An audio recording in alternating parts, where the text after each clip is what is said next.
Hey everybody, how are you? Happy birthday, Acerbate. No. When's Apperbate? Apperbate.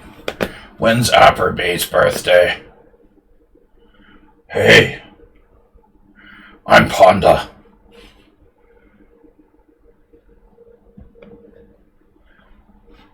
And we have a classical tournament here today.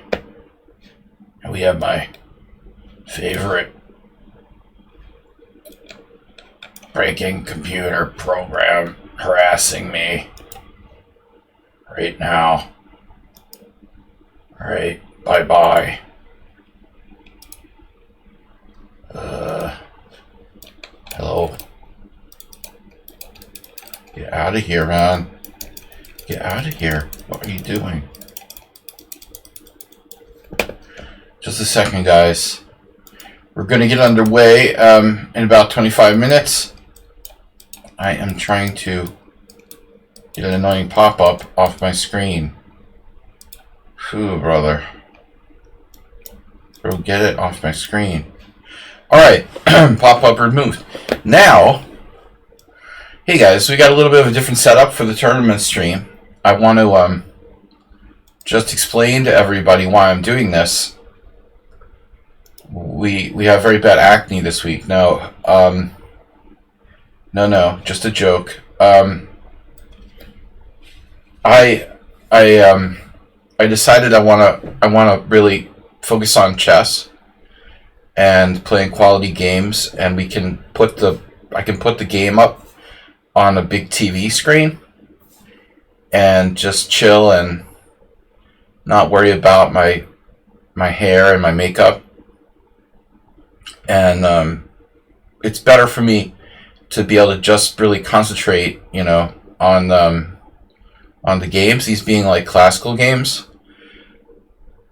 I think it gives us a chance to focus really on playing a long game and get a level of concentration. So if you hear deep breathing in the background, that's just me, doing my deep breathing exercises to help with concentration and relaxation. I'll be doing deep breathing yoga during the stream. What's up, everybody? Come on, Pawnda, warm up for my tournament on Sunday. I know you guys love me and I'm beautiful, but we're not going to do the stream with a cam. I can't be a cam girl for you guys all the time. I have a brain too. And today we're focusing on brain. So without further ado, I'd like to introduce Schumacher, Acerbate, the Masters of Concentration, Nettie, who can't really last an entire simul, Pyrat, Bullet, and very fast player, and this new player here from Turkey who's a new entity. So I don't know what to say from him, but he's new. Pyrat, Neteye, Acerbate, Schumacher. It's early. We've got 29 minutes, and I wanted to see if the stream was working all right. Is anybody out there? Because I've got no confirmation. It's early. It's only 6:30. I thought we could shoot the shit a little. If there's nobody here, I can do other stuff like puzzles or... Oh, bling. We got some bling. Nice. Nice. What's that bling? We got Boracek. Board check. 2222. Look, the screen is big enough that I can actually read. I can read. This is amazing. I can read the screen without my glasses on. The advantages of streaming with a big screen. It's not really a big screen, but it's like a full-size TV. I used to use this TV to play like 15 poker tables. to multi-table sit and goes.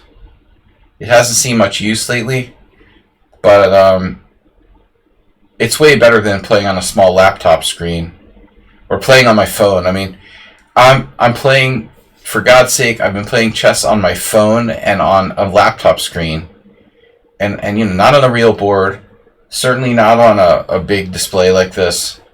So bigger is better.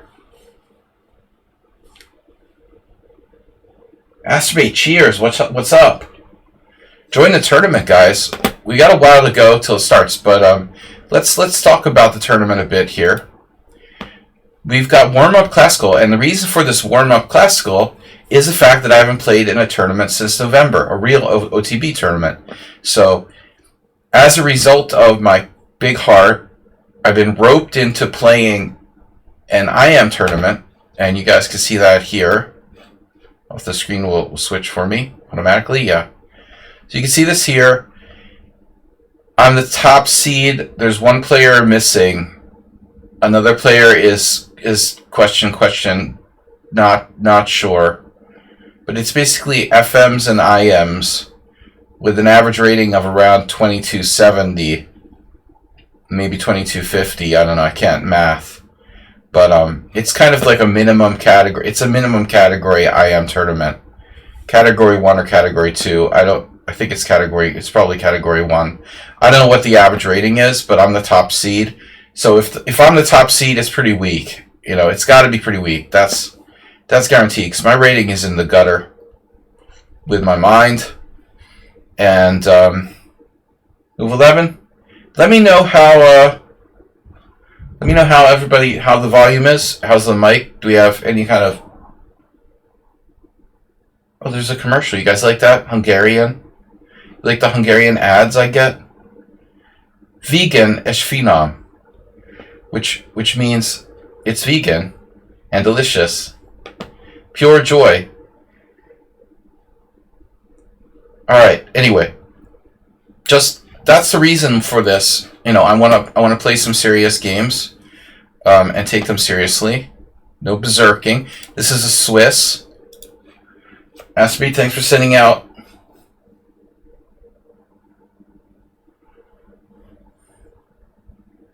Yeah, I gotta get the U blocker. It's probably loaded with like viruses or something. There's a lot of things I gotta do, Shocky, like kill myself. You know, eliminate my political opponents. But you know, you can only do so many things in a day. So the U blocker I didn't get to.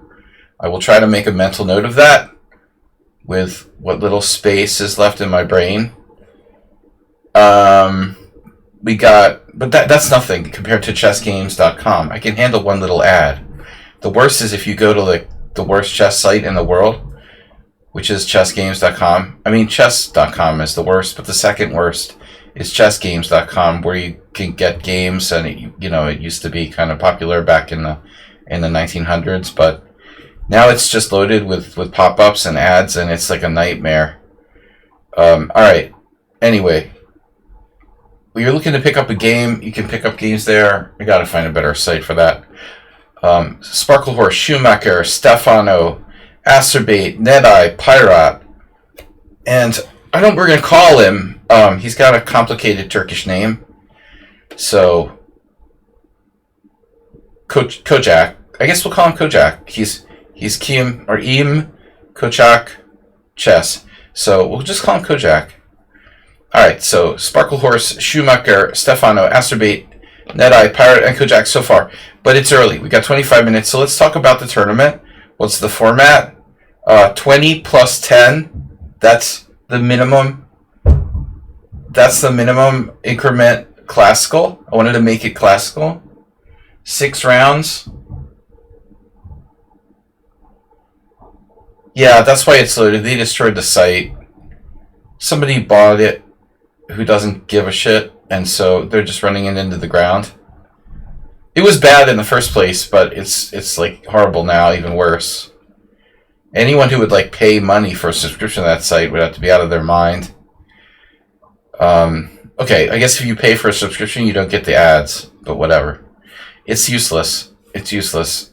I'm just lazy. Okay. So we got, let's see the tournament setup here. Swiss.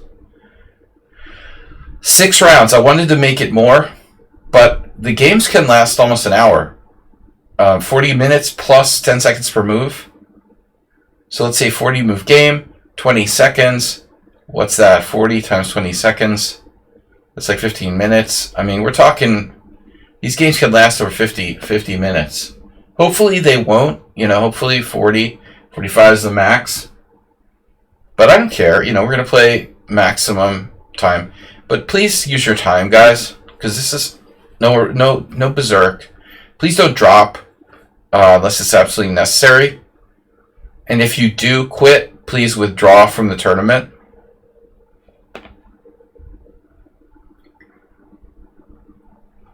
Live at 7. No, we're live before 7. The tournament's live at 7. Tournament goes live in about 20 minutes. Play drawn rooking games until the 50 move rule. We might have time for that. Yeah, to be honestly, I wanted to make this 7 rounds. But I thought, man, 7 rounds is going to go a little too long. We got potentially games that are almost an hour long. This is going to be good. 6 rounds is fine. It's a standard Swiss. Don't know how many people are going to play. I was hoping to get some good games, but so far we don't have anybody over 2,000. Again, it's still early, so let's do something here while we're sitting around. Yeah, we'll do some puzzles, warm up. But I want to do... Oh, I got a request. Wait. Oh, in Herstein. Okay. Herstein. Master of the Smith Mora. Sorry, Smith Gambit. Alright, let's go back to puzzles. Puzzle themes. I did an opening puzzle. I did 2. I failed 1 and got 1 right. I figure, endgames and openings are more finite, so the puzzles should be easier. Black to move and win.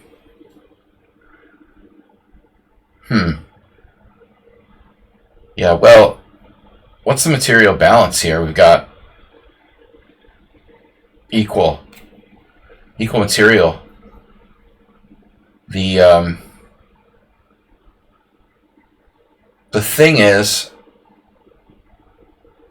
I'm tempted to play like knight to g4 to protect my king and threaten knight takes h6. But even if I could play knight g4 and knight takes h6, wouldn't my opponent have knight e6 check? Like winning my queen with discovery?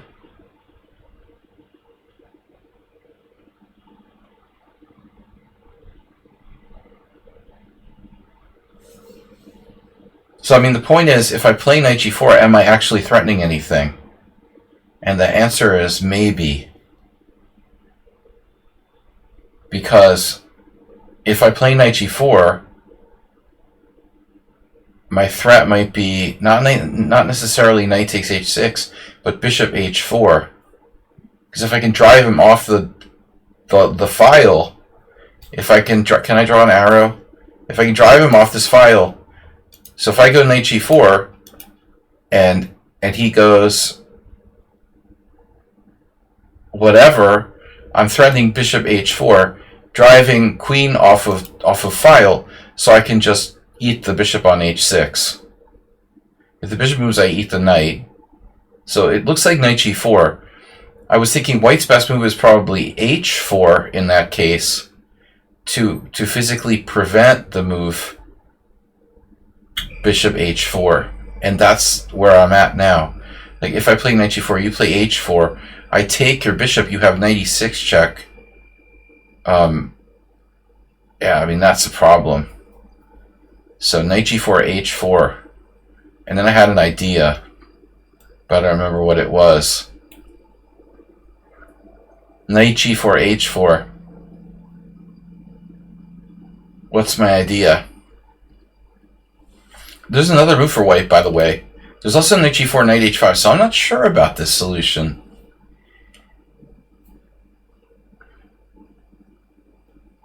Because I'll get the win. Dude, knight g4, he also has knight h5. That seems like a problem. No. Knight h4, knight h5, bishop h4. Again, and now I'm winning material. Now the only move is h4 for white. But h4 does seem like a legit problem. Because then he really is threatening. If knight g4, h4, he really is threatening knight h5. Because I don't have that move available. So do I have like f5, f4, or... Actually, knight g4, h4, he's starting to threaten stuff like f3. So, man, we need an idea here. I have it. Knight g4, h4, bishop f8. It seems like white has a number of different moves there. I'm just not seeing it, but I think it's got to be knight g4. Damn, they didn't even play h4. That's weird. Yeah, you picked the right piece, but you should have played h4. So now, obviously, the trap is knight takes h6.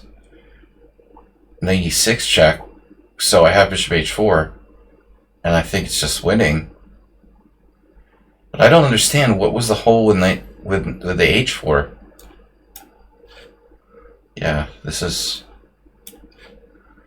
Damn, dude. I don't understand that. What the hell was going on there on h4?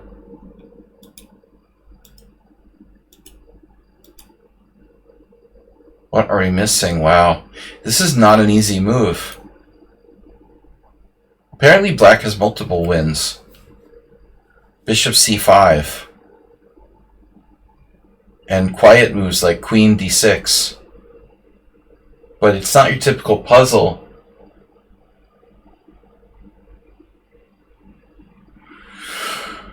You know, if I play f5, he can play f4, I guess. No?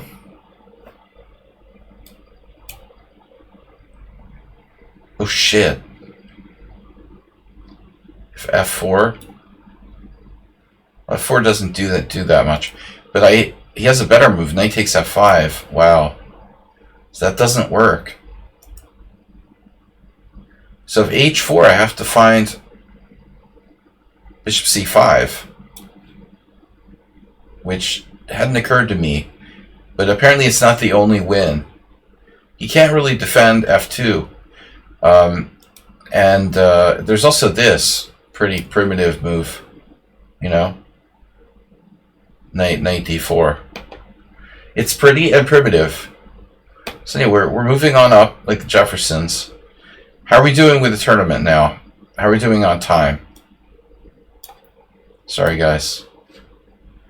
Moving on up to a luxury apartment in the sky. Where did we go from here? Bro, that's really annoying that you do that. Because of themes. Because of themes. Cartman. Alright. I'm Eric. 41 minutes. Yeah. Now 15 minutes. Another request. Edward. Oof. Edward. Alright. It's just out of reach. The rewind button is just out of reach. There it is. Alright, 1, 2, 3, 4, 5, 6, 7.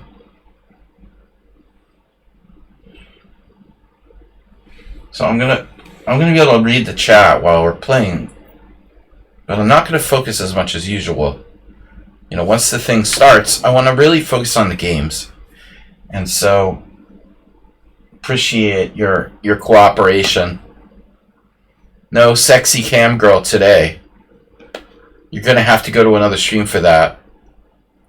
I'm sorry. We're full chess network style. We have an acne flare-up. I forgot my Clearasil. Alright. So we got 8 players.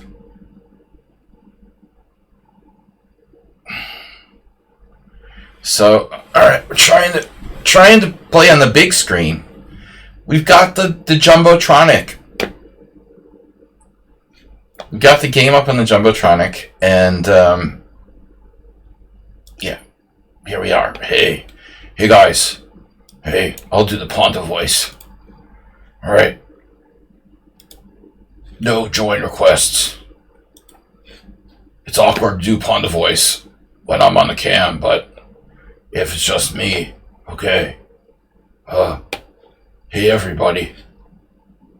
The only problem with Pawnda voice is that it hurts. It hurts Sludgy's throat.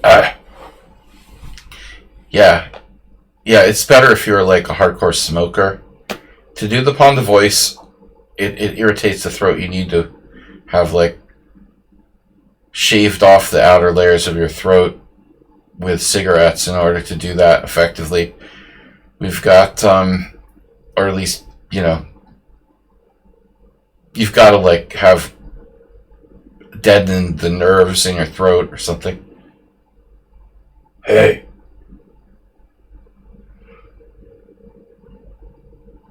And pickle. Yo, anti-pickle. It's an anti-pickle stream. The winner of the game is the player who makes the next to last mistake. What if, like, there only was one mistake the whole game? Duh. Like, that doesn't make sense. Hello? Me. What if there's only one mistake, like, the whole game? This is the day of that day. Lost in translation. So what's up, guys? Man, I could put on my glasses and look at the Jumbotron, and it would be like mega big. Alright, that's... No adware, please. 7 players so far, wow. You guys are killing it. Should I play like a warm-up game? Play, casual. 5+4, too long. I need like a 3+2 or something just to get my brain flow. 3+2 or 3-0, please. Casual people. 3-0. Damn. I lost him. We lost him. Damn it, Bob. Don't. Stay with me. We lost you. Oh, this is Chess 960 game. Okay. Okay. Oh no, it's Algarve Hoopy. Algarve the Hoople. The dude's not moving. Not the Hoople. The Algarve. Chess 960 is Chess 960, but as I recall, we had issues with like, oh man, what an idiot. Wow. He played his move, waited fucking 30 seconds, and then aborted.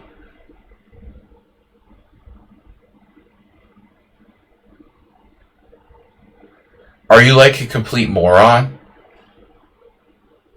Dude, you're blocked. You're fucking blocked. Yeah, oh wow, good game, dude. How's your ADD doing? National Master. Get out of here, dude. You're a clown. You abort the game if someone thinks for more than 7 seconds. Screw off, dude. Wow, that's just annoying. Man, that sucked. Wow. Wow, that really sucks. I don't know, maybe the guy has an excuse, like he saw I was streaming or something and didn't like it. Still, I hate that, man. People start the game and you can't move fast enough, so they abort. Get a fucking life. Alright, how much time do we have? Now there's only 8 minutes left. I need a 3-0. I can't get this guy. Every time he posts a game, he like He disappears on me. Damn. They're grayed out or some shit. Pinkus finger. I want the board to look bigger. It's still not big enough. How does it look on the stream, by the way?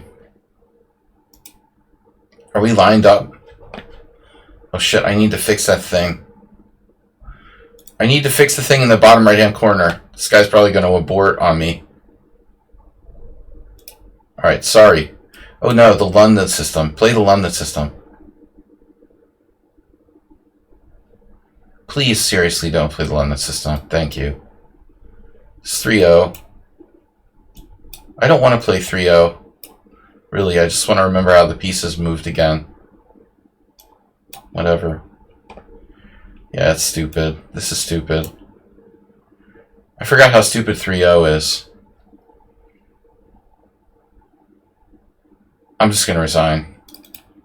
I didn't want to play 3-0. Sorry, dude. Flicker finger? I don't want to play 3-0. 3-0 is a waste of time. I'm not set up to play 3-0 here. Alright. That was just a trial run. To make sure the board is set up correctly. No, I don't want to play 3-0. What I do want to do is fix the stream. Because if you'll notice, down in the right-hand corner, we've got the thing kind of blocking a little too much. So here, where is it? Overlay, donation, screen capture, donation ticker, event list. All right, now event list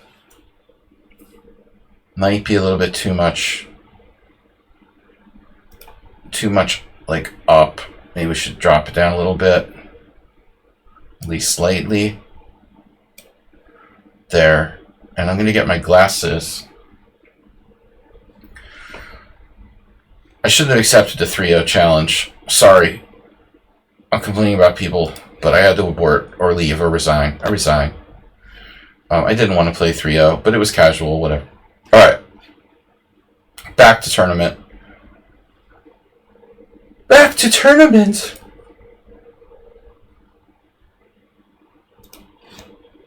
Oh, there's a Classical Swiss going on at the exact same time as my tournament. That's fucking awesome. Is that fucking awesome or what?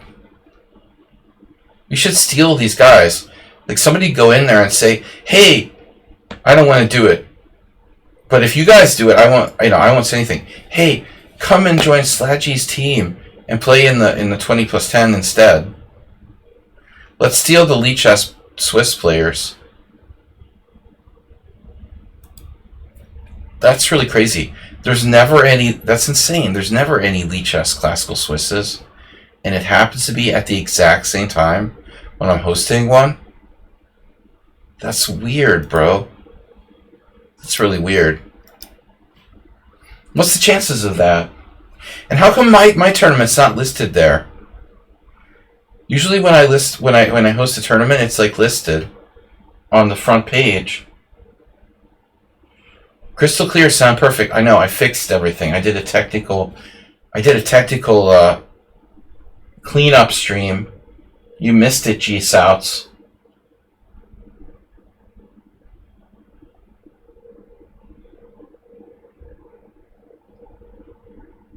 Alright, I'm gonna get my glasses.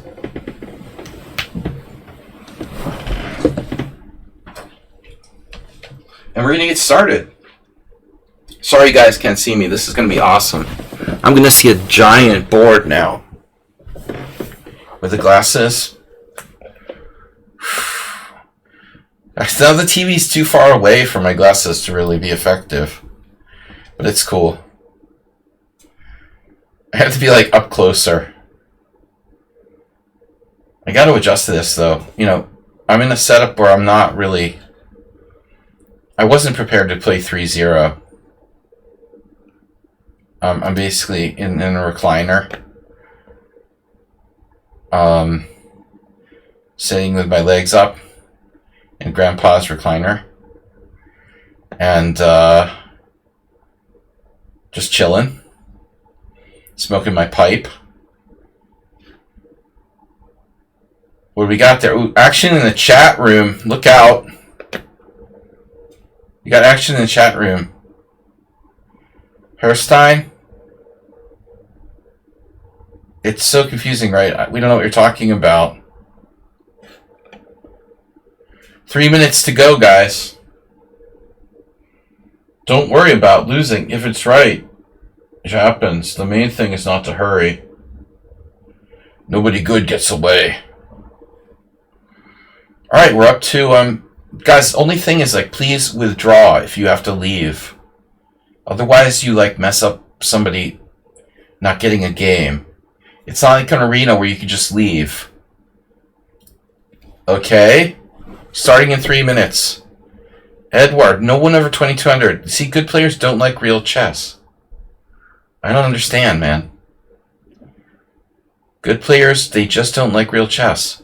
So we got no one else over 2200. Of course, these are classical ratings. And a lot of people maybe don't have, like, established classical ratings. Or they don't have as many games, that's true. Even my classical rating is well, it was low because of, like, games I got cheated, and I got a game or two where I lost because I got disconnected or missed the game in a classical arena because I got paired and I didn't know it, and I forfeited on time, which happens sometimes by accident. So I'm better than 2330, but I just lost like 150 points or something on a combination. The last time I played classical rated games was like a year ago, probably even more. Anyway, good luck to everybody. It's not rated. It's just for fun, but hopefully we'll play some good games.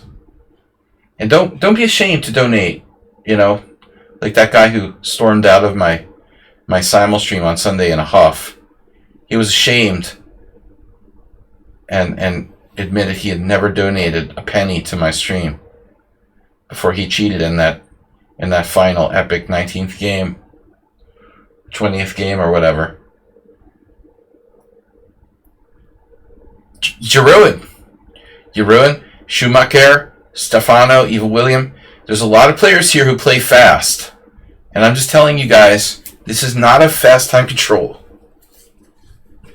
You're supposed to use your time. And it's not an arena. So there's no berserking. Take your time. The goal is to play good chess. This is a warm-up for my tournament on Sunday. If there are less than 64 players, there's not going to be 64 players.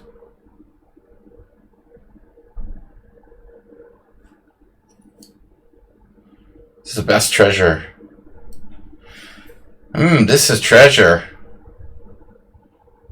Good luck, have fun. Thanks, Evil. Asterbait. We got 11 players so far. Alright, I'm playing Stefano. I'm black.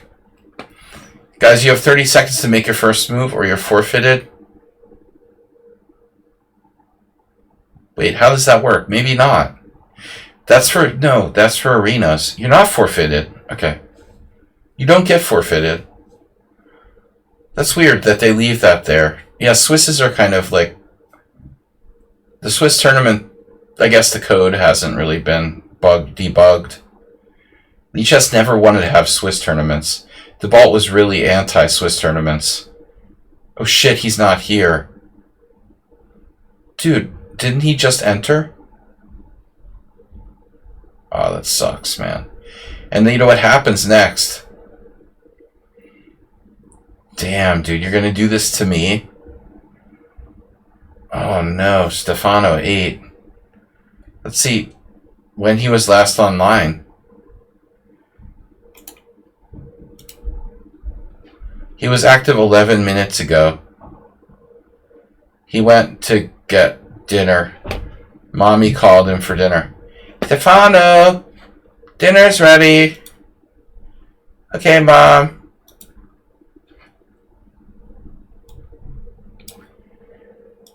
But anyway, I'm not going to sit here and watch this while this guy forfeits against me. That sucks. We'll try to keep that in a separate board. Can I keep that in a separate board? Go here. Got a request to join the team. Just another player. Okay. Whoa, 4-4. They already got him. Okay. Look, we'll keep my game in a separate board. We'll go to the tournament. Go to the tournament, and we'll watch someone else. I love it. I got stood up in my own tournament. And the dude just entered. He's totally banned. Jesus Christ. I'm in the game, bro. I don't need to join the game. Are you serious? Is anyone else playing? Oh, this is gonna be a bitch. Nefidov. Oh no, Bright Eyes is here. Oh, the mysterious Bright Eyes. Great. I was looking forward to him coming back. So you guys want to follow Stefano, who's not here? Nefidov, who doesn't have a game? We already got people with 1 point. How did that happen? How does Kojak win? Can somebody explain that to me? He got a full point buy? He got a full point buy? Is that what happened? I hope. Ah. Okay, here's some games. Sorry, guys. Second board. Hello? What is that? Neighbors, chill out.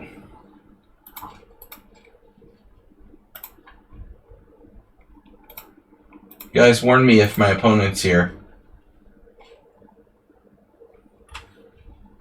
I know you guys love when I scroll. When you don't show up, we all win. Evil William. Guys, what the hell happened here? Edward playing white, black plays the Dutch, facing the Staunton Gambit, takes, and then white played c4. I have never seen anyone do that in all my life. Substandard Staunton Gambit.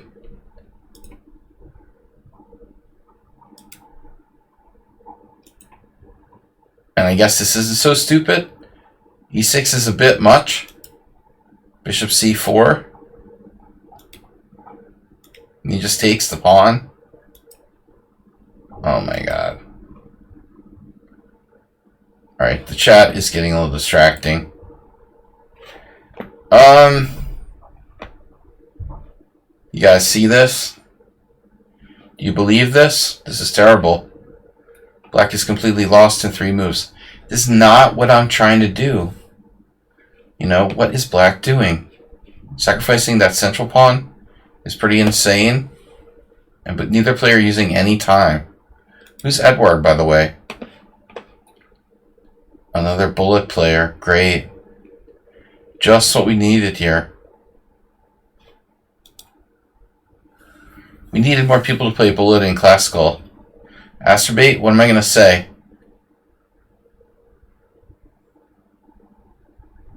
What am I going to say? Can we get a decent game? My opponent just didn't show up. Is it over yet? No. Leave site? Oh, for Christ's sake, dude.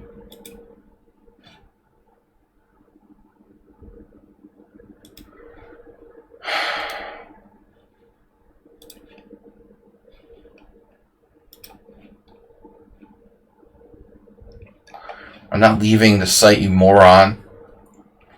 This is a horrible start. We're gonna have to ban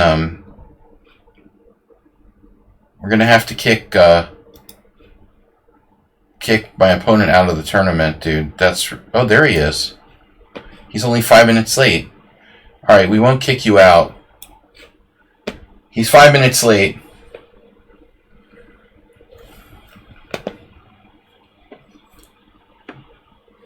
Glasses don't help. All right, guys, good luck. So, spotting me a 5-minute time edge. Thanks. Yeah, don't use your time. Wouldn't want to use your time or anything. What's up, everybody? Masturbate. Guys, please donate, support the stream, if possible. I do appreciate it. Would appreciate it. Will appreciate it. I'm going to play e6.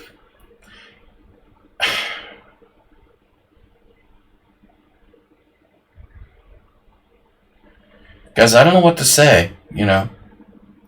That's pretty diss. He came 5 minutes late and then gives me his central pawn. And that's why I create, like, serious classical tournaments for people to play in. My God. It's a gambit.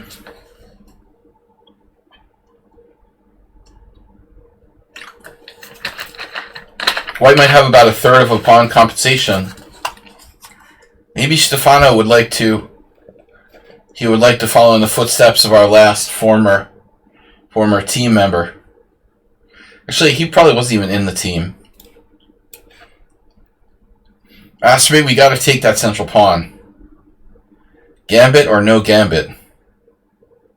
And now we have a legitimate question. I mean, Asteroid's sitting there doing the same thing this guy's doing, which is like playing classical using no time.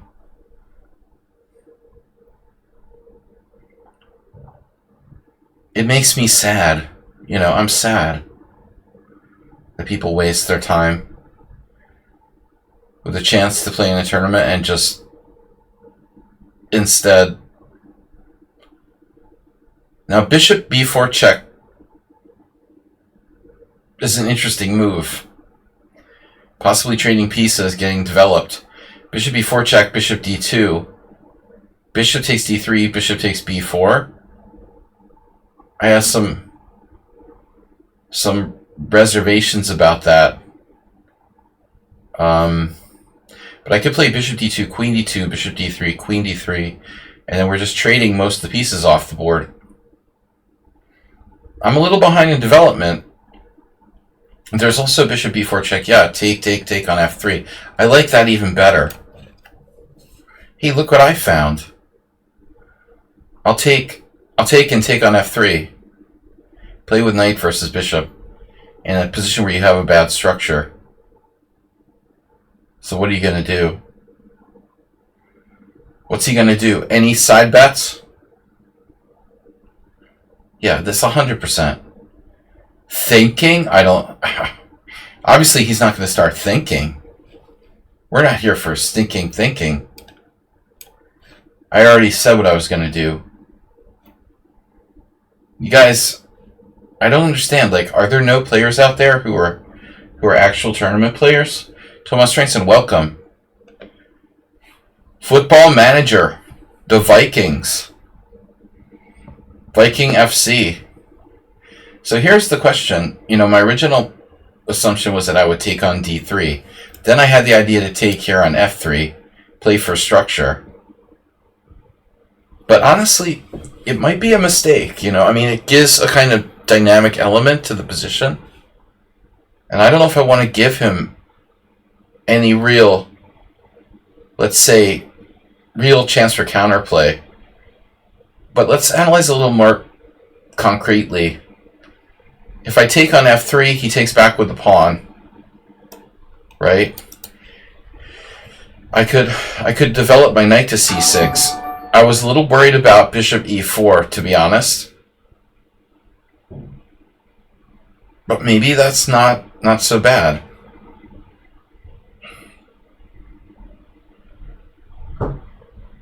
safer to just take on d3.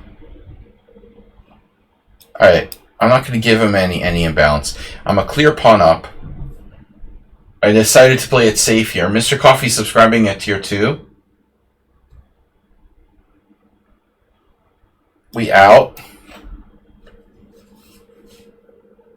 The reason why I decided not to go for bishop takes f3 and the imbalance was the fact that I'm up a pawn. And this is not very exciting. White still isn't necessarily lost because he's down a pawn. He has no other weaknesses or whatever. But on the other hand, like if I'm up a clear pawn, I don't know that I should imbalance the position by trading bishop for knight there. I think I kind of need a good reason to do that, and I don't know if I truly have one or enough of a reason. So now, well, totally different position than it had I traded on f3. We have less space, a little less development, but a pawn up. So I think, first off, we don't want to create any weaknesses, and second, we need to get developed. So knight c6 looks pretty obvious, but it's not the only move. I can play d6. I kind of recommend against d5. It would give white potentially play on the c file. So I'm thinking d6 here, taking away e5 from the white knight, keeping my pawn structure fluid, and allowing for development of knight d7. There's some downside to this. Obviously, that it weakens the white squares. You also want to keep an eye on knight g5 because that can threaten mate. Be kind of an annoying maneuver. Your plan was to play in the tournament, but unfortunately time wasn't on my side. Well, you can still play in the tournament. You just can't play in the first round.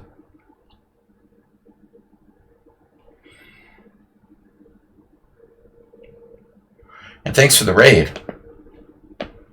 You can play. You're 1 round late.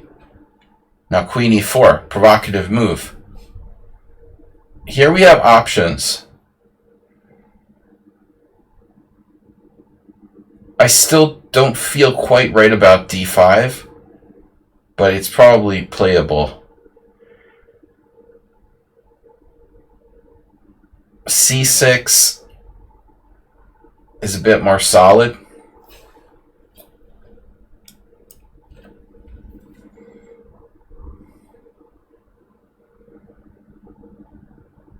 And knight d7 was to be considered, but would lose some control of the light squares.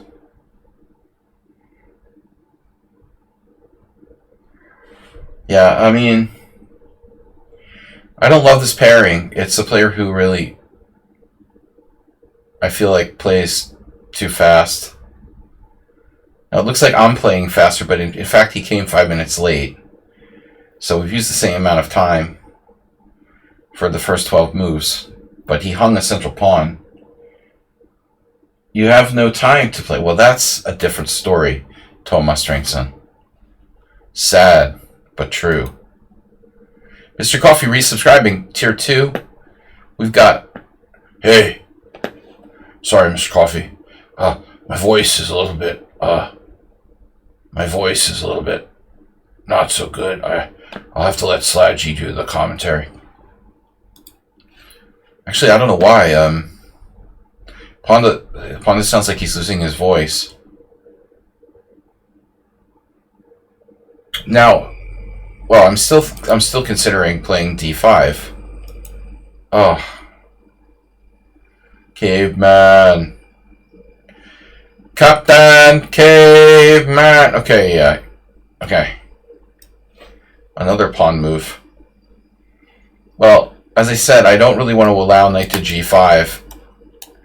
This move is a little too reflexive. I should take some time. And part of the reason why we're doing this tournament is for me to remember how to play slow chess and slow down. Hi, sire. Call me sire. No, sir. Guys, remember, don't call me sir.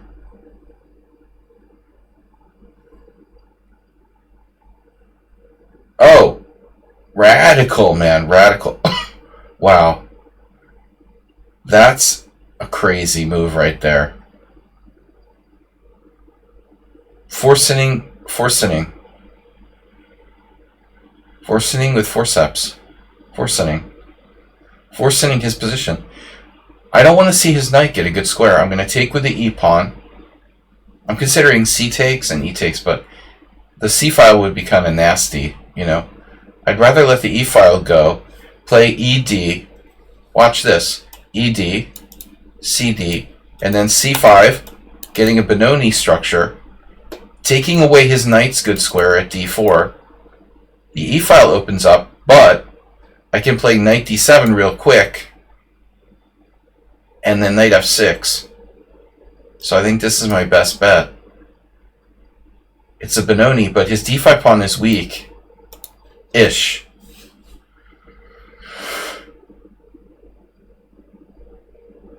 Black's just winning on the queen side.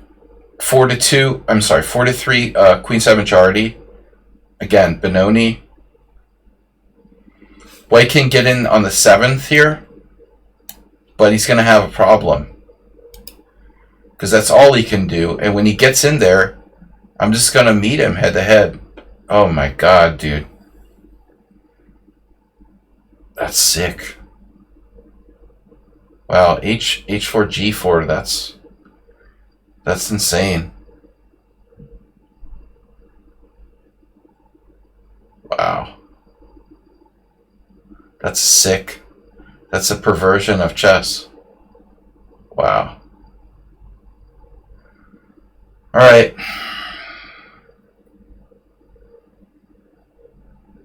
That move is perversion of chess and insult. An insult. It hurts my feelings. You have playing like this, like an animal. Why are you playing like an animal, man? Knight d7, g5, rook e8, queen f4, pawn takes knight e5. I mean, I gotta develop my pieces. Now, the other option here with black would be I could play rook e8, but I didn't want him to go queen f4 on me when I couldn't play knight d7 because my d6 pawn was hanging to his queen on f4. So I think this move is very accurate. Animal chess. Unsound. Reckless. You know, I told myself going into my tournament next week or this Sunday, I should just play as solid as possible. Because it always seems like the thing that brings me down is just like, of all things, playing too aggressively. So rook e8.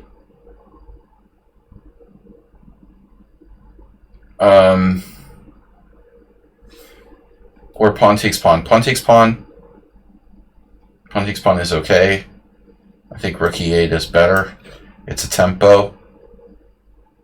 I can play knight e5. Ultimately, like, white's king might be more exposed than black's king.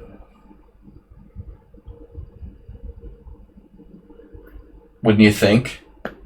I mean, whose king is more open here? Go to the dentist. Guys, how are the other games coming along? Can we see?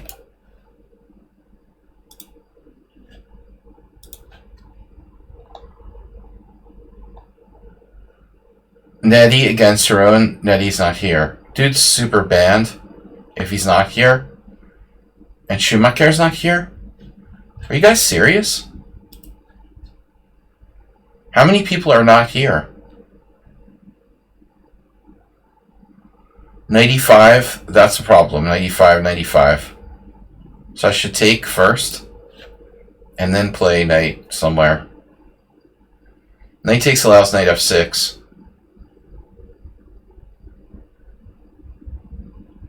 Yeah.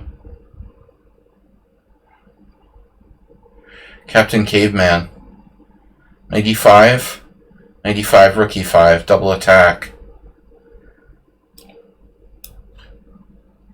Captain Caveman is lost. It's a really bad game by white. He played too loose and recklessly. Sacked a pawn on move 4. What was that? Guys, gotta be respectful of your opponents. Especially if they're titled players. Now, if you're using a computer, that's another story. You might want to throw in a pawn sack at move 3 just to create the fog of war. Wow, there's like nobody here? Seriously, someone say something in the chat. Is our chat working?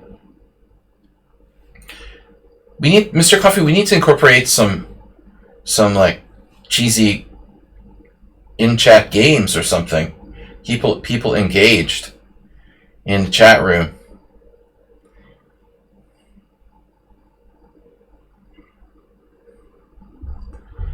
Mr. Pascal. I'm here, sire. Guys, I'm playing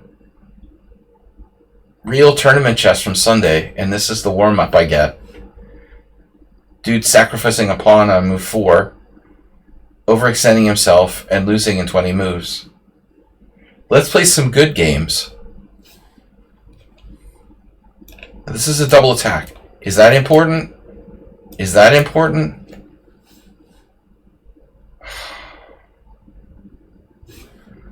Yeah, okay. Next. A very serious effort by Stefano there. Wow. Alright, that's done. All games are done? Dudes. How many forfeits do we have?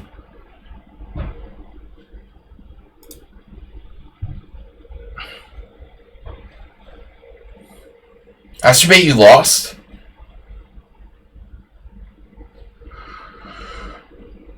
Real game, though.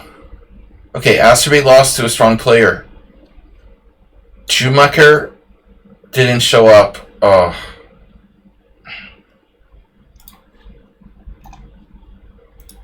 Guys, it's a Swiss.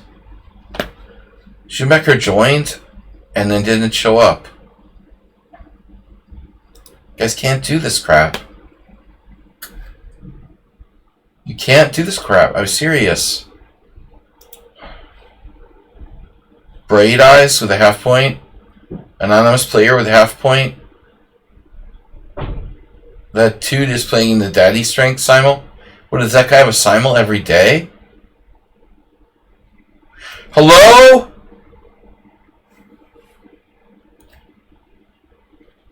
Pirate's in first place? Yeah, he got a forfeit against Schumacher. Edward played bullet chess. Herstein played Astrobate. Jeroen got another forfeit. Nedeye. Those guys are just really... They're really in trouble. I'm gonna have to, like, give out, like, demerits or something. One day I don't have the cam on and people are just pulling all kinds of shit. It's unbelievable.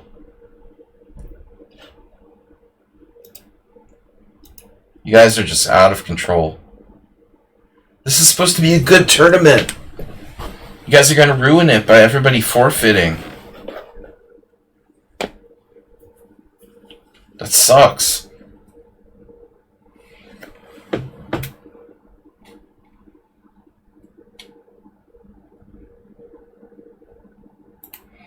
Why is this guy doing that? I hate the Smith-Mortar Gambit. And I hate Mark Esserman. But you're welcome to join us. I like neither of those things. Alright, that's ironic though. We had a discussion about that. Are you trolling me? Every stream we have a discussion about the Smith Gambit and Esserman. No, I don't like them. I'm a different animal. It's against my religion. Alright, we got another round coming up. Round 2. Let's hope for a good game. You ruin. Yes. Yes. An honest to God, proper opponent. Are they trolling me with that thing? Are you serious? How does that randomly come up here? Alright, no, I don't want to play the frickin' Sveshnikov. I don't feel like playing the Sveshnikov. Yurin also plays... I don't recommend you play the... I don't think you should play the thing. You know. He likes to play A6 on move 1. Now, wait a minute here. I had too many windows open. Alright, Yurin played E4, E5. I don't know what to expect here.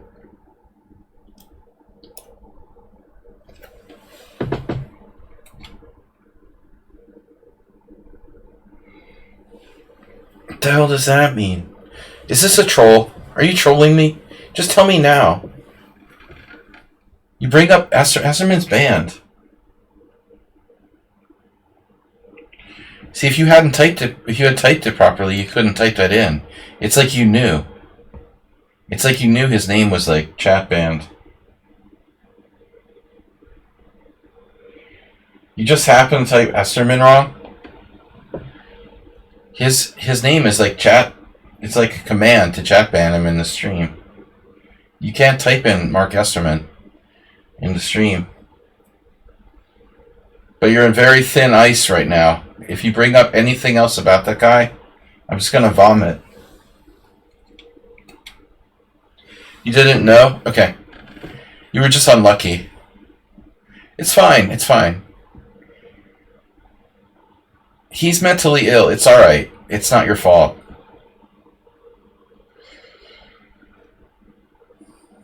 So, that's cool. Whatever. It's a strange question to ask me, though. I'm like the antithesis of that guy.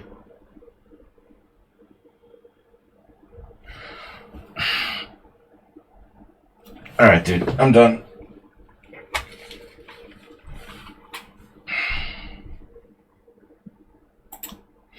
I said don't talk about it, and the guy just won't stop. I'm gonna ban him. That's gotta be a troll. That's gotta be a troll. Seriously, dude. I asked him not to bring it up anymore, and he's like, what happened between you two? Nothing, I just hate the guy. I hate everything about him. I mean, I don't wish him dead, but I just really, really dislike him. You know, please don't bring it up. Why don't you bring up someone that I like? You know, there are a few people I actually like. Goovin Kurt, what's up? Man, I'm losing my mind. I thought Goovin Kurt was here. What is he doing? Is that a mouse slip? Oh my god.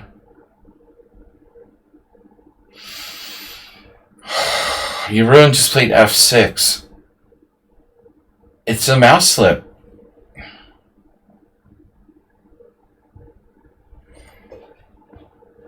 I warned him not to talk about it, and he just kept asking questions. Jeroen, is that a mouse slip? Seriously? F6. It's gotta be a mouse slip. He meant to play F5, and he played F6 by accident. The good news is, it's probably better than the Damiano defense. Or maybe. That's funny. I don't think I can do like bishop takes c6, knight takes c5. But whatever, in any case, this is very bad for black. So I have one opponent who doesn't take the game seriously. Then I get questioning about the disgusting why so serious character. And then Jeroen does a mouse slip. What a disaster. Yeah, good. Ashish Raina called me, yes, sire. See, we created that concept of using sire to make fun of the overly formal use of sir and mister.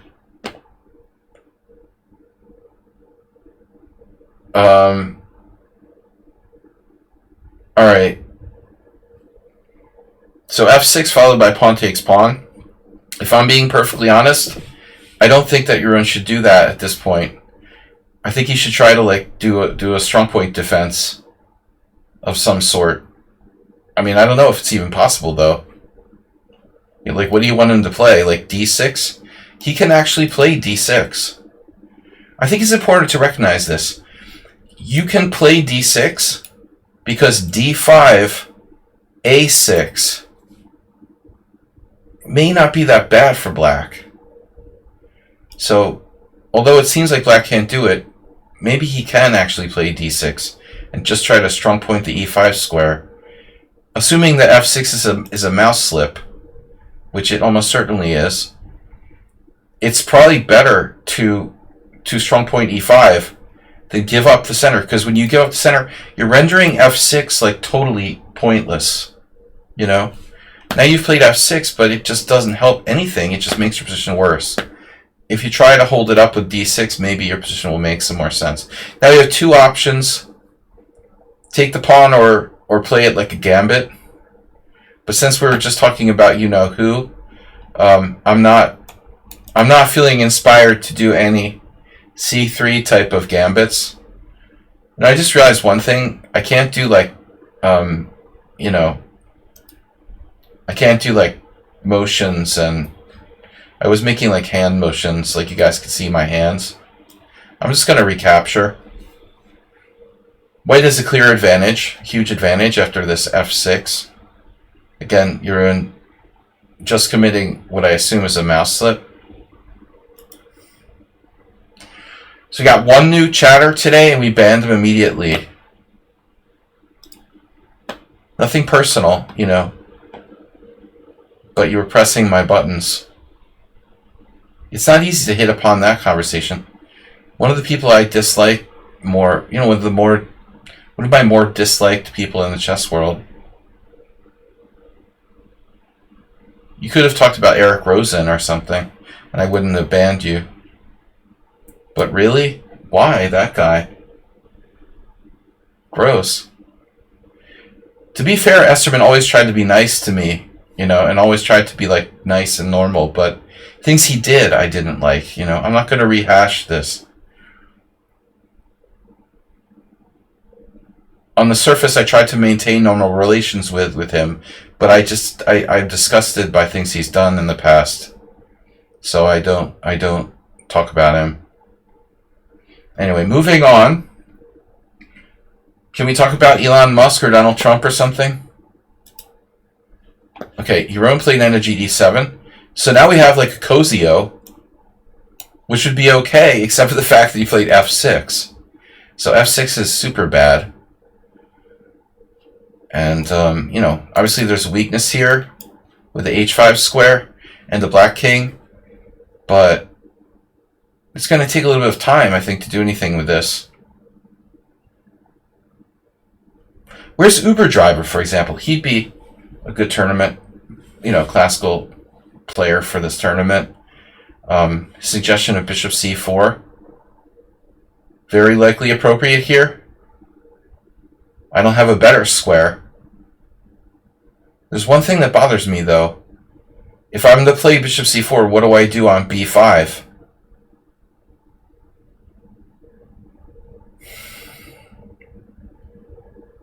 So if bishop c4,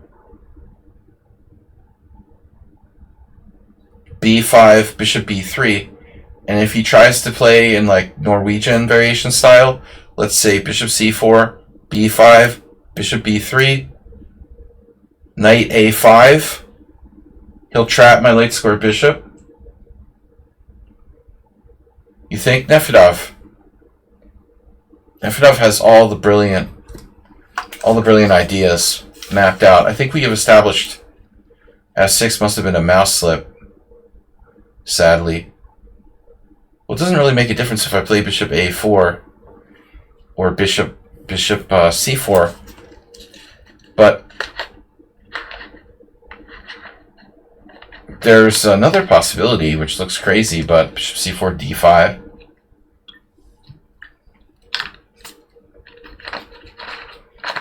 So it may not be all that stupid to play bishop a4, for example. He might end up just playing b5 anyway. The other possibility, of course, is bishop e2. But I think it's too conservative, to be perfectly honest.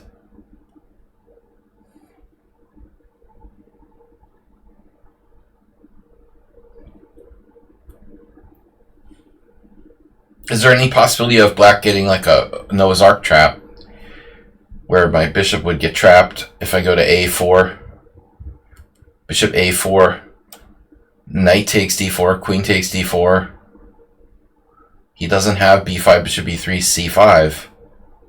So I should be fine here. Literally can make either move, but which is better? Bishop a4 or bishop c4?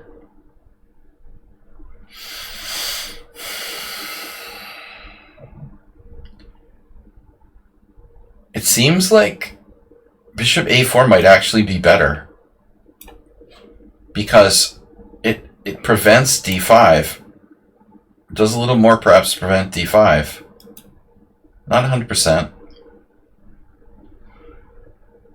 Yeah, but no, I mean seriously, like d5, I don't think he can play d5. Either trades knights or plays b5 or something else. But anyway, we banned one Mora fan. But he didn't have to keep doing it, man. I warned him. Don't bring it up. It's fine. He had one chance and blew it.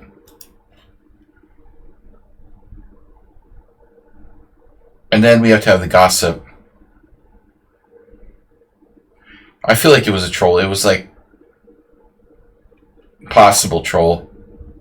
Backup troll account. Repunch. You wouldn't do something like that, would you? Mr. Coffee's buddy, Repunch here. You know, someone who knows me, who knows I hate it when people talk about this shit.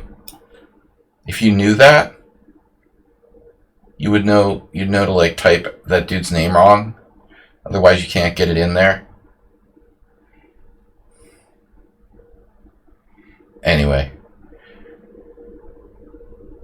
Well, if you hadn't played f6, your position might not be that bad.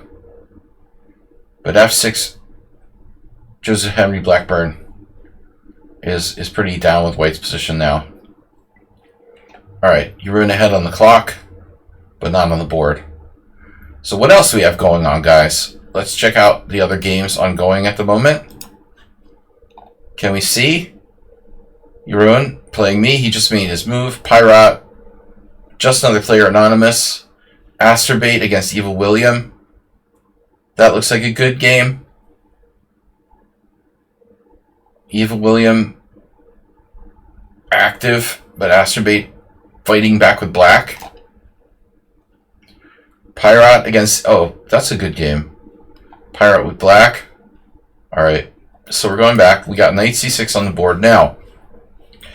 Yesterday I was studying Blackburn games, and in a similar position he played queen d5. And the funny thing was, I think here it's a bit more kind of obvious, but queen d5 is the kind of move that I don't know. It's not a no-brainer. You know, it's likely to be attacked, but it prevents d6, puts pressure on f7. You can play queen d5, queen d3, and queen e3. I think that queen d1 is too passive. But I wonder, you know, if queen d5, black can play even d6, sacrificing a pawn. It seems quite reasonable to me. So maybe it's not the best move. I mean, it would prevent like b5, knight a5. I would expect queen d5, d6, black sacks a pawn. Take, take, check, take, take, bishop d7, queen c4. Black might have a little bit of compensation, but not really. Alright, let's do it. We're gonna do it. It might be a mistake. It's possibly a bad move. but it's a move. It also takes away the d5 square, potentially, from my knight. So I don't know what Joseph Henry would say. On queen e7, black has ideas to try to trade my queen off. There's also the d8 square. He can do the transvestite defense. Queen e7, bishop b3, king d8. Hiding his king on d8 might in fact be the best place to put his king. It would be really scary if Jeroen would play this intentionally. If this thing is actually intentional. But I think, to be honest, my intuition was probably, had I not seen the Blackburn game yesterday, it was Blackburn Steinitz, I think, I would probably play queen e3 or queen d3 under normal circumstances, because the queen is active but also not that exposed.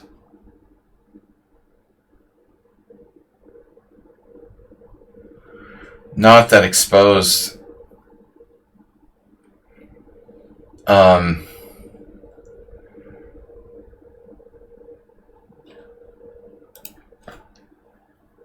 So b5, okay. Not a lot of options here. Main idea, he can't move the knight without dropping his rook at a8. But now we have a problem. We have a limited time offer. a4 is very interesting. But what does it really do if a4, b4? So I'm already regretting, a little bit regretting playing queen d5. Obviously I have queen h5 check when black can play either g6 or king d8. I mean, I can put another piece on d5 in the future. And that's pretty important, obviously.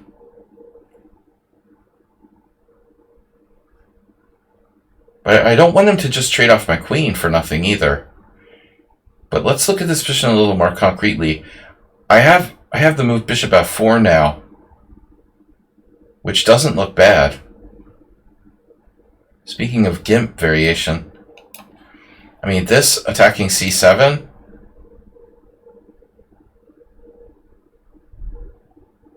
that prevents some of his queen exchange ideas, develops a piece, fights for control of the center, but it on the negative side, it does take away any ability of mine to play f4. Still, I want to get my knight out. Mainly, I'm creating some complications by attacking c7. Even if he could play bishop b7, what is he going to do? Play knight a5 on me? Okay. That's not that scary. My bishop could get trapped on c7, though. Actually, nah, not really. How is he getting trapped on c7? It can always get out to b6. So this is a pretty annoying move for black. I guess he could get trapped in some variation, but I'm not sure which one. You know, okay, rook a7. A little too creative, as they say. Now a4. I was thinking about a4. a4. Now he can move his knight, though, remember. Black can move the knight. I don't like knight c3, b4.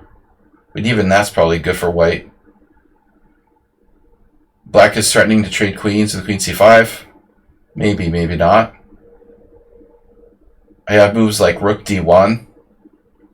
I like a4. But the bottom line is that maybe bishop b7 is coming. Alright. a4, knight a5. a4, knight a5 takes. I'm going to go with a4. a4, knight b4. Is a4 knight b4 a problem? Probably not.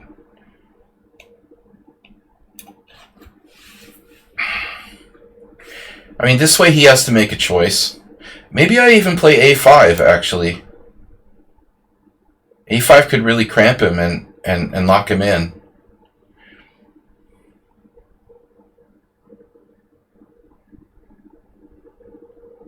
He could start doing like g5. The good thing about my bishop here, though, is I don't have to go back here. I can also go back to e3. So it's not like if he goes crazy here, I don't have to play bishop g3 and walk into h5, h4. I can also gain a tempo by playing bishop e3, attacking his rook. Black is in a really bad trouble here. Do you like these bishops? Because those are some good diagonals, huh? Lots of stuff. There's stuff on these diagonals. There's a big difference between white's bishops and black's bishops. Who has the better bishops here? What do you guys think? See, it's so much better to be able to look at the big screen and really see the position, have enough time to talk about it. This can be a very instructive stream if we do it like this. Domesticated humans. Humans have been domesticated since the dawn of ancient aliens. Oops, sorry. Wrong tile. Tiles. Yeah, now this did occur to me, but I think that black is a little late for the Noah's Ark trap. His one hope here is that I play queen d4 and, like a dummy, allow him to Noah's Ark me. But if I don't play queen d4, I think that black is in a lot of trouble. One of the highlights of a4 is, of course, the opening of this file. And if he plays c5 next, I'll just play a takes b. So it looks like queen d2. Why queen d1? If I could play queen d2.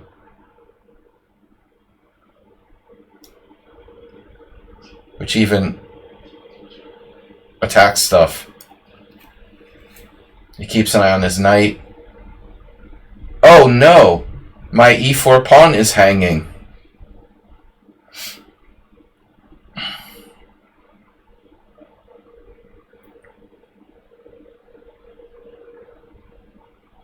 Black is strategically lost.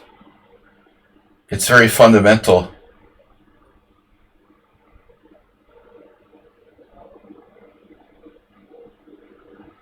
Domesticated hillbillies. Like J.D. Vance.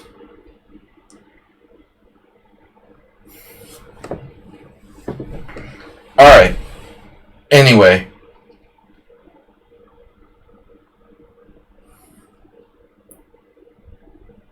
Hello? Guys, you don't need to see me. You just need to hear me.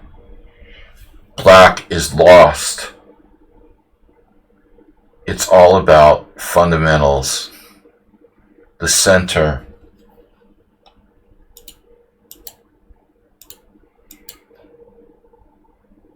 The king in the center of the board. Coordination of the pieces.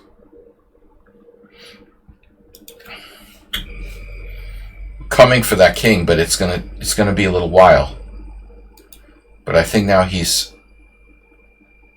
gonna have a tough time finding good moves from here on out. White's position is very easy to play. I'm pretty much coming with knight c3. Knight c3, knight d5. Hasta la vista.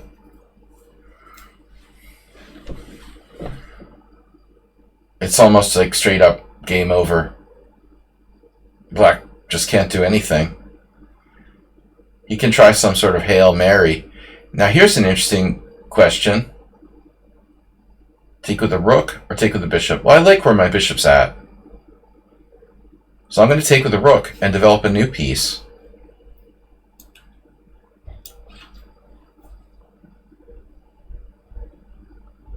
And put additional pressure on that knight. This looks bad. If it looks bad, don't look. You might want to shield your eyes, or anyway, at least the eyes of the small children in the room, from what's going to happen in the next like 10 moves or so, because this is going to get extremely ugly. I do not like black's chances of survival.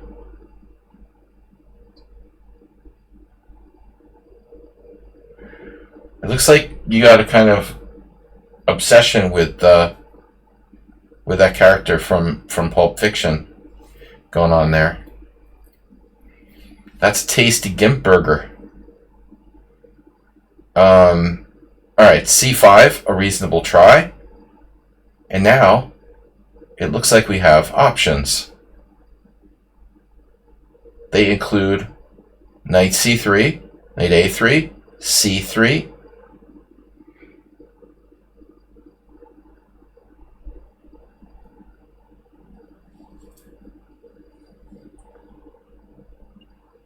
I'm leaning toward knight c3, the most natural. This is really, really difficult. I mean,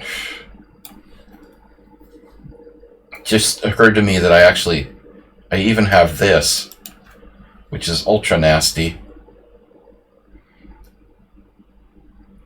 It's like an end run.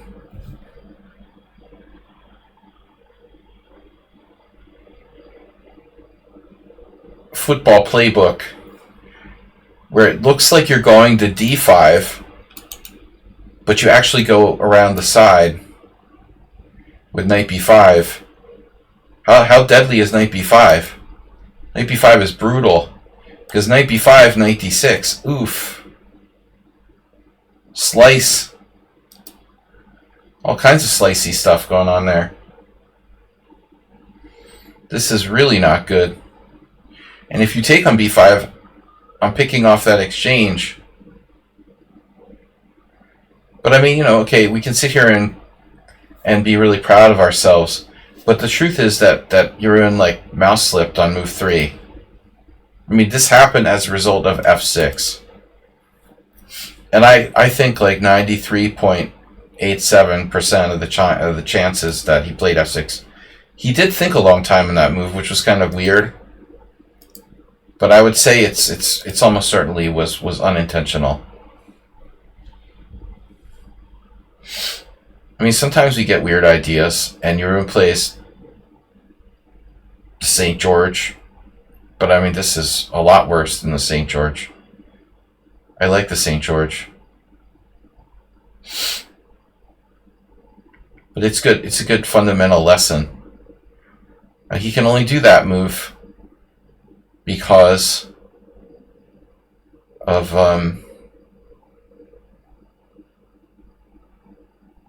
my bishop no longer being on a4. Nice move. So d6, and on knight b5, he's hanging on with the ultra ugly rook d7. Unbelievable, right? I was thinking about maybe sacrificing an exchange with rook takes b4 and knight d5, but that's probably a little fancy. We can put more pressure on black here with rook d1. Obviously, not a bad move. But if there's one thing that you can recommend, you know, teaching people to be patient. He has bishop e6 as well. Time is of the essence. This is not sudden death, though. Don't forget we have an increment of 10 seconds per move. This is only round 2. If you'd like to join the tournament, there's still time. Everybody. I can't believe there's a classical lichess tournament at exactly the same time as this. It was starting at almost the exact same time, too. It was like 7 round 30-0 or something. What are the chances of that? They don't run very many like classical tournaments. Classical lichess Swisses. Where's Mr. Coffee, by the way? Are you still here? We got nobody donating to the stream today. Guys, come on, I'm going to play in a tournament on Sunday where I'm not getting paid enough to play. And we need patronage. Man, he's almost in a box.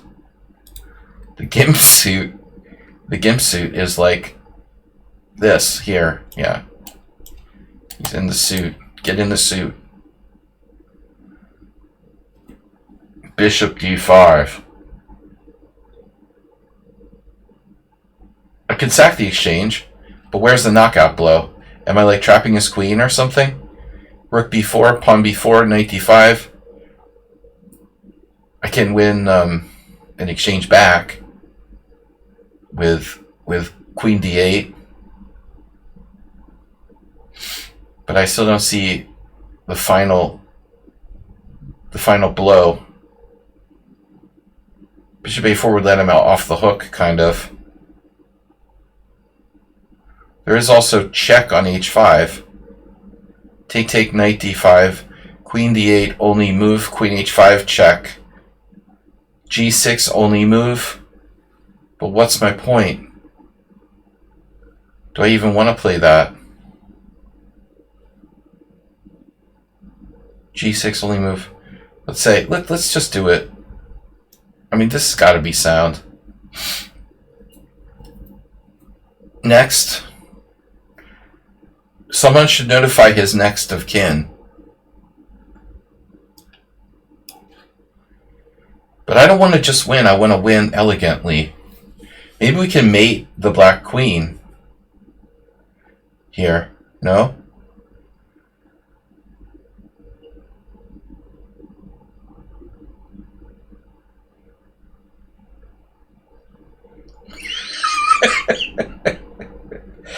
Oh no, I see a shot. Oh my god. Oh my god. Almost works. Wow, damn.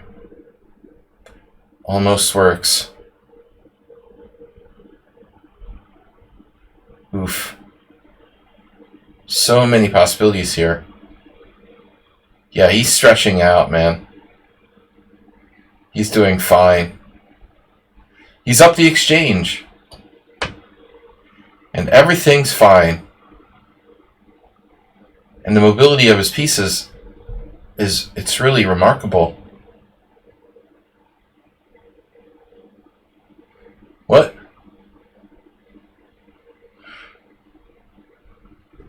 You can actually play a few today. Awesome. Thanks to Mr. Coffee Boss. So where's the final blow? We need a knockout here. E5. I mean, I could just claim massive compensation no matter what I do. I can win back the exchange, but he'll slink out of the gimp suit with king f7.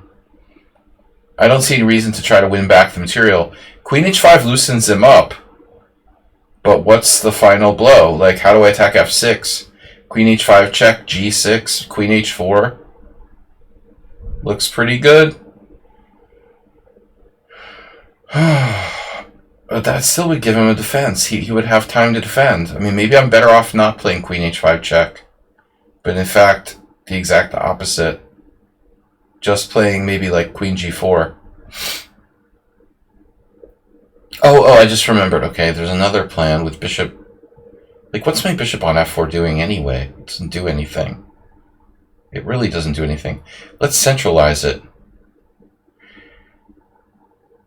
I wanted to say bishop e3, then bishop b7, and then bishop b6, and then black moves the queen to a different square.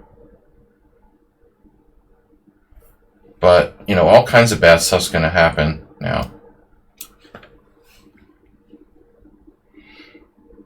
Oh man, I had a hallucination the whole time? Wow, that's crazy. I thought my queen was on the diagonal, that my queen could move to h5. Anyone else realize that? You must have realized, talking nonsense, like I could move my queen to h5.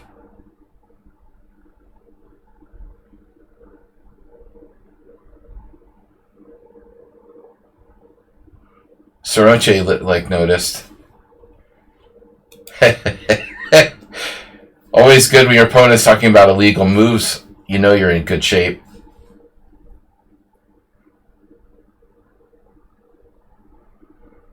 Oh man, I wanted my queen to be on e2. All the time I'm thinking about a illegal move. It's a good thing I can't play that illegal move. That was a bad illegal move. It probably wasn't even best.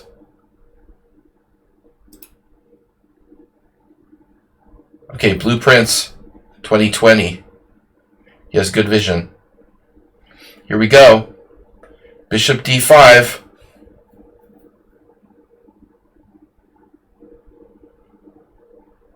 Okay, now, I mean, no matter what I do, I have, like, massive compensation. And black is lost, but bishop b6 raises the interesting question of whether it's a good idea to attack his queen or not. Really not sure, but I think we can do it. And I like the fact that this drives his queen away from protecting f6. Well, that would probably be more relevant if I could actually play queen h5 check, as I mentioned earlier.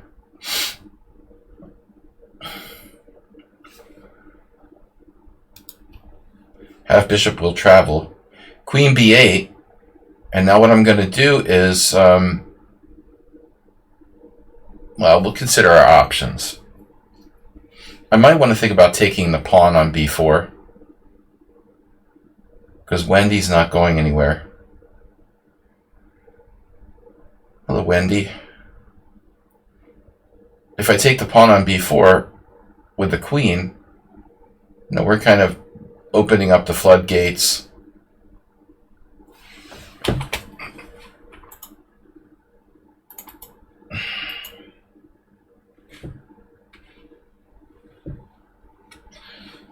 All right. Now he went there.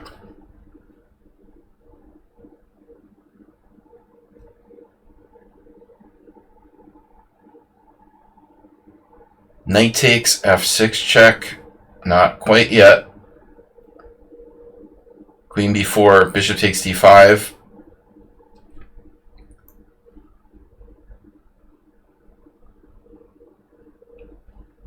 I was thinking here. I'm just centralizing. I also have a threat of knight b6. Just winning in exchange with a knight rather than with the bishop. Black should probably exchange on d5 here and try to hang on.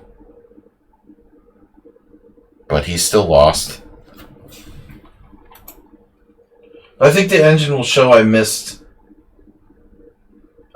some more incisive ways to win this game at the end of the day. I've been a little too careful. If only my queen was on that other diagonal. Yeah, so we take with the bishop. Those are nice bishops you got there. Thank you. Thank you. Thank you, thank you. Some bishops are better than rooks. And this is the case here.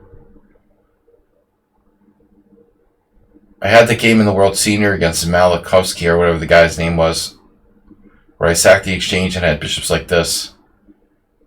And it wasn't enough to win. But his king wasn't in the center in the same way like black is here. This is really bad. Alright. Now, what we're going to do is start the final assault.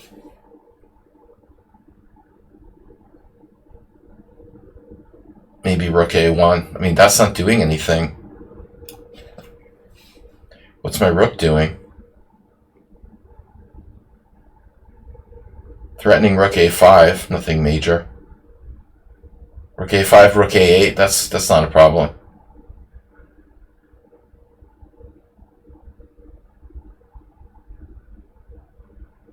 No problem there, no plot problemo. Queen a6, queen takes b4. He could probably survive there. For a while at least. Or queen d8, obviously. Eventually we're going to break through. Queen d8, c3. For example, looks really good.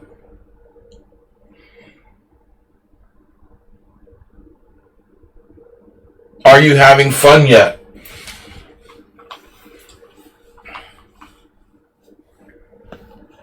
Oh no, rook c7. You're threatening me.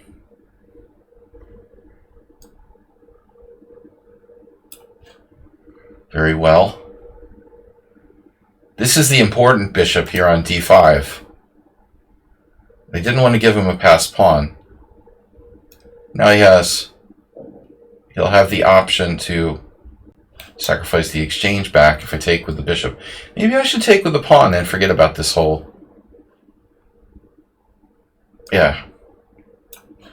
Forget about the whole, oh, he has a passed pawn thing.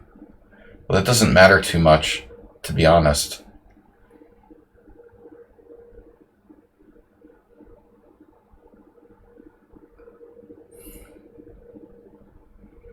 It's hard to survive with that bishop on d5.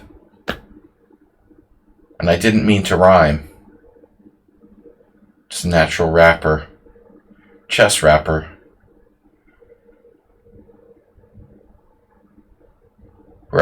He's outgunned and outnumbered. But a nice try. Nice try.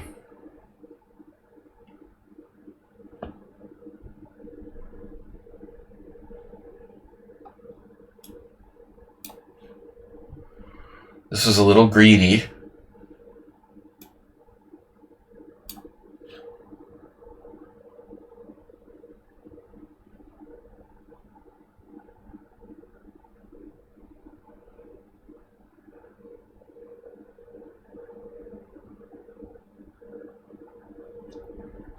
Substandard play.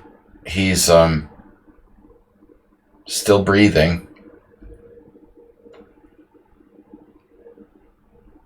And I think if I were him, I would have gone queen b4 there.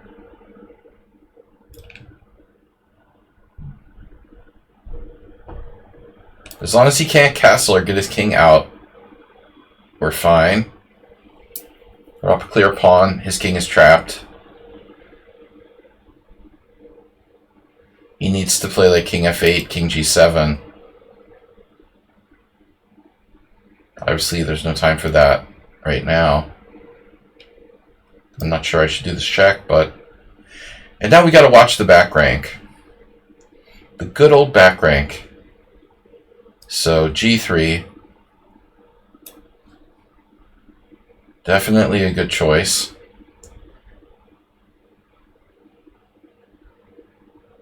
Unlikely black will survive.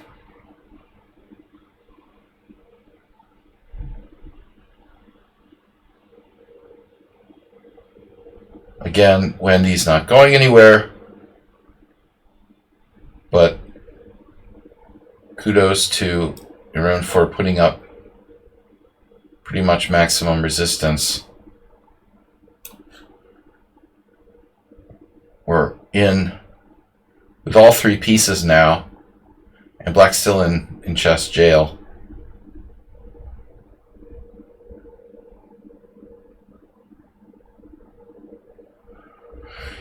You are in chess jail.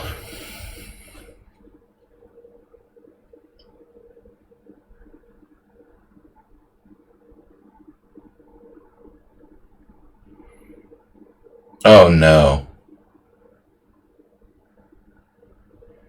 Oh no. An unfortunate detail of the position. C5 check. Alright. I assume it was a mouse slip you're in. Unfortunately, no takebacks. That's a really bad mouse slip in the opening. Edward is in first place. I'm in second. We're tied for first. Actually, three-way tie for first. Anonymous player Morales is here. Nefidov is here. And then we've got 1, 2, 3, 4, 3 players with 1 point, 4 players with 1 point, maybe more. 4 players with 1 point. Shocky's just entering, or not. Just another player has half. Bright Eyes entered but didn't play. Oh no, this guy's violated lichess terms of service. Shit, that just happened. Dude, that just happened. Wasn't he just playing Daddy Strength 5 minutes ago? Oh no, lichess terms of service violated. Bro, what happened? That's not good. Oh no. Oh man. Alright, we gotta kick him out.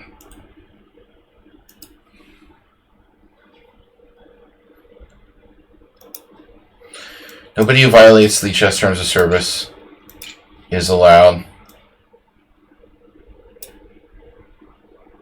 to stay. Where's this guy? What's his name?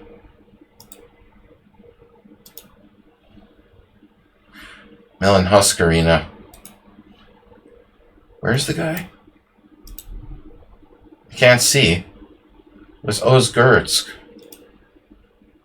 And we can't be having people in the tournament who violated terms of service. No. Wouldn't come up with that, though. Weird. I guess 2 letters is not enough. Ozgurtsk. There he is. Terms of service violator banned. Alright. Sorry about that. But that can't be good news.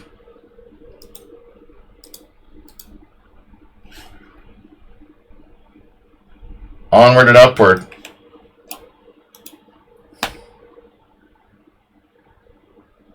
Yeah, he's been ejected.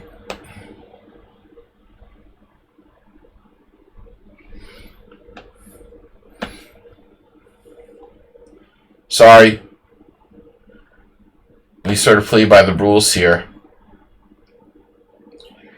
So I don't know anything about this dude, but I do know that I need to take a very short break. I'm going to have to run to the men's room, and we'll be right back. So I'll just put the stream on a loop, on the Be Right Back loop,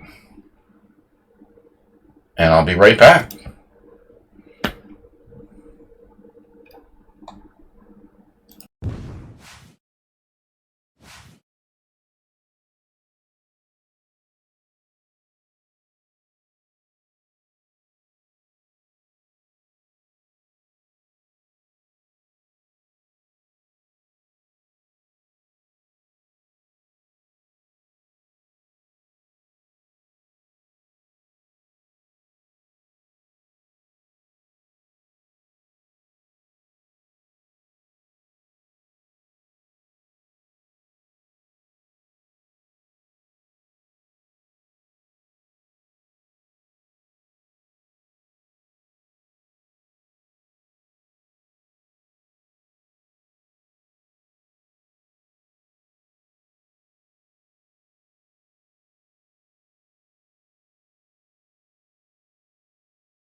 Hello. Alright, we're back.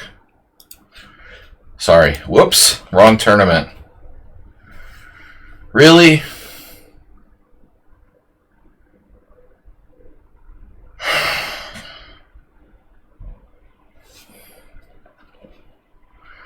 What happened with this guy previously?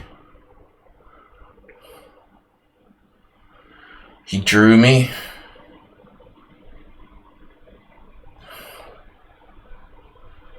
The G4.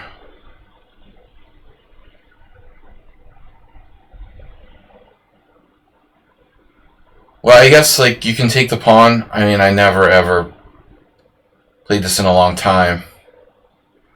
Principally, you should take the pawn.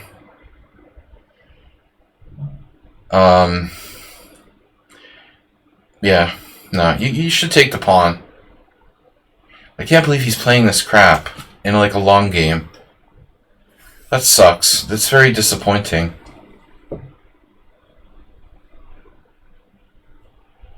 So, it's kind of a waste of time, but thanks for playing this. So I play it like a pier. It's like a Kraken, where white sacked his G-pawn. I guess I've seen people play like D5, but I don't really get it, you know. It seems like it's better to play D6. What's up there in the chat room? Alright, does anybody, what's up with Edward, by the way? 2505 in bullet. So, good player. 2,000 plus in chess 960, but that's usually because of bullet. These days, they should have more than one time control for chess 960. Now f3. To be honest, I don't think that f3 is like white's best there. I really doubt that f3 is white's best.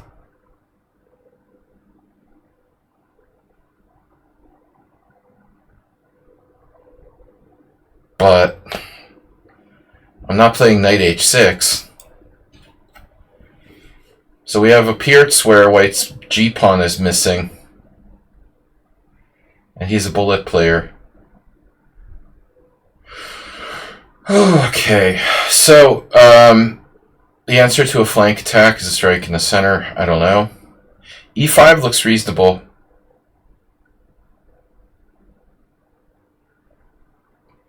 As far as I'm concerned, it's either e5 or maybe g6, because g6 is always good in this type of position.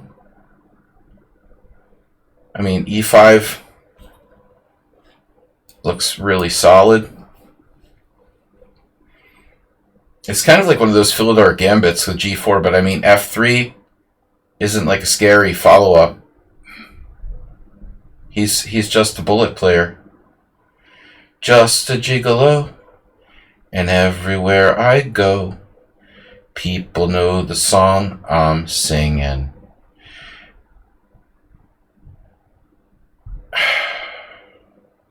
As I said earlier, it's a shame that we have to have people playing bullet chess in a 20 plus 10 rapid tournament.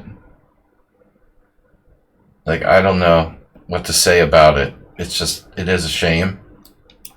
I'm going to take this pawn.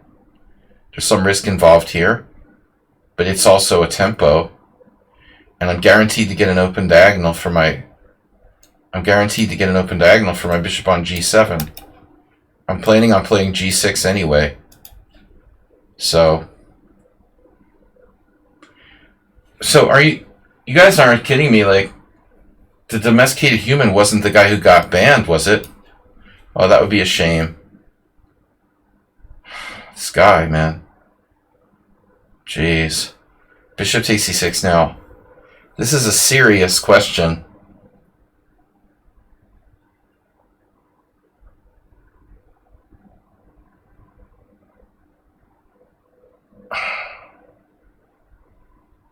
Tempting to take with the pawn.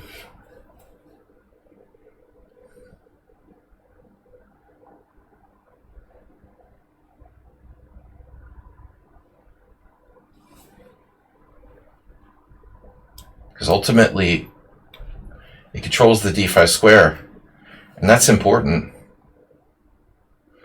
I don't like at all White's play. It's trashy bullet chess, and it doesn't belong here, you know?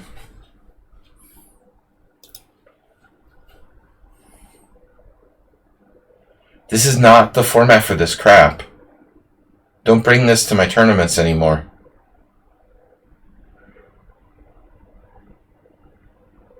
This is why I'm hosting classical tournaments, to avoid garbage like this. Now, I mean, you could be a computer and play like this, but otherwise, it's really not a good idea. I wanted to play g6, but I'm having second thoughts. But why, ultimately? I mean, g6, e5, not that scary. g6, castles queenside, bishop g7. Again, e5, takes, bishop takes, castles. You could win a piece there or something with my bishop on d7. So bishop e7 is a little safer. g6, h4 is also a bit scary. And there's another possibility here, actually, which is c5.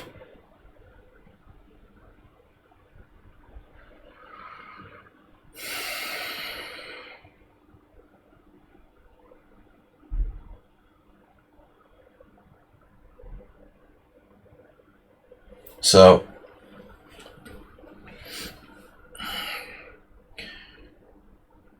let's do g6.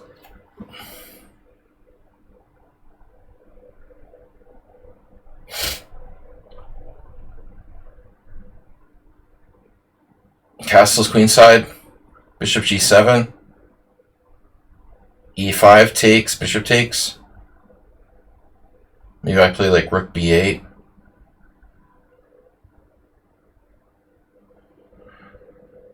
But this is just ridiculous, dude. Why is this guy in this tournament?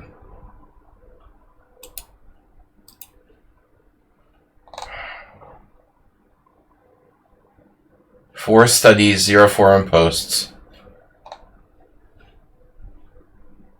Puzzle Storm 17. Blitz 2300. But the bullet just 48 games. Well, that's weird.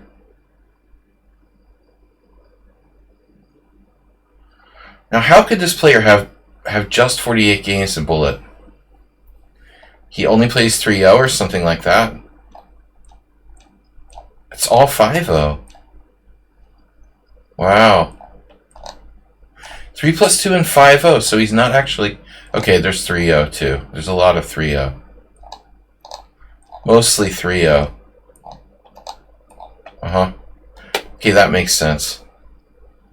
So it's mostly 3-0 with some 5-0, some 3 plus 2. e5 right away.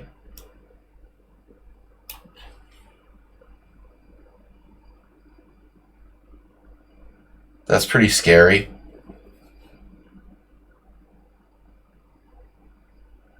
So I play bishop g7. You castle, I castle, you take, I take.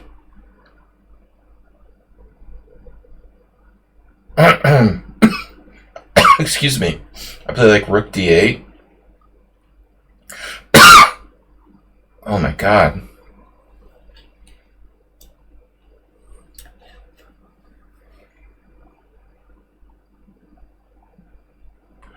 The G file. Did someone mention the G file?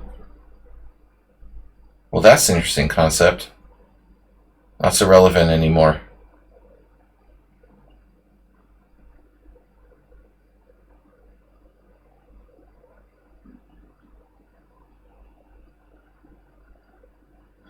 So castles takes, queen takes d7. And now rook d8.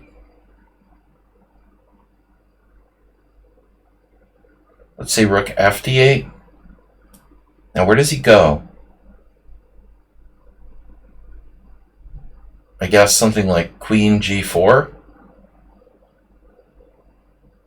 And now I have really scary threats. Check. King b1.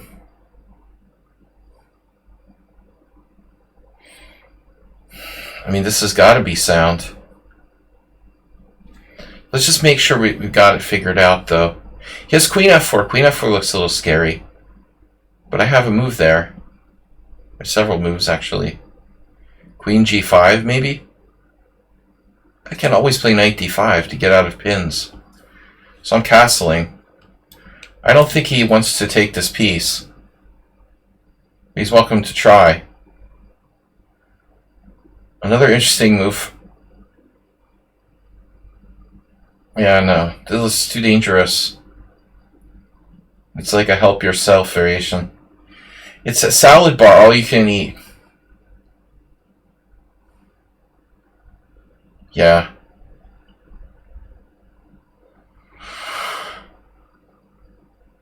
I don't think he does a lot of hardcore calculation. It's all bullet speed, 3-0 crap.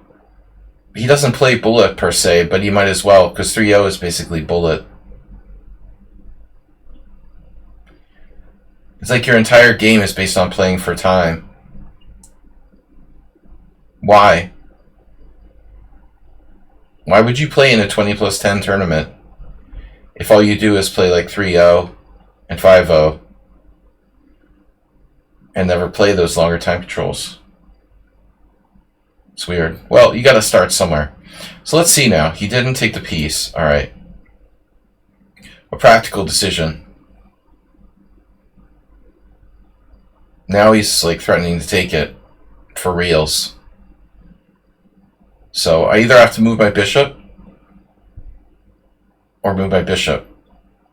Or play knight d5, actually. But knight d5 kind of sucks. Actually, yeah, he has some things. There goes my internet. Uh-oh. That's weird. That shouldn't be happening. My lichess is going down momentarily. We may lose our internet there.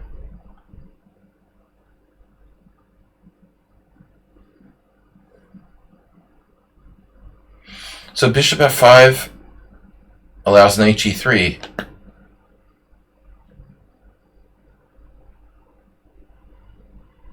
I could play rook e8. I'm not sure what it does. Meanwhile, white is like developing. Bishop f5. Queen takes, rook takes.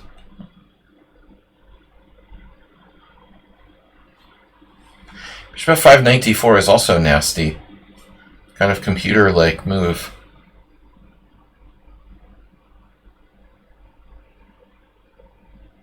Bishop h3 is a funny move. Maybe that's best. So nothing attacks me. Oh, he has knight f4. Okay.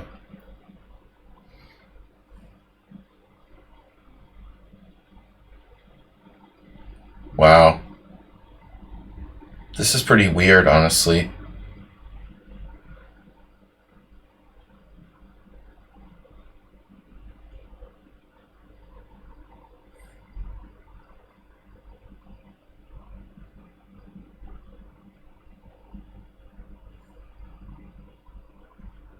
He has queen f4 now.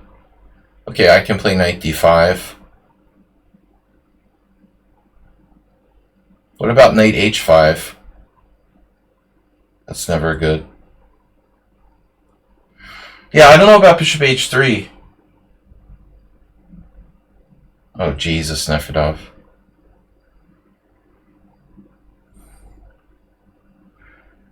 Nefedov, you're too good to ask questions like that. Weren't you listening to the stream?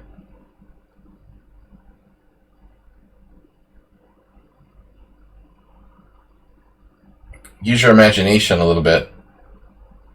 You might want to calculate. That sounds like an Uber driver question. Yeah, Nefidov, I just dropped a piece. I didn't see bishop takes f6. Queen takes d7.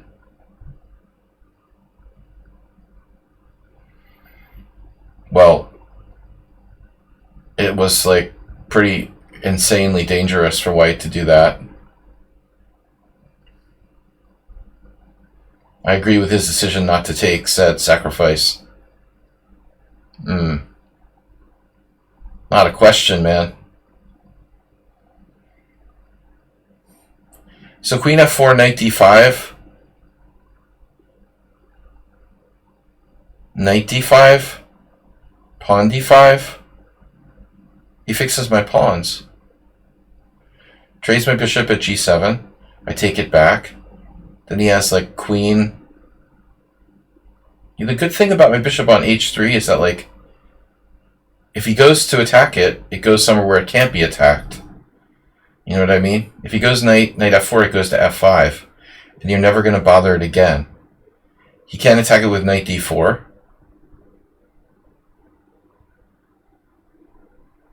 It's hard to attack it with the queen. And I even have threats of like bishop g2, bishop takes f3 in some lines. Maybe if the queens were traded, so... I don't know. I mean, it seems to me like white might be okay here, but he's not better. But he played so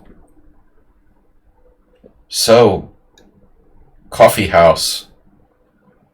It's ridiculous, you know? What are you going to do with this? Play g4 in a tournament game like your Timur Gariev?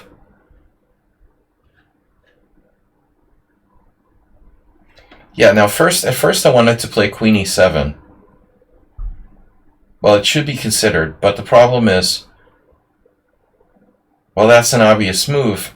It doesn't really do much at all. But knight d5 like looks a lot better. Knight d5, knight takes, pawn takes, bishop g7, king g7. Worst case scenario, I lose back my original pawn.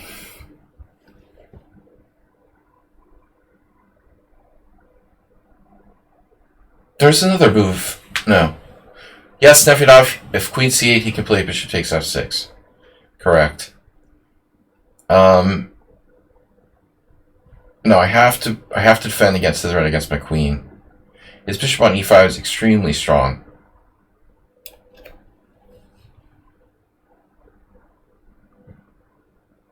Think about how strong that piece is. Seriously. So this guy, I mean, he isn't all a bad player, but it's probably a kid. I hope it's a kid, you know, who's a good player, but... And they understand a lot about the game, but they're just too shallow, you know?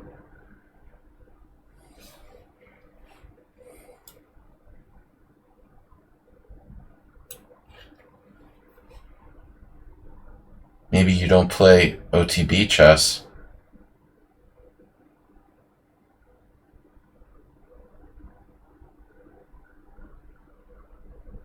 Black's position is fundamentally fine.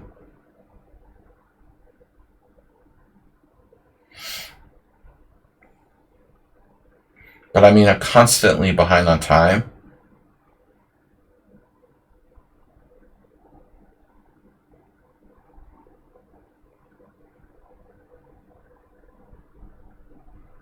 It's 3-0, 5-0, YE 5-0.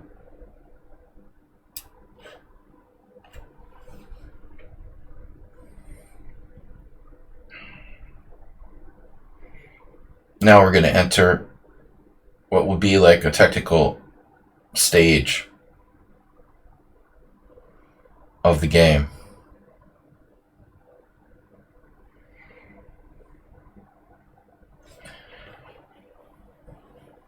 I mean, the opening isn't really bad for this type of time control, but let's just say that I wouldn't play this g4 gambit in an OTB game in a longer time control. Okay, now what? Queen there, okay. What does that do?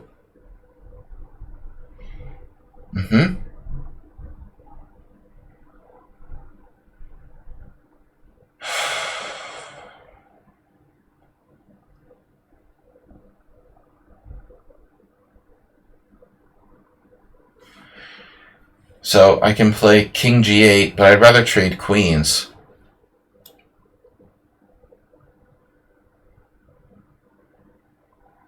It's safer to trade queens.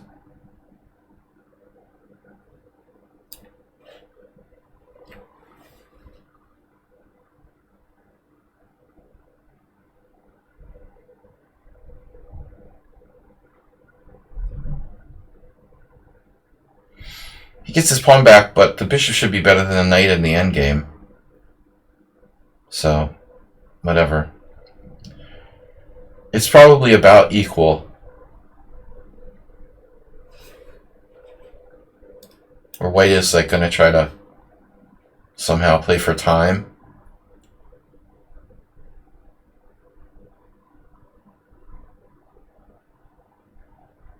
Theoretically, I could lose this ending. But I think it's obvious that black should be a little bit better.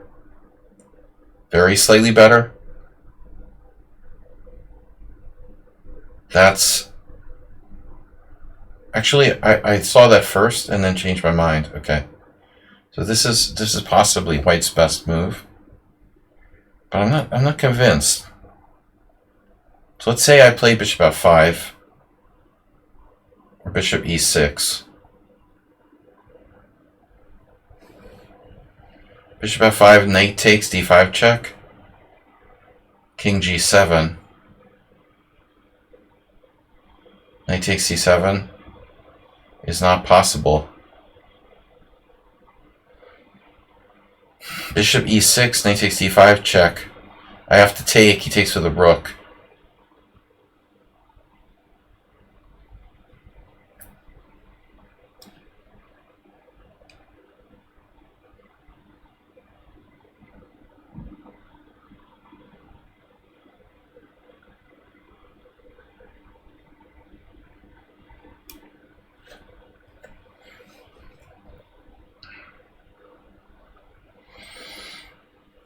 Knight takes d5 check. King e5. No, just kidding. King g5 is possible. And very crazy. Not really.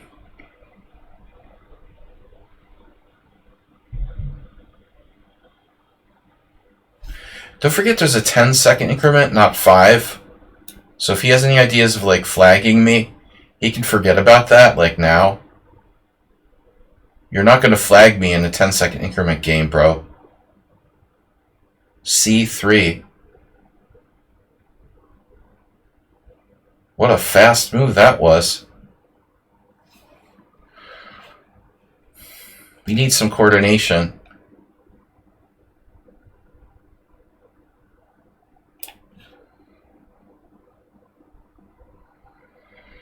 Coordination of pawns and pieces.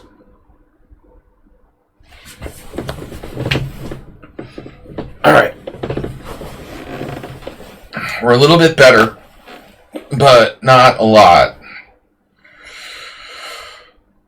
Bishop versus knight. Pawns on both sides of the board. Is he threatening me with something here? Like rook, yeah, knight c7.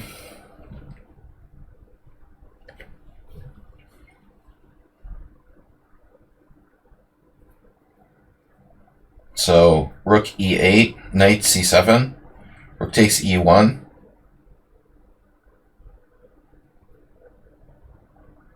Rook e8 looks good.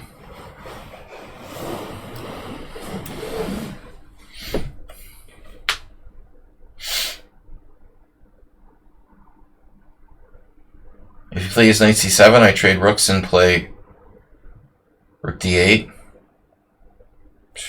This is ridiculous, dude. I mean, it's ridiculous, really, to play like this in this time control.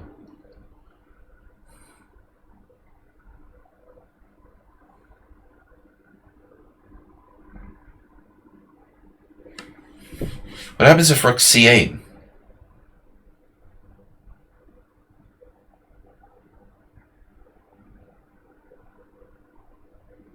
Oh, knight b5?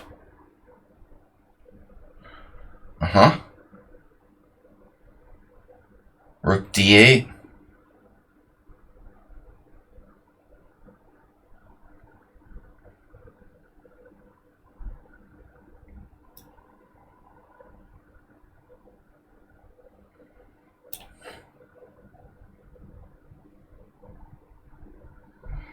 Why does he have to play this fast? So stupid.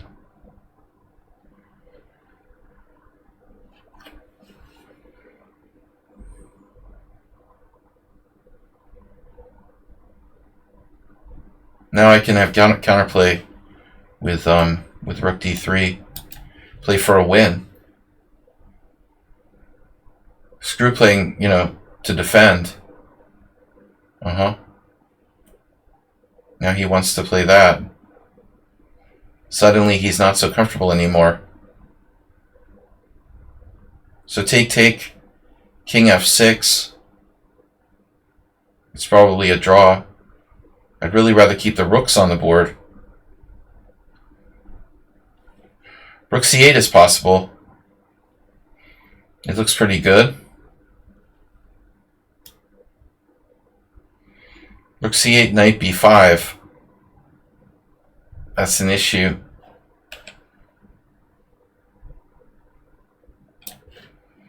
I have better king.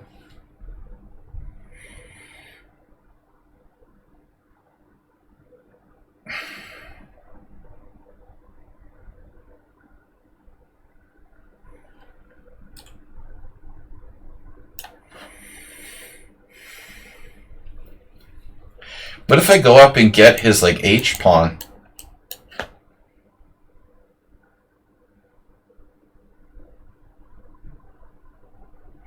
Is that a problem?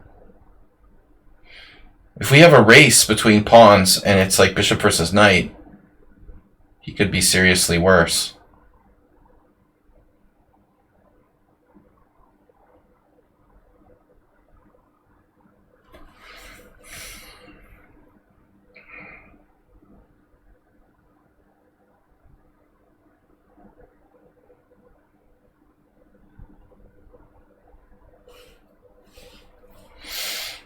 I don't know if I'd rather get his f-pawn instead.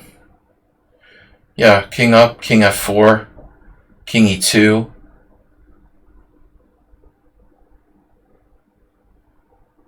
Then I need a means of attacking his f-pawn. It isn't so easy. I could interpose the bishop e6 at some point. King e5.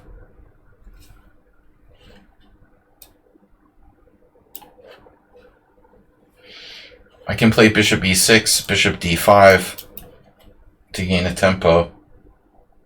Now black's slightly better. He didn't go after my pawn, which was the only scary move.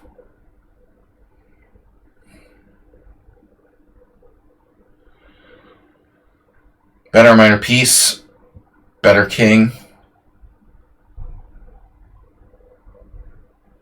Now, obviously, I have to watch my A pawn.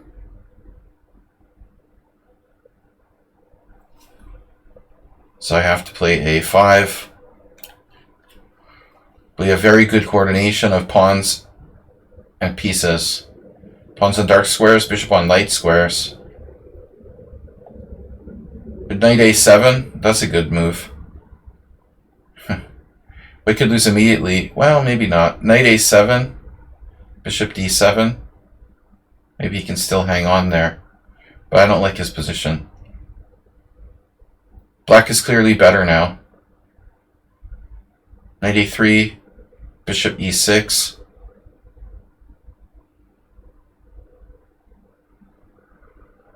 He's going to need to start using his time. Knight c7. Okay.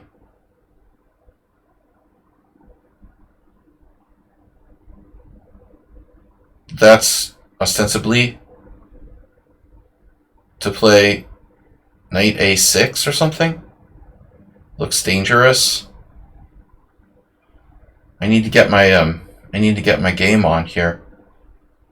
Stop knight a6.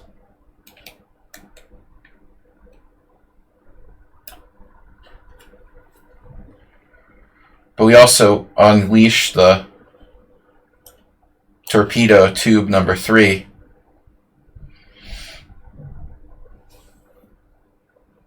Can you load torpedo number 3?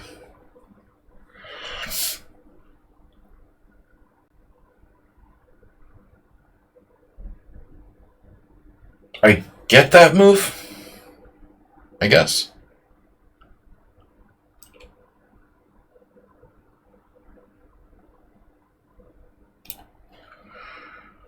Torpedo fired, sir. On target.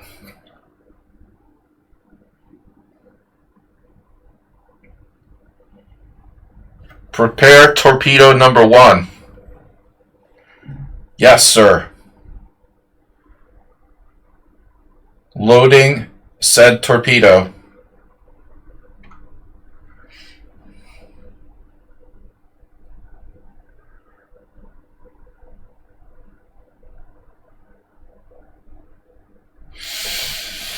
I'm just going to do some breathing exercises now.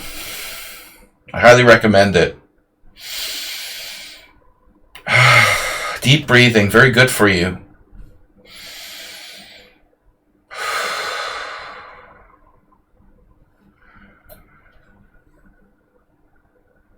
How's torpedo number 3 doing? On target, sir. Is torpedo number 1 ready to go, sir?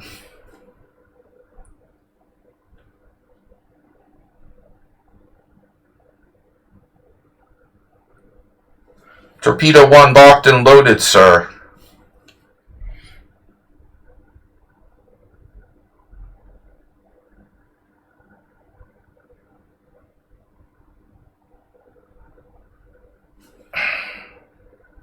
And we have the d4 squared now. Holy cow. He has knight b6. I don't care. Do I care? Should I play bishop b7?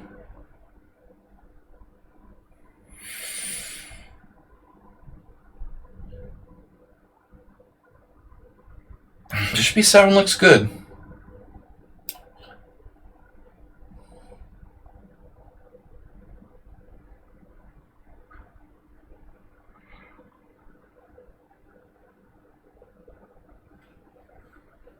For time isn't enough. We have to play chess as well. Okay, torpedo number 1 is ready. Prepare to fire torpedo number 1.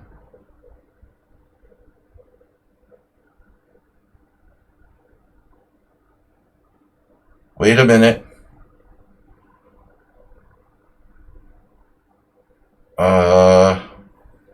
Pause torpedo number 1.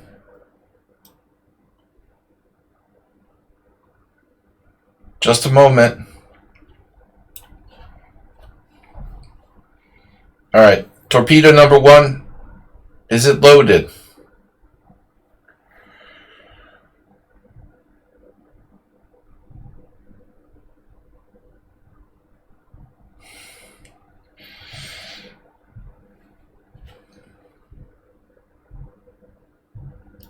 Ready to go, sir.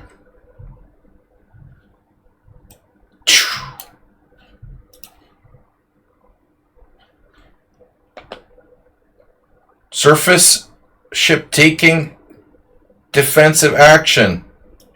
Fire torpedo number 1.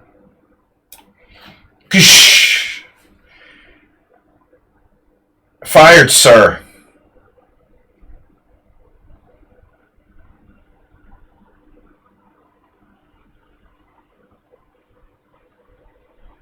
Wow, is his knight trapped? Oh no. Said knight is trapped. Oh no, black to move and win.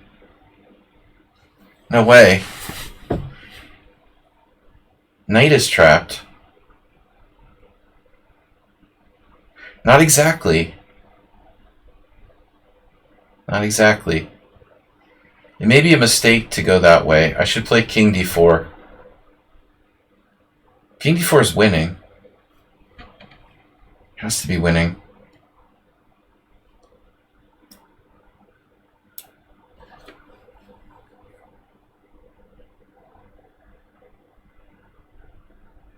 She moved the other way, sir.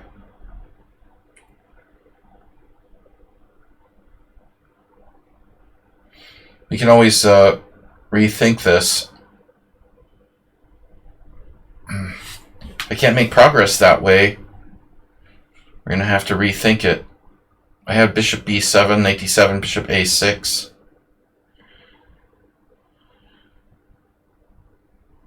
h4.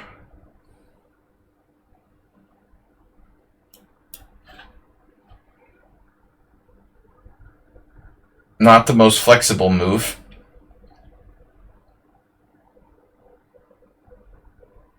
I couldn't resist. But probably a mistake to do that. Maybe not. I mean, what's he going to do? Babysit his h-pawn? How's he going to guard it? I'm going to eventually threaten to take it with the bishop, and he'll be lost. So actually, yeah.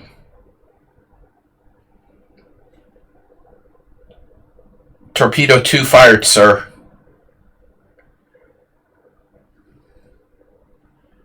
Two warheads armed. I could have gone back and tried to win that knight. You know, and if he ever tries anything like in a king and pawning game, I'll always have like g4 if his king strays too far away or something. So he played a4. Interesting move. I'm going to have to go back, obviously.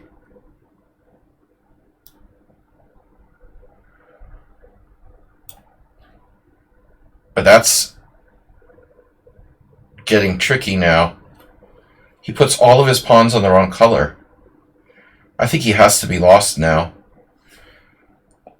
I mean, I can play like bishop e8, bishop g6, bishop f5, bishop c2.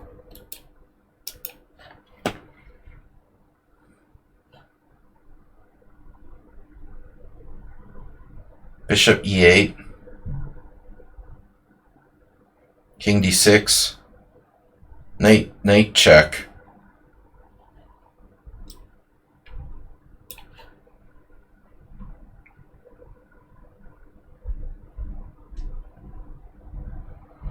This could come down to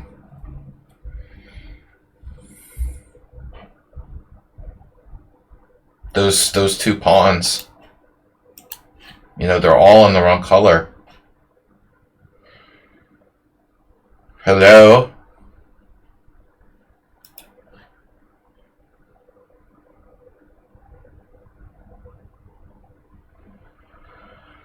Yeah, so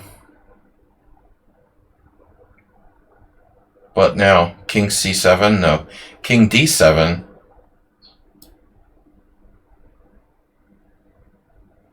Wait a sec. Just a second here. Maybe not. We have another option. King c7, knight e7. King c7, knight e7, bishop d7. Knight d5 check. King d6.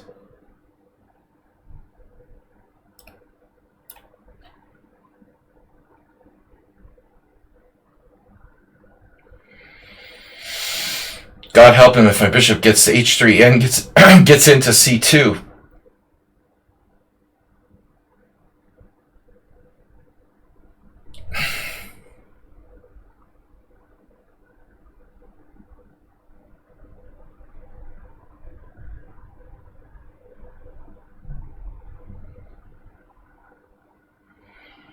Hello?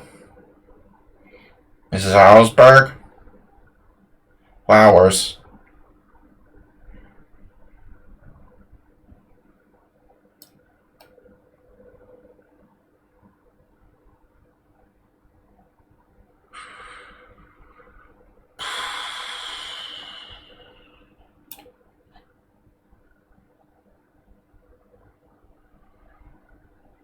Jehovah's Witness?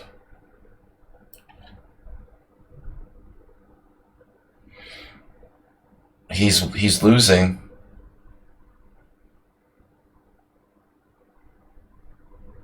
That's not check.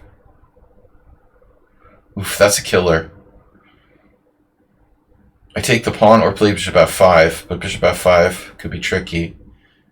Oh, you're on my other pawn. Okay. So which way do I do this? Bishop f5, take. King e5. Oh, that's crushing.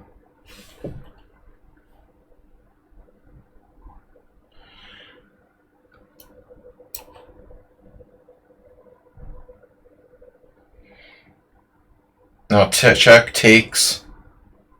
King e5. If king f3, king d4. If king d3, I think he's not in the square of the pawn anymore. It's like a puzzle.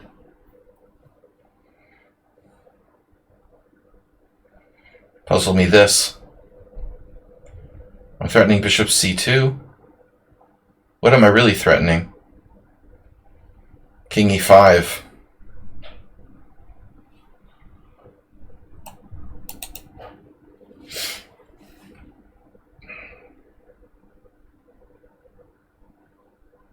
We're looking at a 5-hour stream. Uh-oh. Mr. Coffee's scared.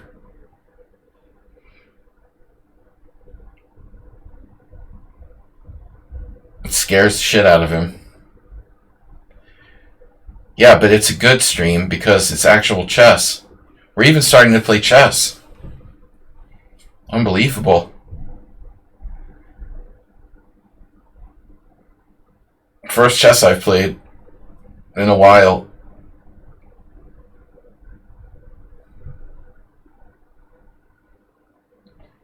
He's a kid, that's his job.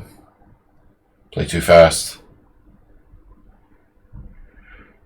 Damn, dude. Thematic. 5 out of 5 moms prefer GIF. Now, is there a trick here? No.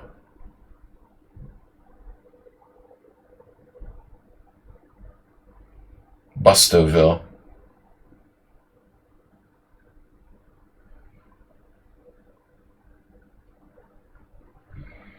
Nothing good can happen now.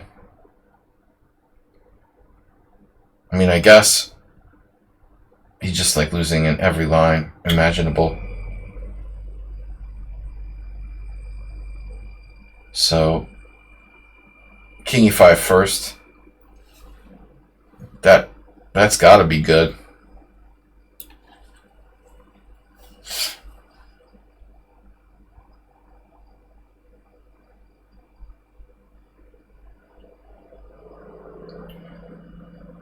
And then we go in and we start eating things one way or the other. Depending on where he goes. It's a matter of time until I start eating pawns. Which one goes first?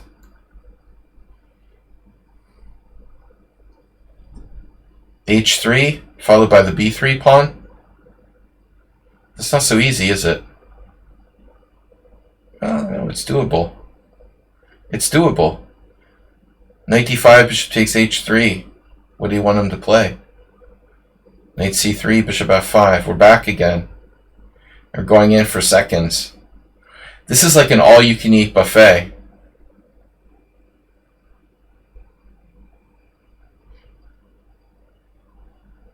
Where fat people are playing the black pieces.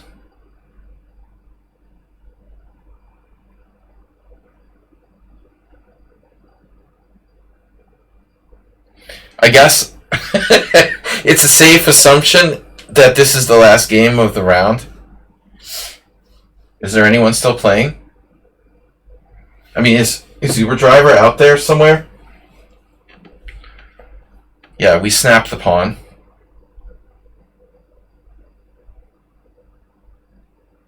To be fair, like bishop c2 is a good move too. There could be some complications with that. Takes. Knight b6. Knight c7. No. I'm taking this. That goes first. Who wants to go first? Knight e7. threatening knight c6 check, which is annoying. Problem is that can be prevented.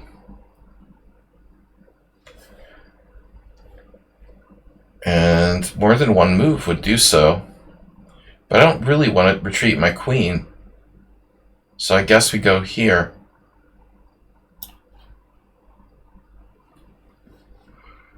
And now I'm threatening to walk in here.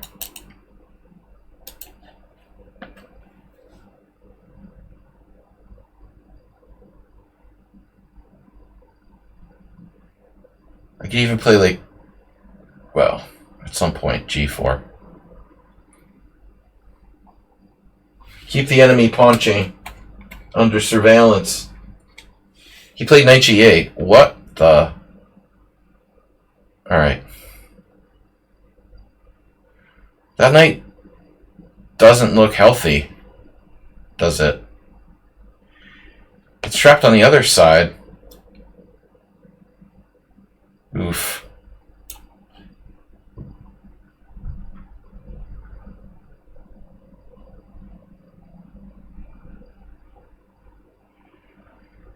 Would have thought he would have gotten trapped in this corner.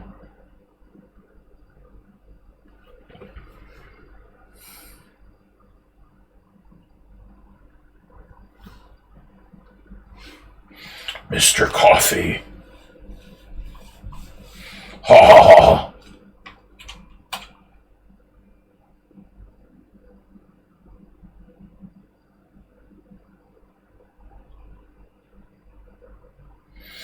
Getting your lesson games in. You're going to get a lesson, all right.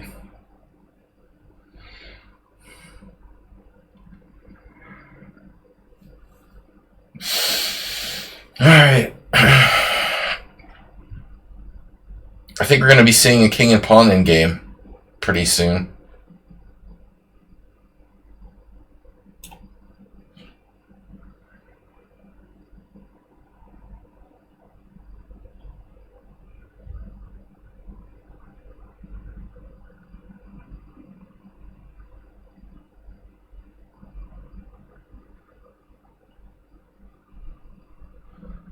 Yeah, so king g7.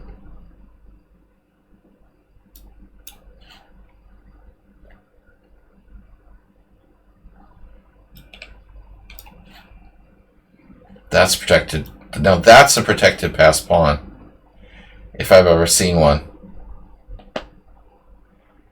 Alright. Oof. In Herstein is 3-0. Well, we know the next pairing. Jeroen has 2. Morales with 1.5. Morales stepped out for last round. Anonymous player is stepped out for last round. You couldn't even come back?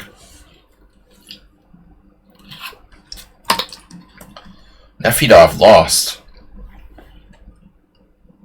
Just another player won. Pyra drew with Mr. Coffee. Minor upset. Mr. Coffee with 1 out of 3. Eva William with 1 out of 3. Shockey just here for the trolling. Oh man, Osgertz got banned. Astrobate's 0-3. A lot of people have left the tournament. But we have 3 rounds to go, guys. And you know about the prizes, right?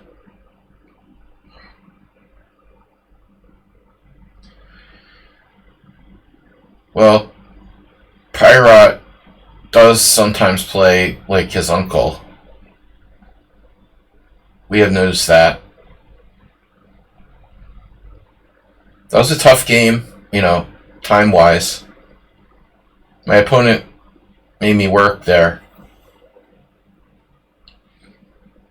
That was an interesting game. You know, very fly-by-night operation by my opponent. He was probably okay, but underestimated, you know, the danger in the end game. I think the first step in drawing a worse position is like accepting that and knowing that you have a worse position, because sometimes people don't know and they don't recognize, and like knight versus bishop is very tricky.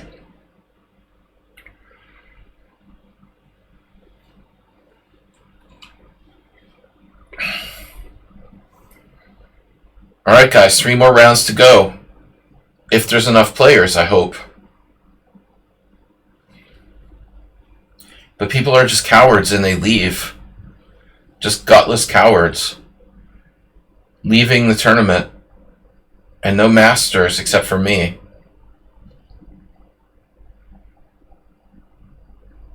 No Zen Chess, no Aldisto, no Schieber Spieler, no anybody. You know, I was thinking, Mr. Coffee, we should invite Art Vega to join the team, but he's always streaming later anyway. He's probably too different a time zone to even play.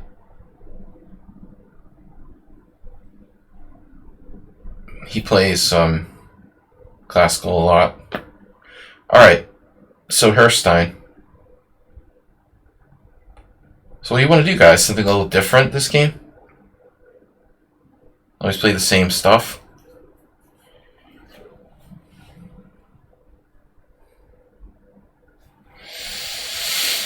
Time to time, I will play G3 move order with white. I've got to keep all my options available. The one thing I don't want to be at the tournament against these botsers is like predictable. I don't want to know what I'm going to play, you know. I don't want other people to be able to prepare for me and know what I'm going to play, if possible.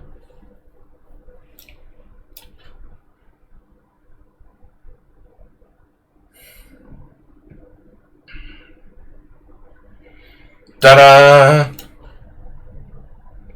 Okay, I use this move order a lot. You're playing the Pierts. You are playing the Pierts. You turn the chat back on? Alright, I turned chat back on. So Evil William sadly got to go eat. Can't stay, thanks.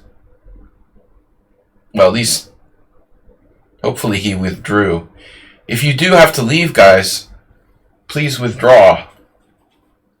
Remember, I feel like lichess should do a better job of reminding people of that somewhere. Like, it should be like written in stone. So I had this exact position in the World Senior, and the guy played a weird move.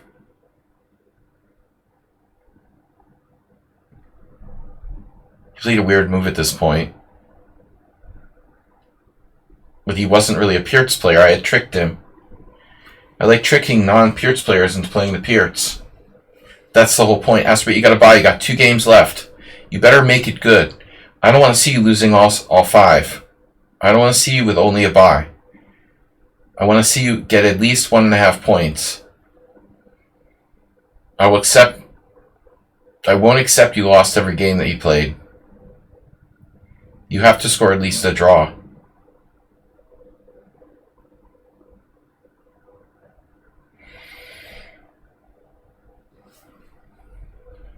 So, the Mongolian guy, no, not Mongolian, the Kazakh guy played a6 there, which is a weird move, but e5 is more normal. I had this weird memory of this game I played in like 1988, 87, against National Master Lawrence Epstein from New Jersey. I had a number of games against him. He's probably still alive. Interesting. Older, must be a bunch older now. 80, late 70s. I mean, I don't know. He's probably in his late 70s. But we had a game where I traded on e5, traded queens, and played like bishop g5. So it was something like pawn takes e5, pawn takes e5, queen takes d8, rook takes d8, bishop g5, threatening stuff like knight d5. But I mean, that doesn't do anything, does it? That doesn't work. Or you could just play c6. It doesn't make sense to do that. In any case, I mean, it's not a usual move here. I guess castles is fine. I certainly don't have to trade. yours truly has also played this position with black. The last time, the horrible defeat at the hands of Liquang Liem, the now 2700, who killed me. I played the modern against him and he transposed to a classical Pierz. Maybe this was it. So maybe this was it. I trade now and play like bishop g5. That seems kind of familiar, actually. Yeah, it wasn't the other position, it was here. Maybe Larry played the same move, knight c6. I don't really like my other options. Herrstein is like an opening expert.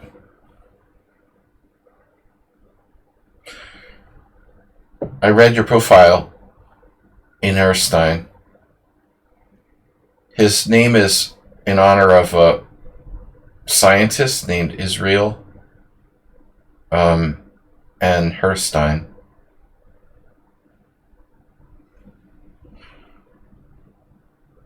I.N. Herrstein.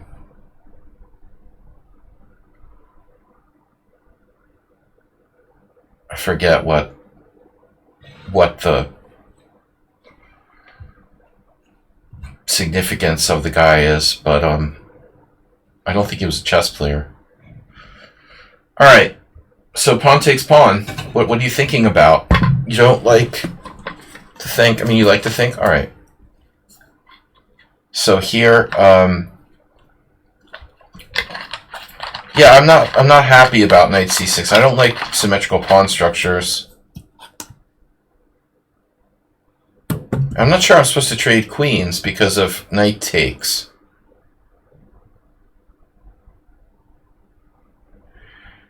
And actually, that's weird.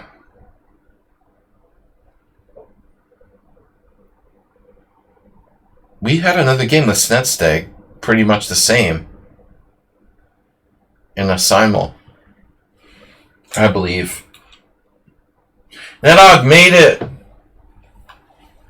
Don't spoiler Nosferatu, dude. Okay? Please, Nedog. Can you not? Don't do Nosferatu spoilers.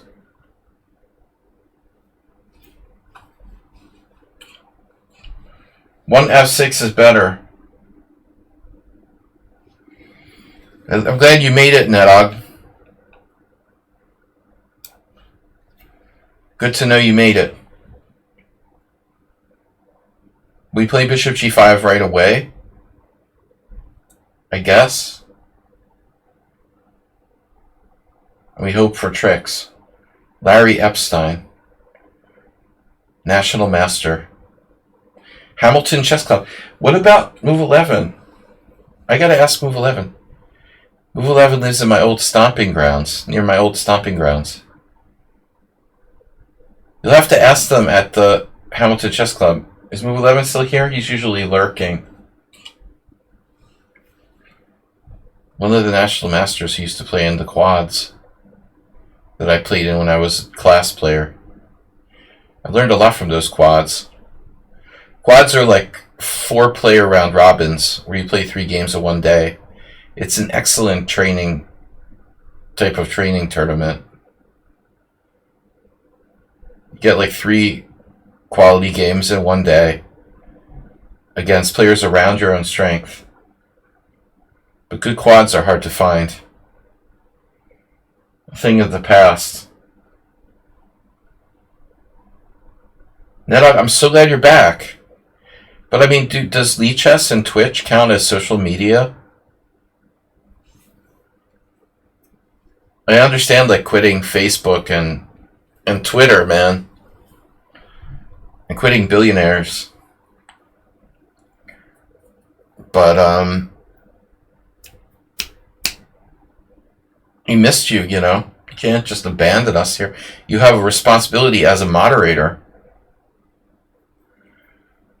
What about your Discord job?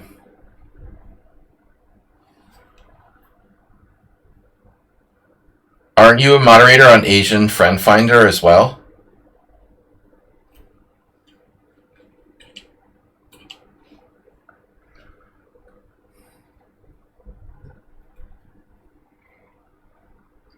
I thought that was your gig, like doing like sex chat moderating.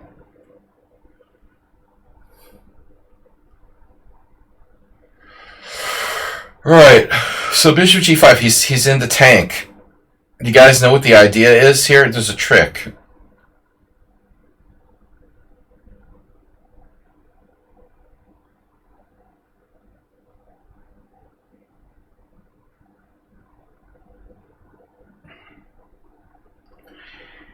Yeah, he fell for the trick. Oh no.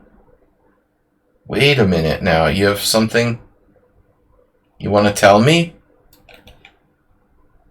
Oh no. This is like a Larry Epstein trick. The pre-move.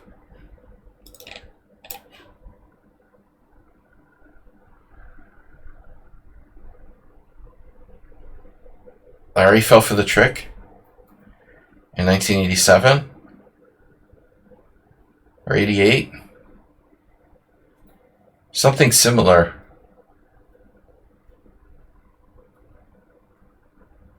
Yeah, so you can't have your cake and eat it too. You have to lose something. There's no knight e6, there's no bishop d8. I take the pawn, yum yum. Yum yum. So all that for a pawn, but it's a good pawn. It's a healthy pawn. Alright, now we start to play in earnest. Ernest does Dallas.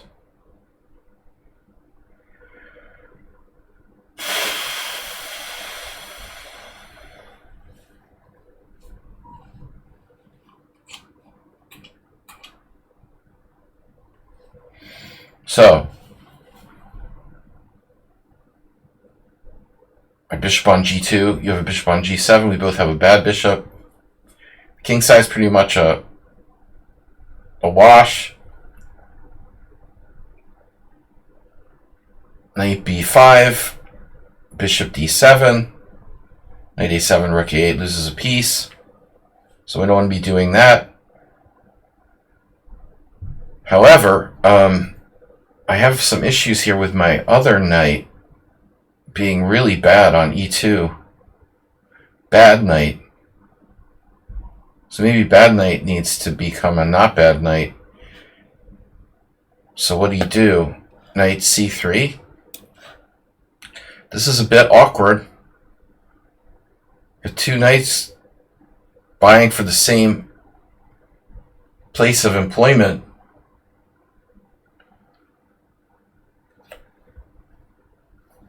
No, I know you just do the modding for fun.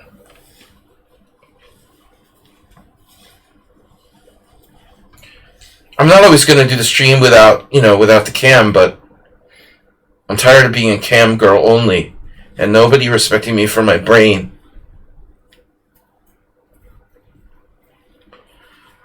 So,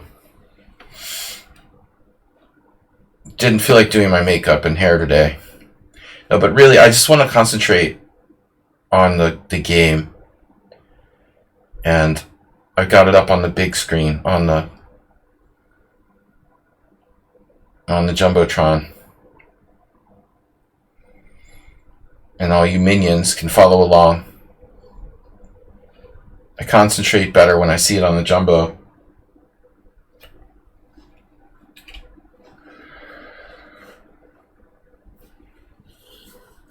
So what's up? A6? It's just a pawn. Your rooks have mobility. So I don't know what there is to think about here. I mean, I guess you can go for some kind of f-pawn advance, which looks risky, but plausible. Or just knight e6. Maybe something like bishop d7, or what else? That's about it. Black's options are pretty limited. Either f5 or knight e6 or bishop d7. Maybe knight c6, but...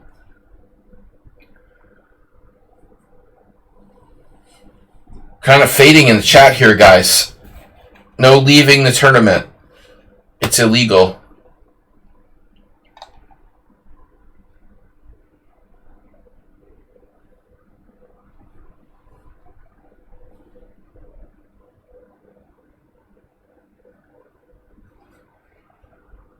Wow, you're getting loans back. I haven't seen that in the news yet. That's interesting.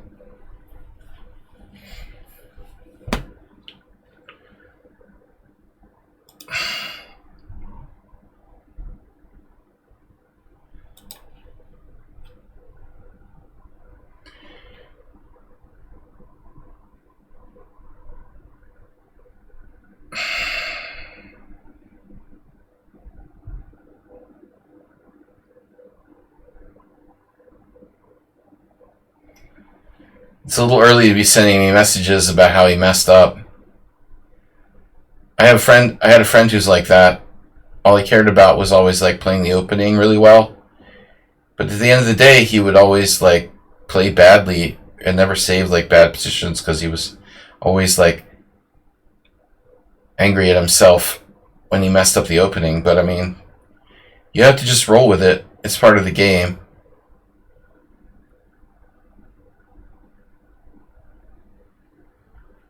So you have to be resilient, and you're going to make mistakes in almost every game. I know it's easy to say that, but fact. I don't like knight d4 coming in.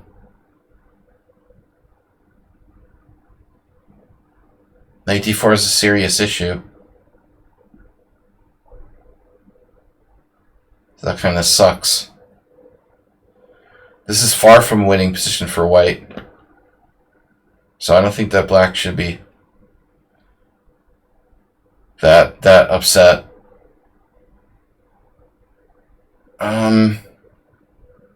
What about knight b5? Knight b5, knight d4.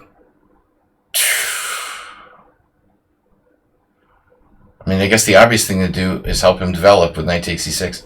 That doesn't seem great, helping black's development. My other options are knight d5. What's wrong with that move, knight d5? Oh, knight d5, knight d4 bugged me.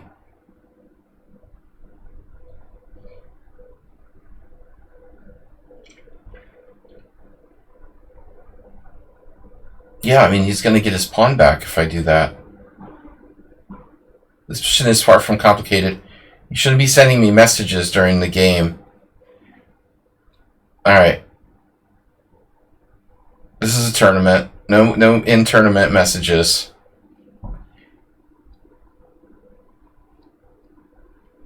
It's like, would you talk to your opponent during the game? In a tournament? Some people do that. They're like pissed off. They start like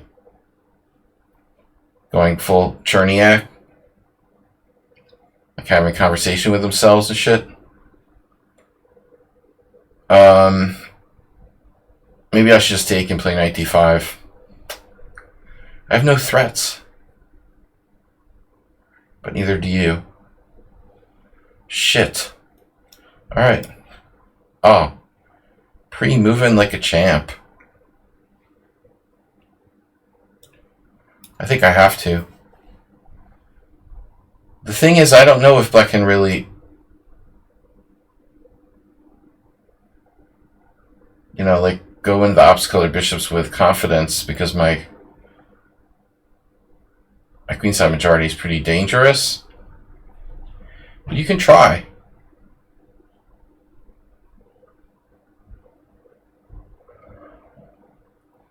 Okay, he has excellent chances to hold here. He's just a pawn down. No call for sending private messages.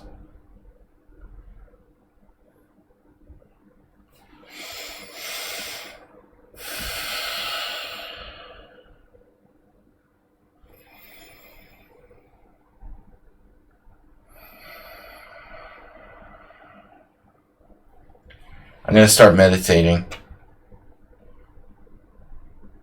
Evening, boys. Nadag is in the house.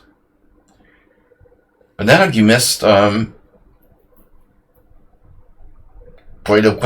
a chunk of time there.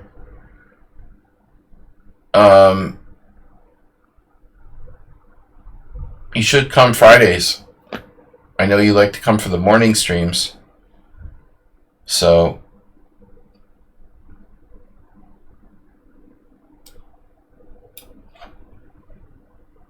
Fridays would be logical. Yeah, I don't know, man. This is tough. This is really a tough position. I'm only up one pawn. I don't think that white is necessarily a winning position. He fell for a trap, but I mean, it could have been worse. I win a pawn, but I have to give him the bishop pair. And actually, I think you need, like, insanely good technique to say, like, that's a winning position. I'm not even sure, like, Karpov can claim a win after this opening trap. If you play badly, you're lost, but I think that it may not be lost. Just slightly worse for black. Anonymous, what's up? So you're in the tournament. You haven't been around much. I feel somehow less connected to the streams since you guys can't see me. And I've never really done streams like without the cam on. But I think it's a useful tool to help me to focus more on the game a little bit. I don't feel like I'm in a social situation. Like I'm having a chat on the video chat. Like, I don't know. It's kind of weird. Okay, I mean, I make like audio recordings all the time. I remember there was like some, oh yeah. I remember when I got an offer from, what was that chess site that used to sell all the videos, Asterbait? What was that? They got bought by Quality Chess? Or they got bought by Magnus Group? That Argentine? The Argentine thing? You remember. What was it called? Asterbait, remember they used to send you ads and stuff? No, not Chess 24. Chess 24. No, you wrote Chess 21. No, what was it called? The Argentine guy who would sell all kinds of videos. They offered me a job making chess videos for them, but it was like, they were like, you have to like dress nicely and wear, and I was like, fuck that, you know? It's ridiculous. I'm making like a recorded video. Okay, they do that with the, yeah, I guess they do that with the, by the way, like the Chessable. But I do think it's actually kind of stupid. I don't know how Chessable works it, but they bought that site. First of all, I think that the lecturers are probably distracted. It's distracting. Although it may help in some instances. I'm not sure it's better or not. But I was annoyed because they're like, you have to dress nicely. iChess, yeah, iChess. Stupid name for a chess site. It's so stupid that I couldn't remember it, in fact.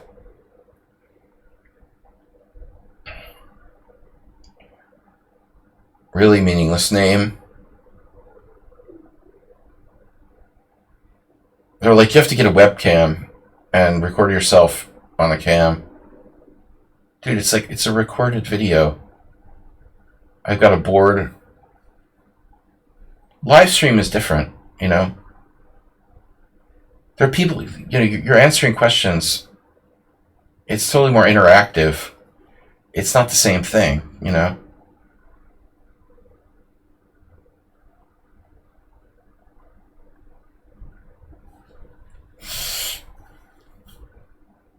So I just like blew them off.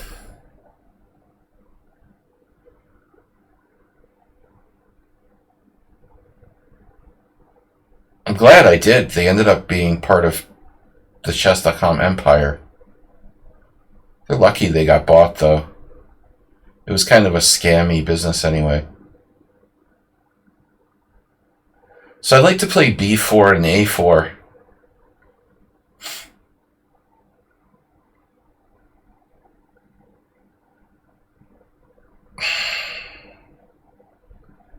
If I play b4, I think we're going to start running into issues. I don't think I have this luxury, actually. So instead of doing that, let's stack it up. Let's stack it up and see what we got here. Direct approach. Remember you used to complain about iChess? And that grandmaster, I can never remember his name. The face of iChess, the great iChess. Anyway. They've been incorporated by the blob, the chess blob. Chess blobs. Chess blobbers.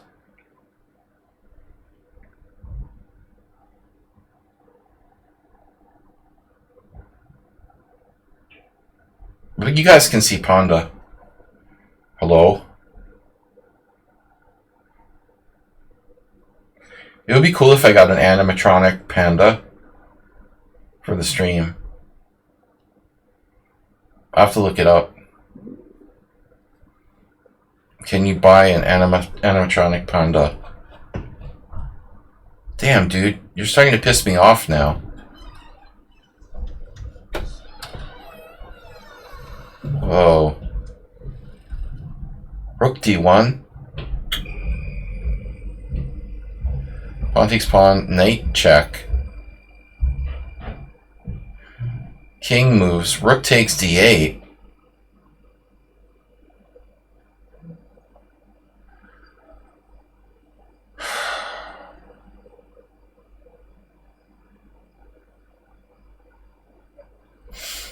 Tactical endgames.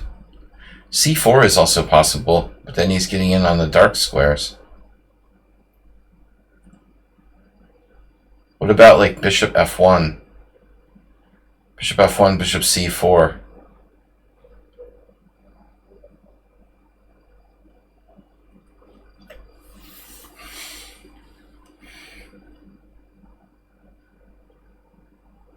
Maybe I should just take on b4 with the pawn.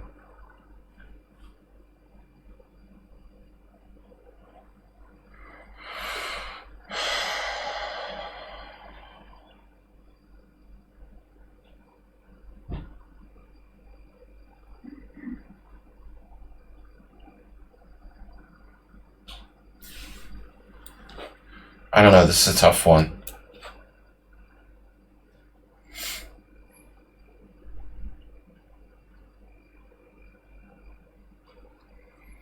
Better, but I'm not winning.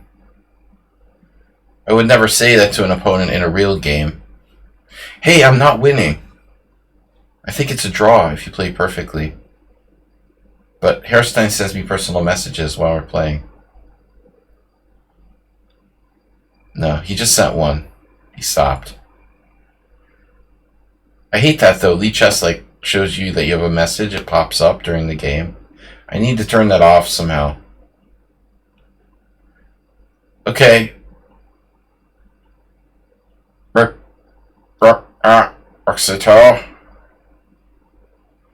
Yeah, because bishop c5 is not allowed. You're not allowed to put your bishop on c5. I just want you to be aware of that. This is like the Exchange Kings Indian players like dream position. All that work to your pawn and it's still a draw.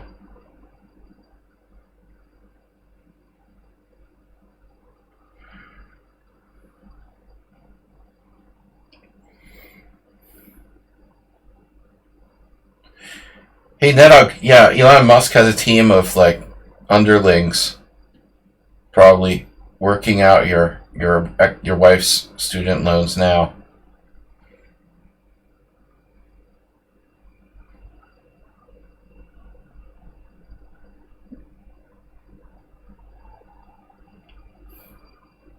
I heard there was an article about it in Wired, and like Musk is freaking out that they exposed the names of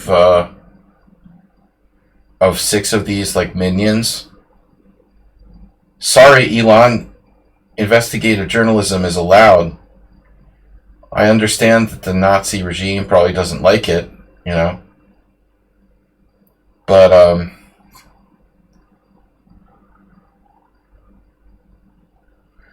in other news, speaking of Nazis, I now have a Nazi record store in front of my house. Isn't that cool? Neo-Nazi record store. Just what I always wanted.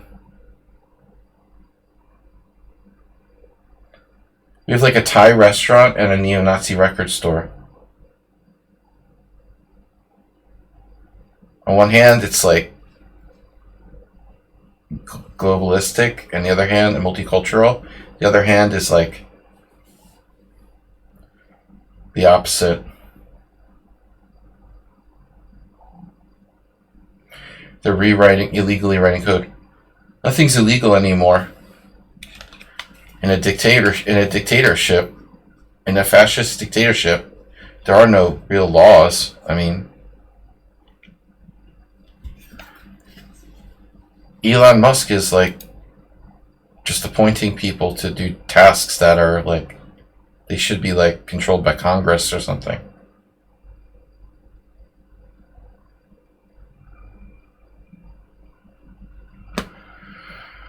All right, Bishop F8.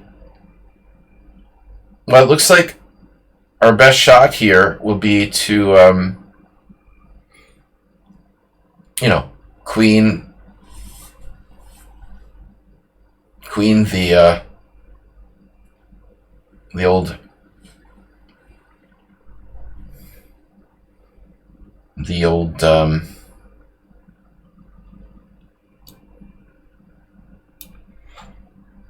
queenside pawns, but it's not much, is it? Those queenside pawns are not that good. This guy's playing really well. I mean, dude is still not going to lose at the rate he's going. Maybe I had a better move. I don't know. But ultimately, I'm going to be tied down to that B pawn on the queen side. Yeah, I'm in Hungary, where it's okay to be like a neo-Nazi, apparently.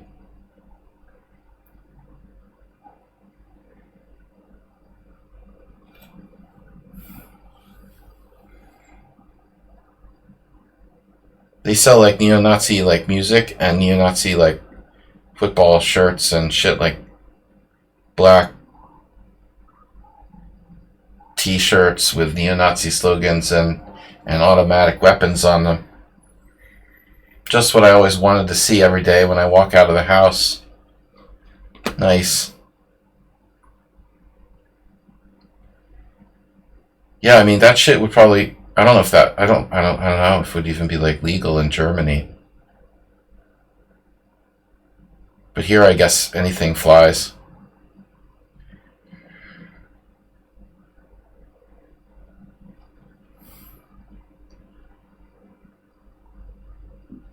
Also, the economy's melting down. That's good. I like how all the people like claimed they voted for Donald Trump because of the economy. What bullshit, you know? So he could like start a trade war and like make things cost more. It's insane. That's insane. It's the only thing that like really like put him over the edge in the election that everyday people identified with. And it was completely bullshit. And now, like, I can't imagine what they say on Fox News. The other day, I had this friend from college who's kind of like a libertarian or something.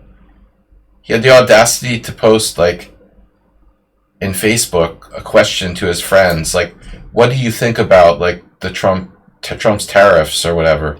It's like, are you serious, dude? What kind of question is that?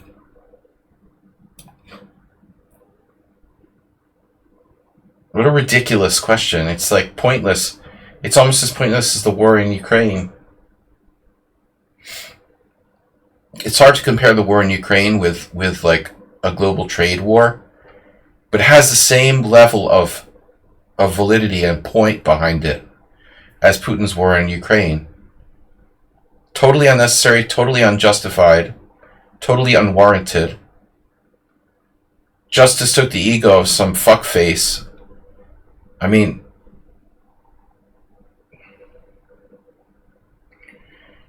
it's ridiculous. It's retarded. And the only reason people were like, well, I think I'll vote for the economy was bad under Biden. Like, yeah, right, dude.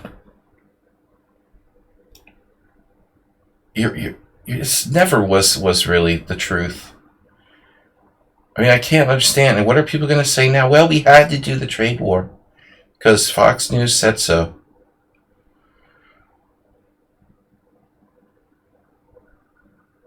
Well, like, perfect game by Herstein, except for the opening, quote unquote, blunder, but still not lost. It's still a draw. He might lose on time.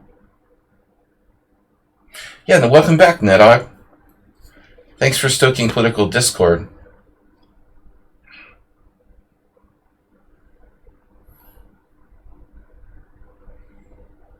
I always knew you were a Discord moderator. Now, what am I doing? Oh man, this is access granted. Wait a minute now. Shit. What am I doing? I don't know. You need to be like freaking Ivanchuk to win this position. I could take on F5. Does that do something? I don't want to take on A4, then I'm on the 7th. Or whatever. What is that? The 8th rank? Now I'm playing too fast. You distracted me. Neta, play chess. Come here and play chess. No politics. So easy to distract me. I'm watching on Jumbotron. I'm trying to focus on the games. And all I do is I get distracted at the drop of the mention of some kind of ridiculous loser like Donald Trump or Elon Musk. Just trigger me. I've been fully triggered. And our only hope is to win on time.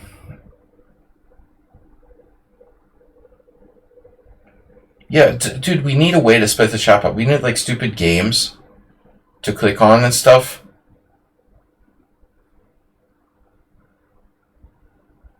Chess is just too boring for most people. And we finally have a, like, concession of sorts. Pawn takes e4. That was an unnecessary concession.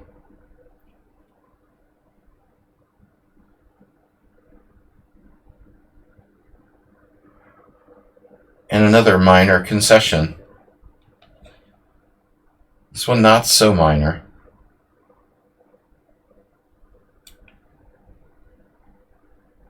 If I take on g6 with check, yeah, that's a bad idea. Alright.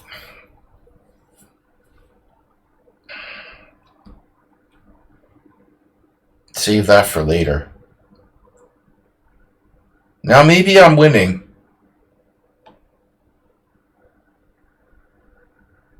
Because I'm winning a second pawn. It looks pretty good. At the same time, no guarantees there. If I take on b3 first, he'll like escape.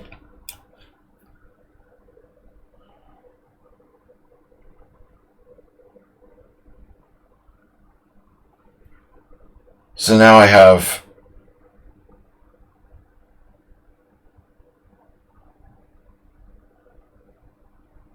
two pawns up temporarily.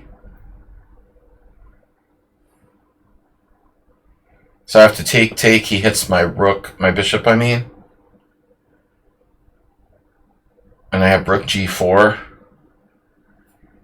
That shit's not going to work. So it looks like I can't keep the second pawn.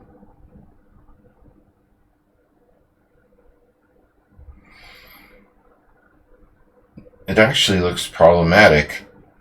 Oh no, I have a trick. Okay. That was a close one. Alright. So rook takes rook.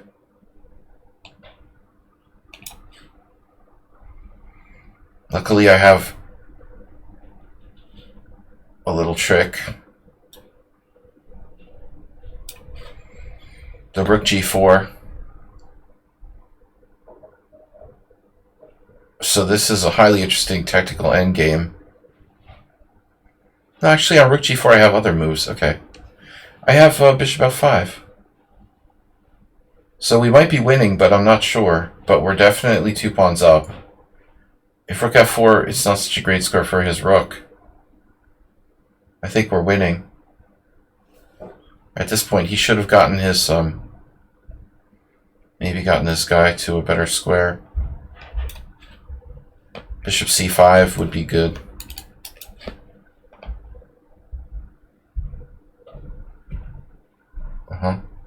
But 2 pawns should be winning.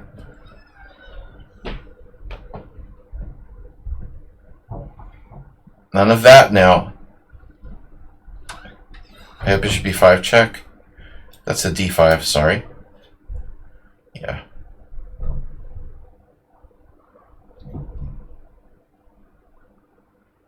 That's another pawn. Check. Takes. Oh no. Now I'm really getting greedy. But that's a lot of pawnage.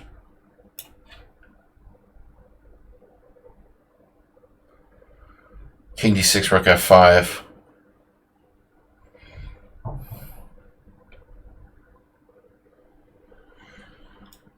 Now we're attacking the bishop. Black's lost. Tough game, though. This is only round 4? Is that right?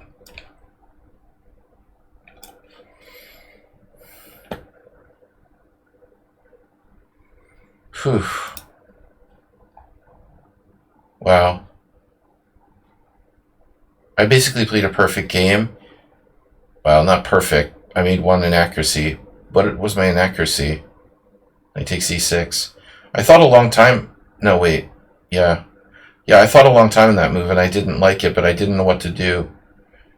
You were drawing until you weren't. You were drawing until f takes e4. When you panicked in time pressure. Alright, back to tournament. Surprisingly, that was the last game going. Wow, what a surprise. Okay, Edward's back with 3, so he's going to face Herstein. And I'm going to play... Pyrat has 2.5. Seems like a forced pairing with me and Pyrat. Mr. Coffee has 2. Getting the win against Nefedov. Wow. Minor upset. Mr. Coffee slightly lower rated than Nefedov. Good job. Well, congratulations to Mr. Coffee. Your has 2. Anonymous player is out. Morales out. Another player with 1.5. Nefedov 1.5. Guys, 2 more rounds. I know it's a long tournament, but that's the point. You know, we get to play some good chess. What time is it now? We got... Wow, this is a long one. Alright, let's get this thing on the road. We get this thing done by 11:30 if we keep it moving. A little on the long side. I understand if you can't make it all the way through. I hope we have enough players to do the 6th round pairings. Again, I should play Pirate, and Herstein should play Edward. You can always do manual pairings, but Mr. Coffee, can you switch to manual pairings in mid-tournament? Can you do that? I think I lost my control bar. Probably not. We could try that sometime where we have like a manually paired tournament with Mr. Coffee in charge.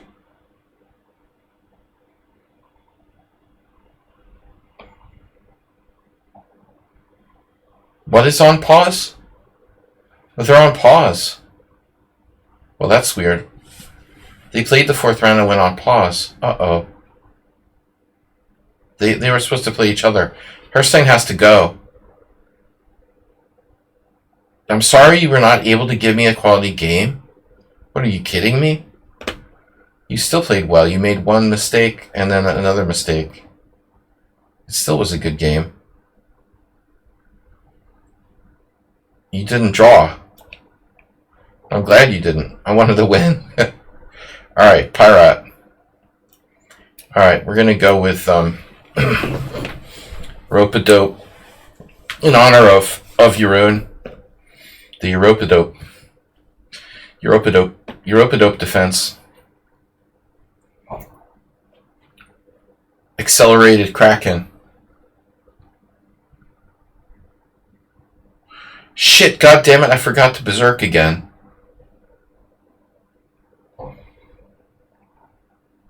Europa-Dopus.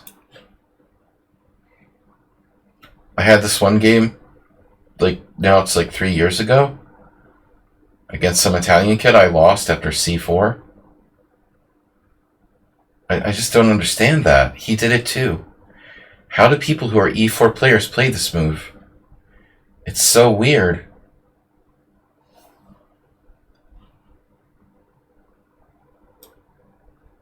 I just don't get it how e4 players play c4 there. It's really bizarre. I understand how a d4 player plays c4. See, now here we have a situation. It's absolutely possible to take. But the computer likes this pawn sack scam gambit style. I normally don't play unsound gambits, but this one is really borderline.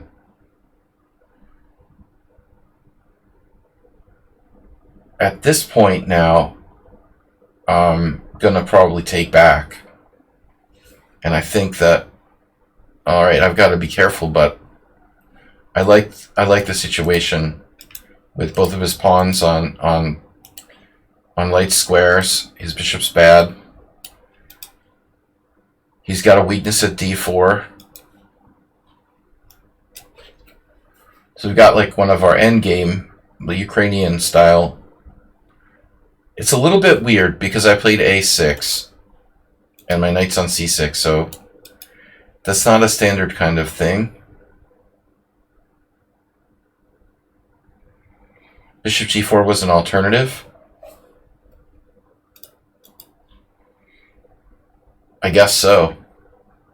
Now that you mention it, sure, you could. But I'm happy now, you know, because I mean, you know, honestly, to be fair, I can recapture. To be honest, like, yeah, it's an alternative, of course. I guess I just like his knight on f3. I like it better. I like the endgame better with his knight on f3. He doesn't have any sort of f4 break, nothing sharp like that, and his knight is very restricted by my pawn on e5. So I feel like I'm more comfortable going into this endgame now that knight is stationed there blocking the f-pawn and kind of locked down, you know. But absolutely, Shaki, I'm sure like bishop g4 might be a legit possibility. Hard to say what the computer would recommend there. Yeah. Okay, now we have to really think, because the position could still be slightly better for white, maybe. But we're playing this for practical reasons, first of all, and 10 tends to be problematic. People don't play these sort of positions very well. Now, what happens if I play bishop b4 check, by the way?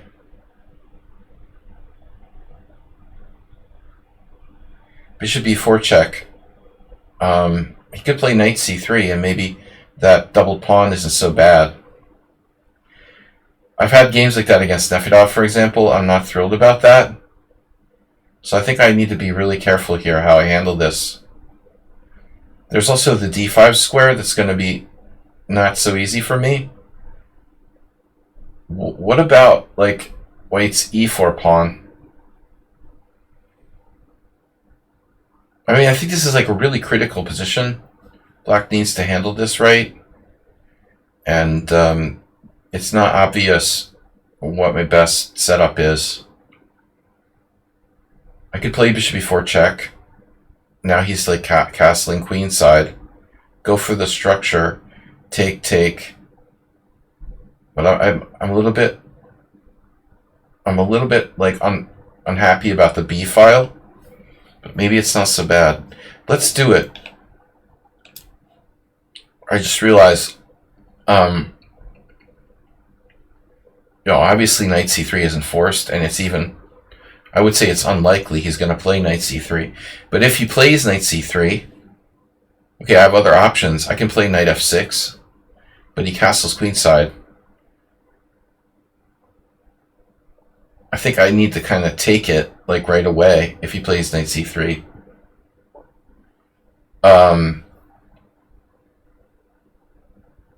The other, all right, now,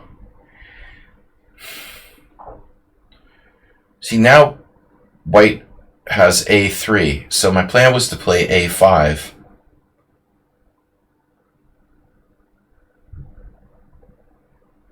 I'm gonna give up my bishop for nothing, I guess.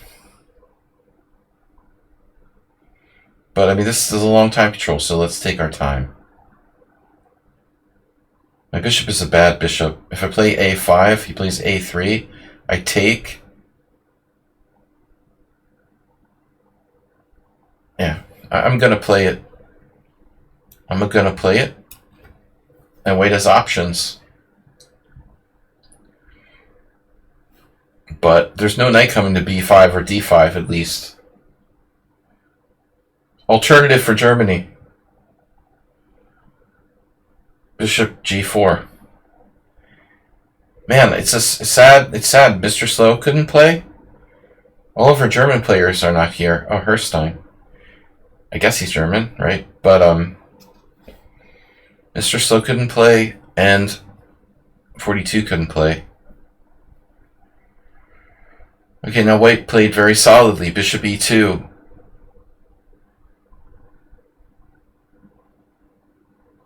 Now my knight is a problem. I think I should play f6 at some point. I'm not sure though. I have also knight f6 with idea of knight g4. I like it. Let's do it. We go straight. We're threatening knight takes e4, but we're also threatening knight to g4. It's like a double threat.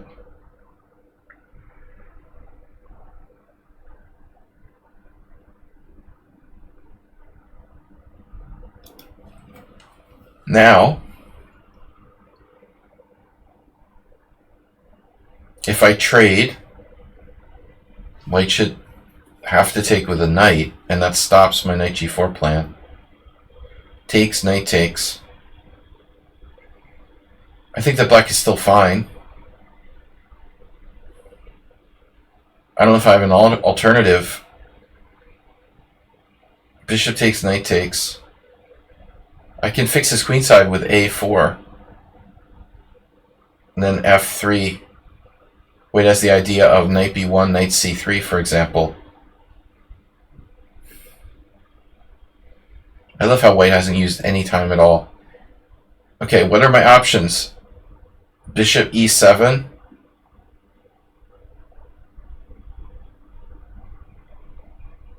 Pretty creepy at this point. I'm going to take... Dude's pre-moving. And there was mention of him being underrated. I mean, there's something weird about it. Yeah, of course.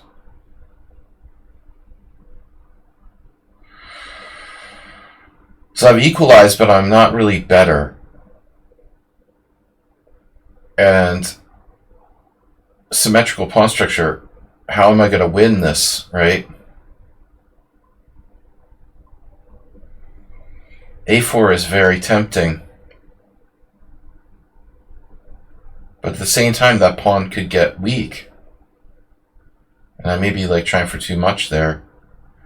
So I think this is important to think long about this situation.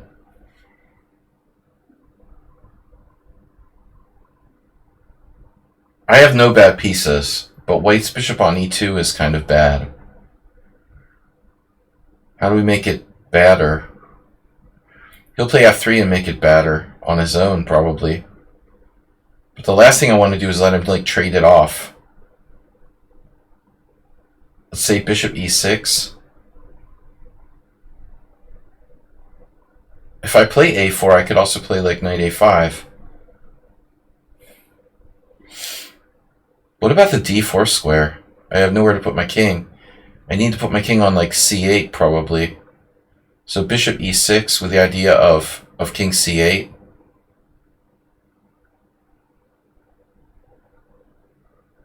And a4. I guess. We're going to see what white does.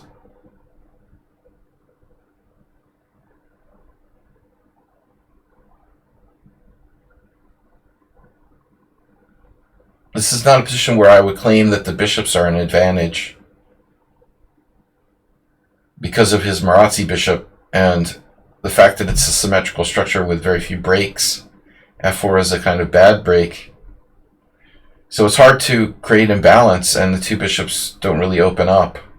The knights are basically as good as the bishops, close range like this. Now I played king. I want to play king c8. That was the plan. If I ever play king e7, he has bishop c5 check, which is a pain. Although I'm not sure, it was necessarily bad. It's bad to allow that. But I'd have to waste time. So I'm thinking king c8. And then I've got this. But white is still equal. He's also only used 2 minutes for the whole game. It's normal. He's 1300. That's standard. No, 1400. My bad. Yeah. He drew Mr. Coffee, right? Well, I blocked him because of Freudian slip, simul stuff. Okay, h3 looks like a really robotic move. It looks like and is a really robotic move. And, it feels like black's better now. Maybe a little. For the first time I have a threat of knight d4, for example. All my pieces are coming in. I have a4. Although again, this is a risky move. I could even lift my rook to a6 and across, but unlikely to happen. Unless I can clear the dark squares. If I get this in, then later I could play something like rook a6, rook b6. Which I like to do in Accelerated Dragon. I've been known to play in the King's Indian.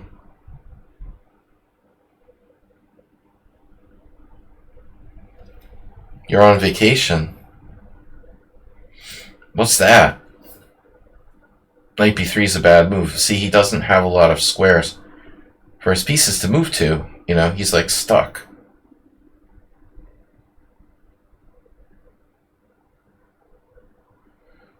Look, Mom, no bad pieces.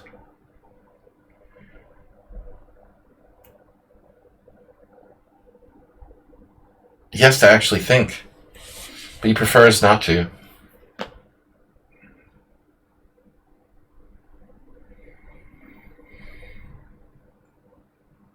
Radically weakening the dark squares. Now there's a new sheriff in town with knight h5. Damn, bro. You know, he might have been right though. I mean, I was starting to think about sacking an exchange with rook takes d2. So knight d4 is nothing special. Bishop d1. But this is our position here. Knight d4, bishop d1.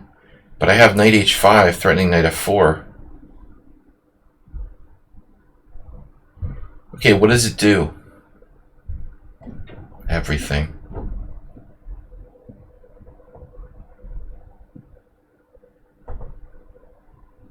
Does it really? Well, here's Johnny.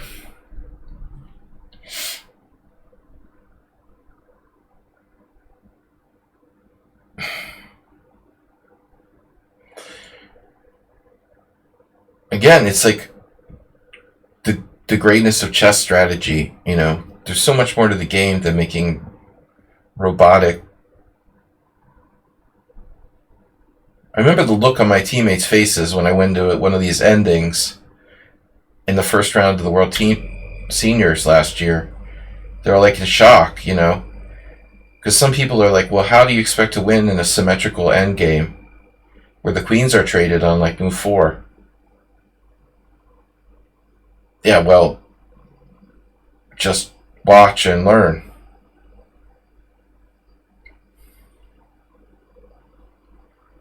It's not so easy for white. And the main point is that, and I told you guys in the beginning that that's the thing about, you got a guy who's playing e4, playing c4. And that means you can never play c3. And that means that the d4 square is like a permanent weakness in a lot of cases in these King's Indian type of situations. So here we're going to like rip him a new one. I think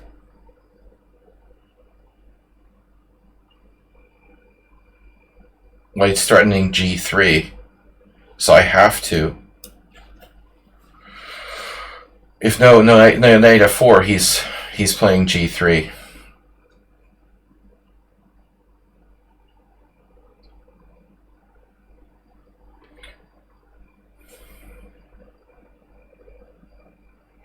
That's funny, Ned.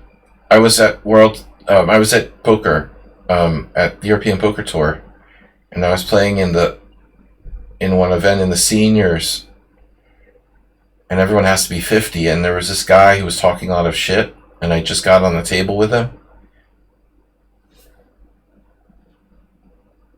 and he was asking me like, you don't look like you're 50. Just reminded me of by saying you're on vacation. I was like, yeah, well, I sleep a lot. The guy was funny though. He was a real charmer.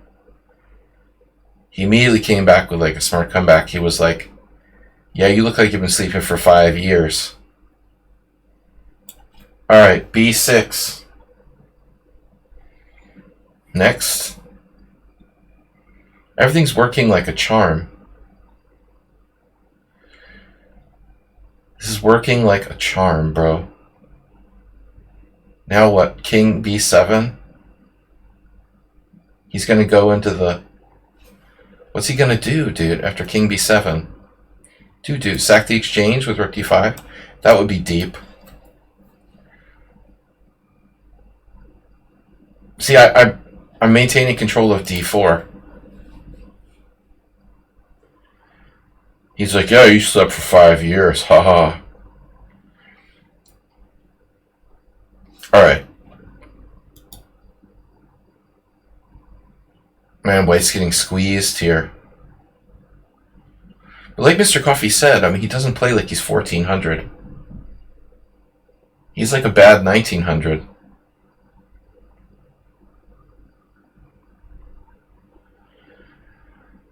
But it's subtle. These positions are meant to be subtle. Again, it's like, look, ma, no bad pieces. Both of his pieces are bad. Even his king is a little sketch, but okay, mine is too.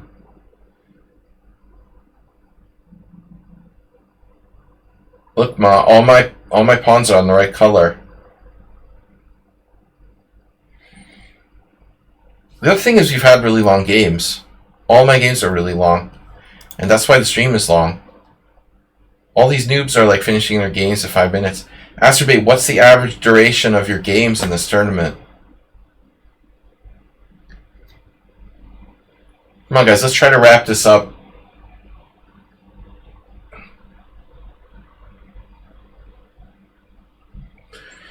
Switch on TV. Twitch on TV now. A4.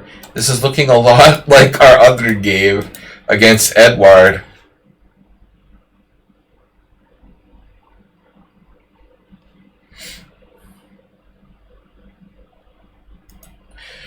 Morales is back. 6 out of 7, moms.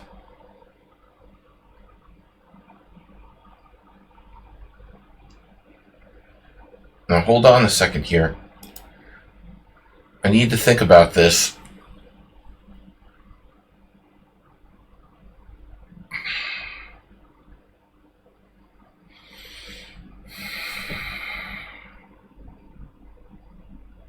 I mean, I can let his knight come to d4.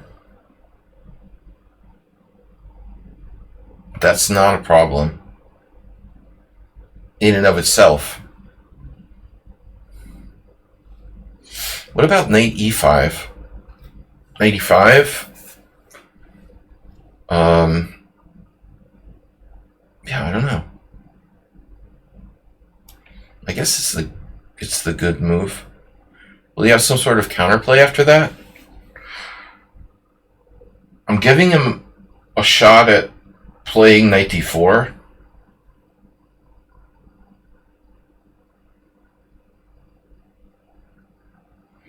I was a little worried about breaks with g3, but honestly, if he does that, I could always play g5 myself.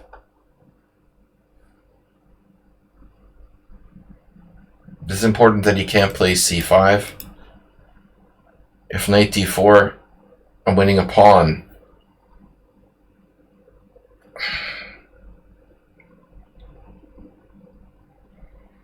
But I'm not certain this is my best move.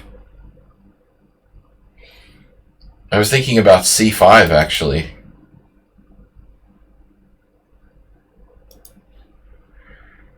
Fix it and forget it with Fix-It-Ent. Don't you love that commercial?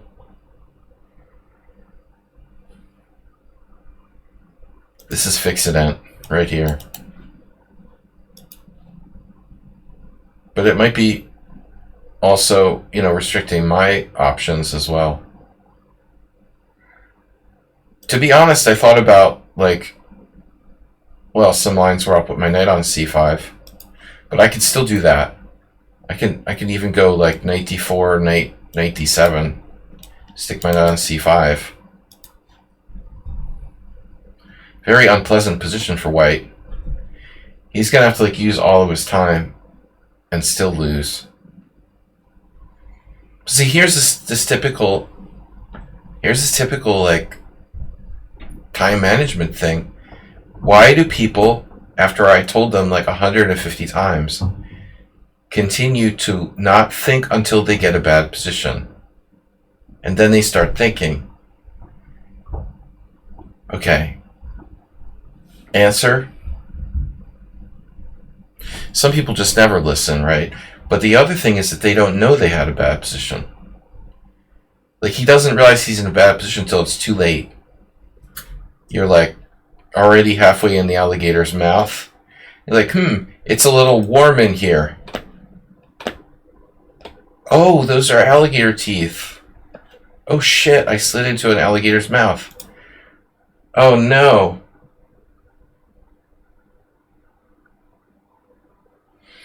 Internet chess. Alright. Yeah, nothing crazy now. His knight is... Now, if this was Nefedov, I know what to expect. You know what would happen, right?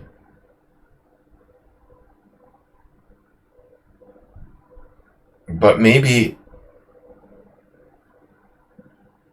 There's this line, right? King c6, c5.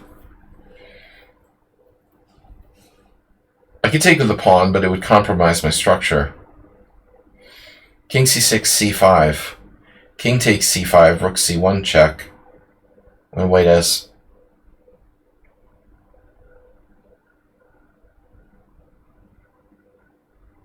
Does white have anything? King takes c5. Rook c1 check, king b4. Triple exclam.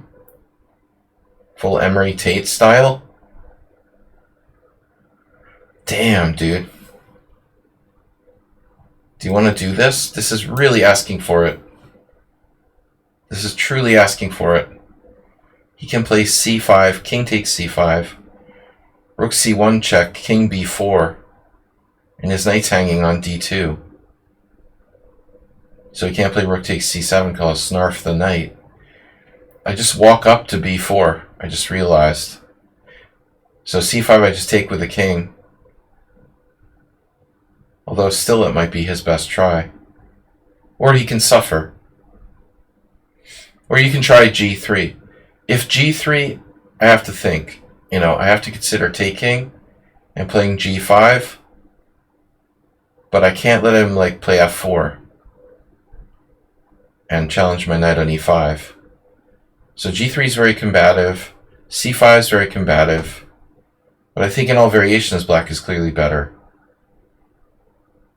There's some chances for counterplay for white in a few of these variations, like g3, g5, take, rook g1. I mean, I think I'm winning, but I have to be careful. Okay, rook g1, king c5, rook g5, f6, rook h5, king b4, rook h6, It could get a little crazy. But ultimately, I think that black is in command. But you can't just play king c6 on intuition. You can't play it until you're sure that c5 isn't good for white. But the worst thing of all is to miss c5 altogether. I told you guys I lost a game to an Italian kid 3 years ago in an IM tournament, same line. And you know the move that got me, right? Same thing, e4 player. I was dumbfounded when he played c4 in the opening. As an e4 player, I was like, how the fuck do you play that?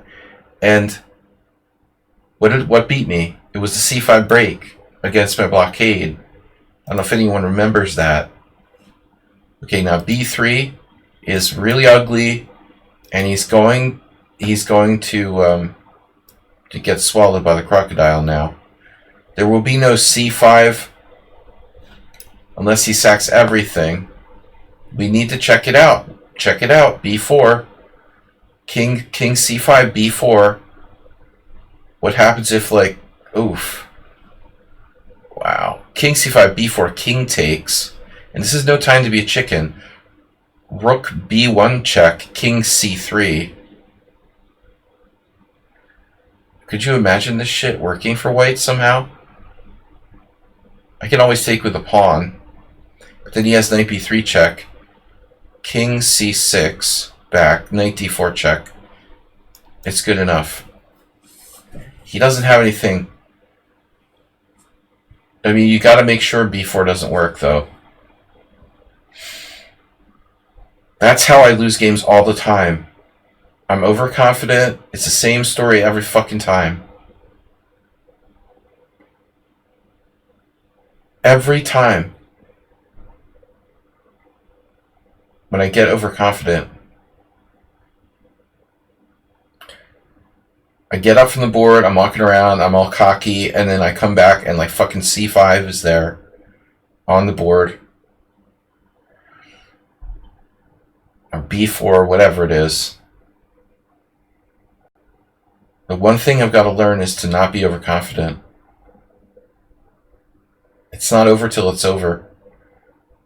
And the minute you start getting overconfident, that's when you lose. Well, this is going to be ugly.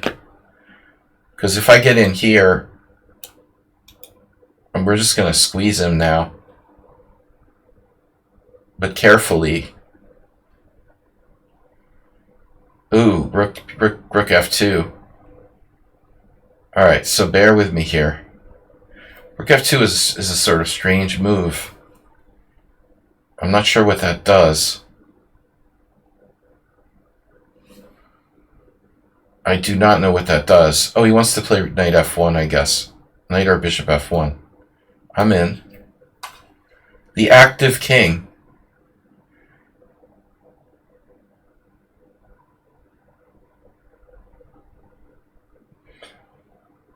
Nothing could possibly go wrong.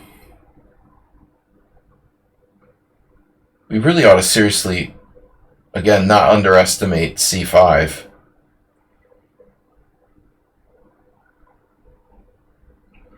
That'd be sick to play c5 for black. You can't check me, bro. His knight has no squares, just b1. That's perverse. It's perverse. I want to do it. I can't resist this.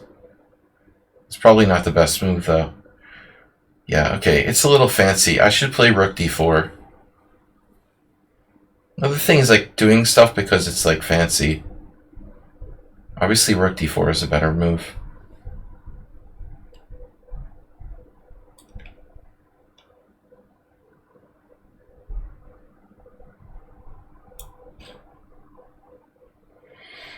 Don't squeeze the Charmin.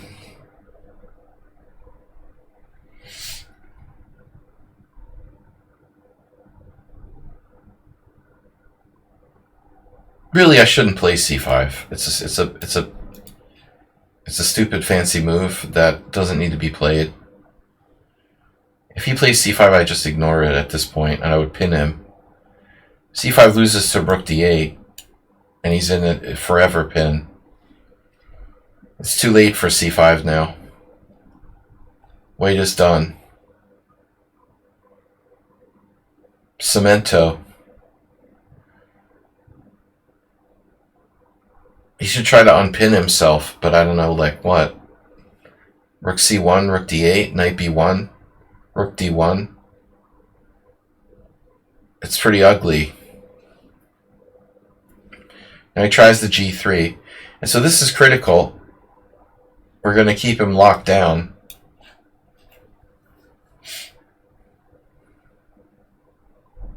None of that takes crap.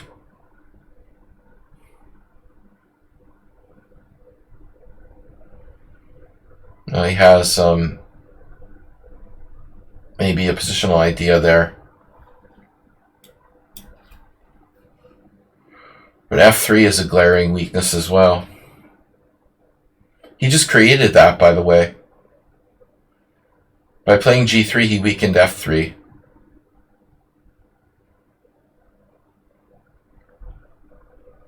Johan Hjartarson appreciates that.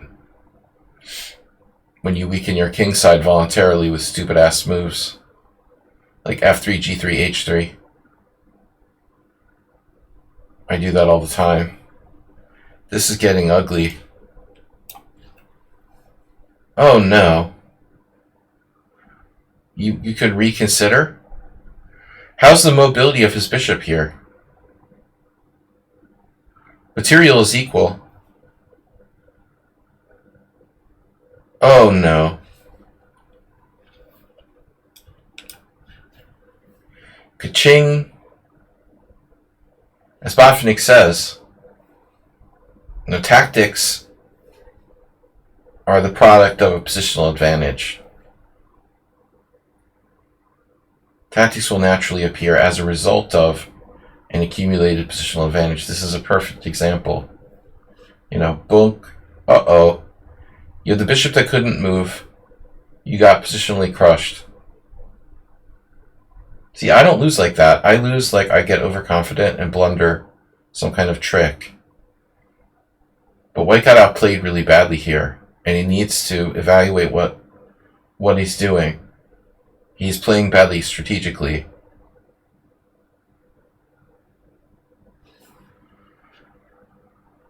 There was nothing he could do once he got in the eternal pin. His only chance was to get out of the pin with rook c1 and try, or rook c1 and knight b1. You know, but he's falling apart. Too many weaknesses on the bad pawns. Oh no. Crunch. Alright, you can resign now. We can move on to the next final round.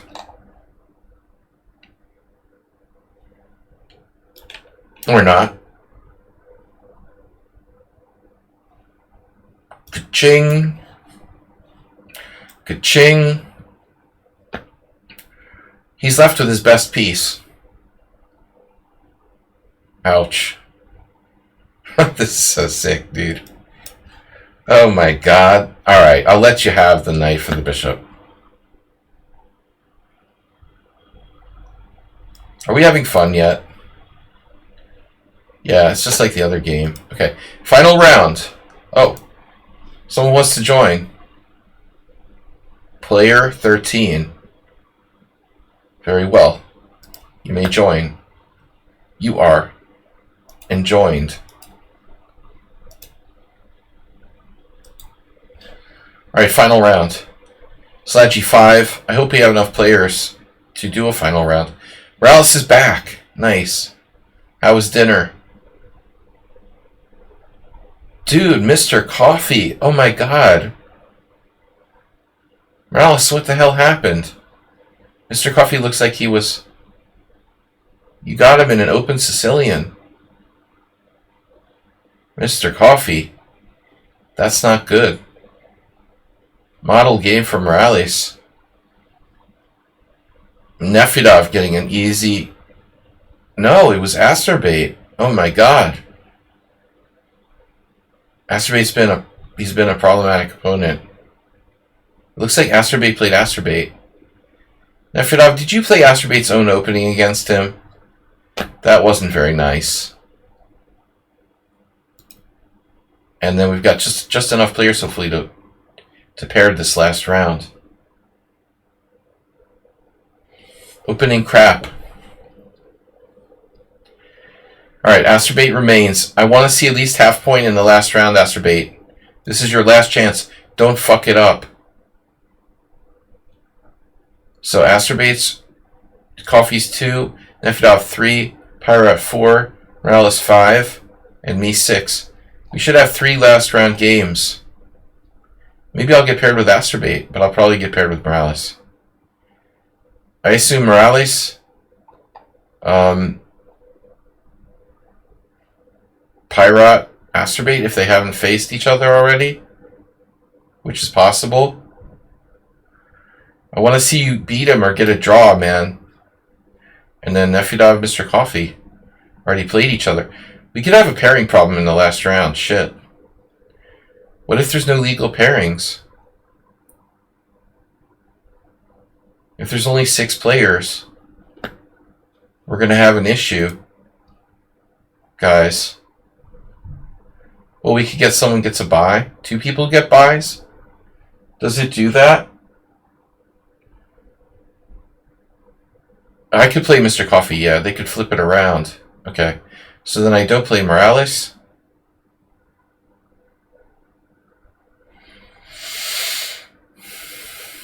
I'm counting 6 players. I know this is a long tournament, guys, but it's worth it. It's worth it. I'm playing Nefedov. Alright, one last good game. I hope.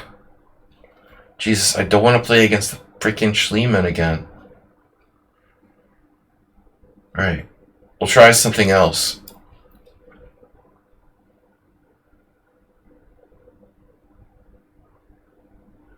Yeah, sorry. Pairings are tricky this last round. Knight f3, knight c6. Or Vienna game.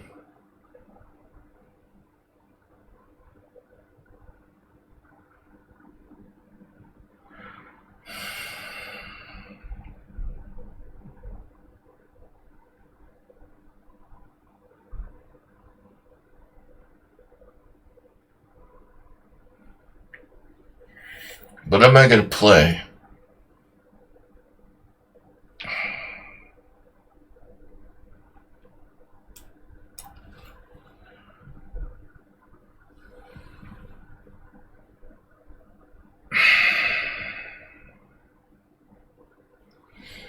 Alright, we'll play g3. The Mises variation. I'm sure Nefedov has a good system here. We'll keep it nice and positional. Not let Nefedov get his tactical maniac style on.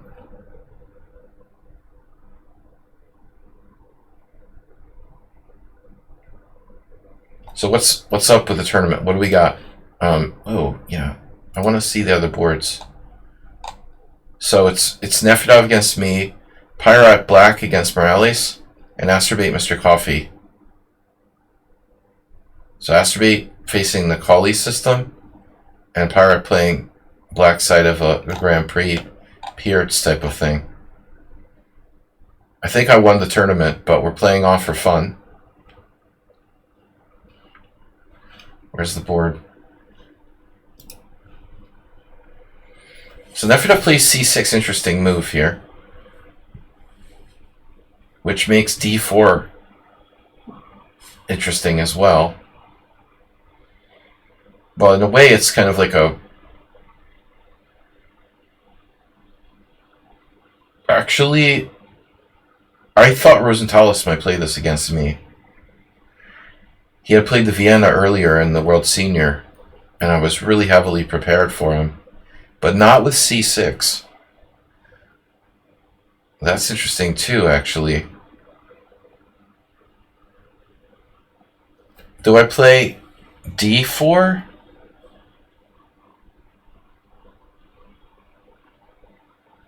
So what happens if d4, by the way? It's an interesting question. Let's find out.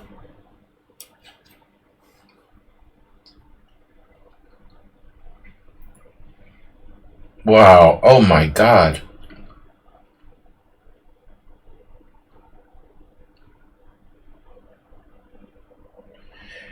That's a bad sign. If I was playing like the Ponziani in reverse. He played the move instantaneously. Wow. Okay. So if I take on e5, you take on e4. I get that. What's the greater point here?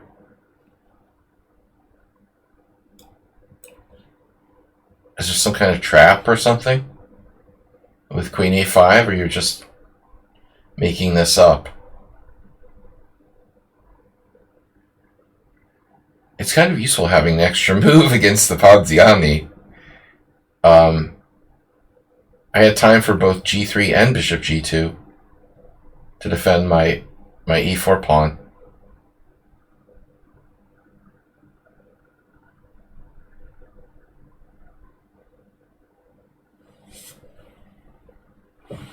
Judging by Nefedov's quick response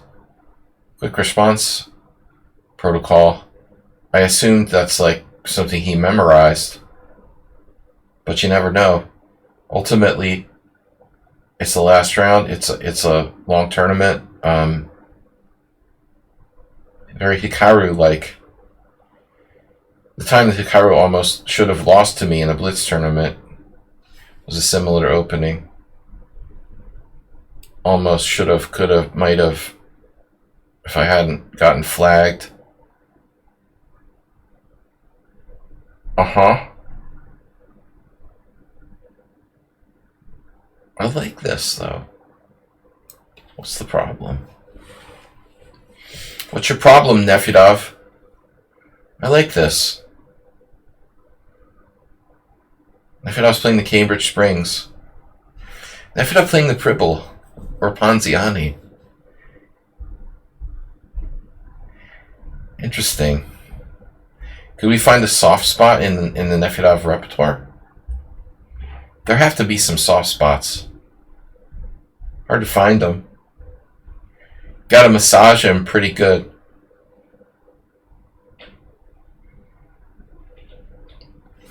Alright guys, last round. Oh my god, what is that? Wow, scary. I'm out of here, dude. So I should castle. I should definitely castle. Get the hell out of here. But the alternative is there is no alternative. Taking on e5 allows knight takes e4. I want no part in that. That's horrible.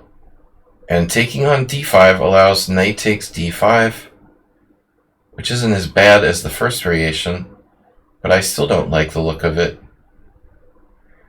So I guess the question is, why don't I just, like, castle?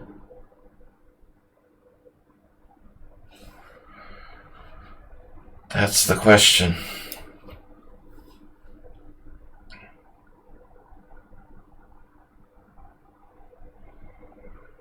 Dude, I'm out of here. How about you? That's some nice pawn tension you got there.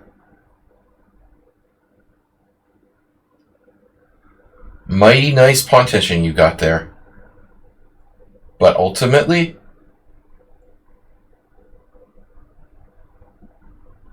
can you justify giving up your dark square bishop?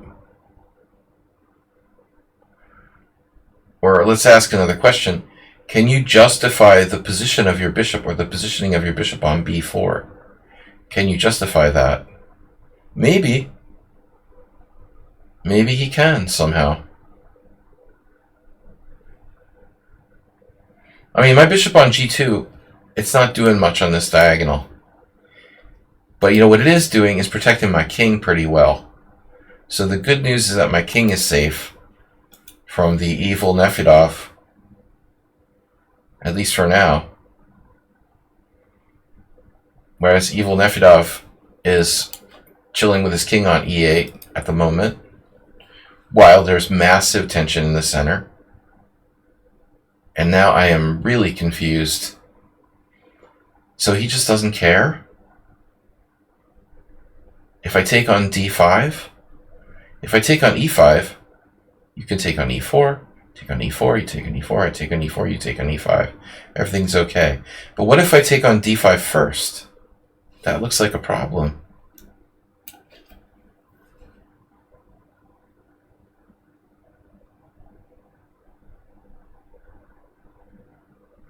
Pin? What pin?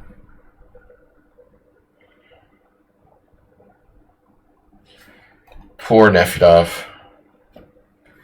He sacrificed a pawn.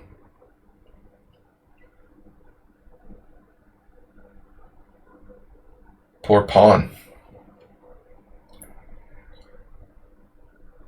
Now if I take, I have to take with the queen. This is not an option. Obviously, I could take on c6 if you want to be fancy. And I don't want to be fancy. There's no option here. I think I have to take with the queen, and Pavel will recapture on d5, and we play chess. But I think that white is better. I don't have to win this pawn to be better here. Alright, let's see what's happening in other games while we're waiting for the super speedy Nefedov. Astrobate with a reasonable looking position. A good looking position, except for the fact that his rook's hanging. And Pirate is in trouble. Pirate looks like an earlier game where I won in a warm-up game. Morales is killing him with that center mass. Center mass is winning for Morales. Morales is going to win. But Astrobate Mr. Coffee is going to go to the wire. Alright. I'm still thinking. Last game, guys. This was fun. Almost like a real tournament tonight. And we're going to be able to wrap it up by 11:15. Not too bad. 11:15, 11:20. Time for me to go to bed. Boom. Alright, Nefedov. You took with a knight. Now, that's a tough call. I think I prefer taking with the pawn. There for him.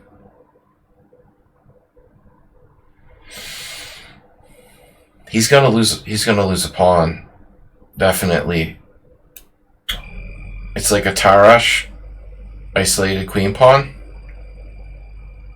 But the question is, on what kind of terms are we going to win this pawn? So I don't have to take the pawn, like, for the sake of taking the pawn. You know, I want to win the pawn on good terms. I want to stay on good terms with my pawns. I don't love c3, but it might not be a bad move. I want to play knight f4. Maybe take the pawn with a knight.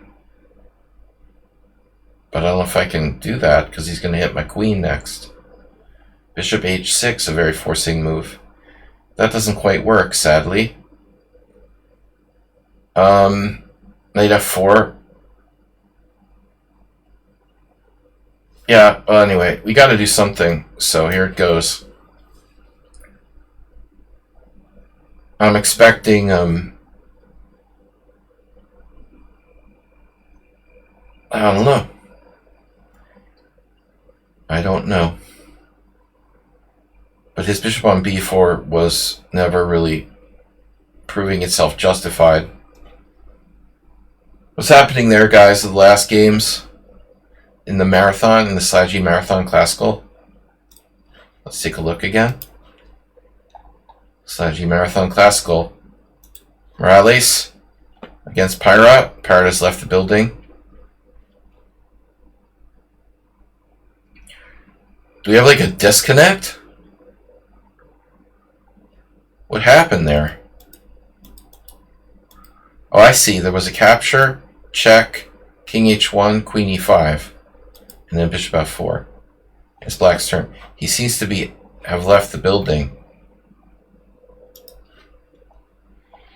And then finally, Astrobate Mr. Coffee. One of Astrobate's bishops left the building.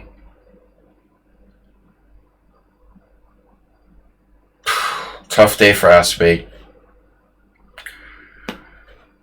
What happened there? He sacked a piece? Oh no, Astrobate went nuts. He went nuts. Oh no. Guy had a good position and he just got carried away, as usual. What did I say? Do I want to take this pawn? Do I have a choice? Alright, so I'm up a pawn. But that doesn't mean we have a winning position because I'm up a pawn, obviously. It's a clean pawn.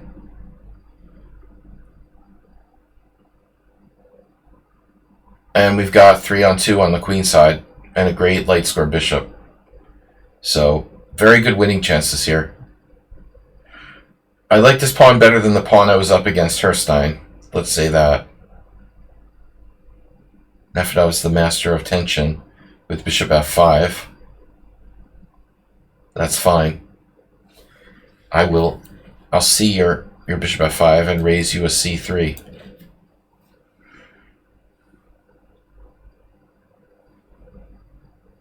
Amazing position. I love this. I love this. I dare you to play bishop c5, Nefedov. I triple dare you. Play bishop c5. If bishop c5, queen f5. No, he will play it. He will play a normal move here. But he's in trouble. Maybe not lost, but it's not good. This is a very bad position for black. Close to lost. Actually, yeah, he has a few squares.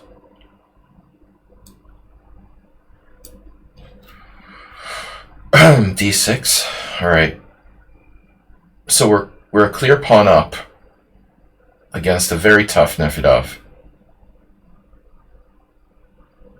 Development's about equal. Bishop f4. I don't like bishop e3, knight e5.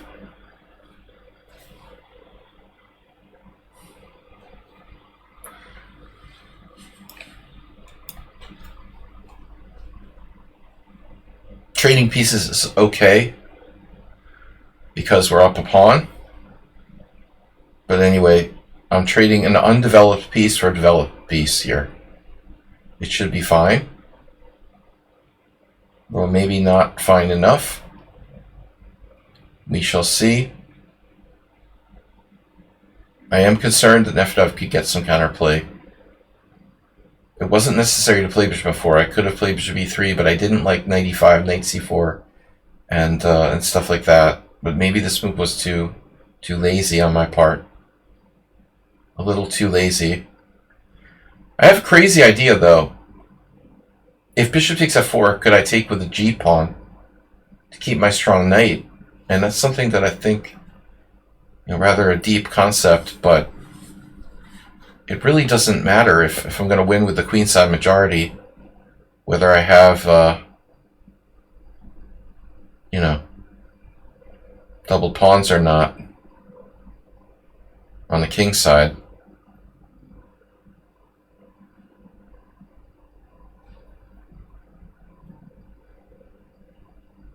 F e1.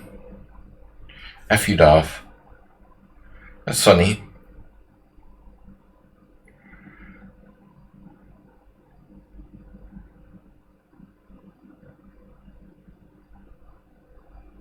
Maybe I have to be like, oh, I made a mistake. Maybe I didn't really want to play bishop f4. Shit. It's a massive waste of time. Yeah, you could play bishop e3 anyway and say, look, okay, I fucked up. I don't really like that. On the other hand, you should be fine. No, but I don't want to trade on your terms. Yeah, but that's the problem. I don't want to get my knight on f4. Take knight e3. It helps him. Helps him develop. Bishop e3 is worth considering.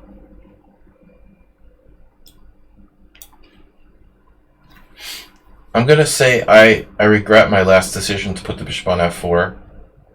I'm going to do over my bishop f4 move and be like, look, there's too much access to this square.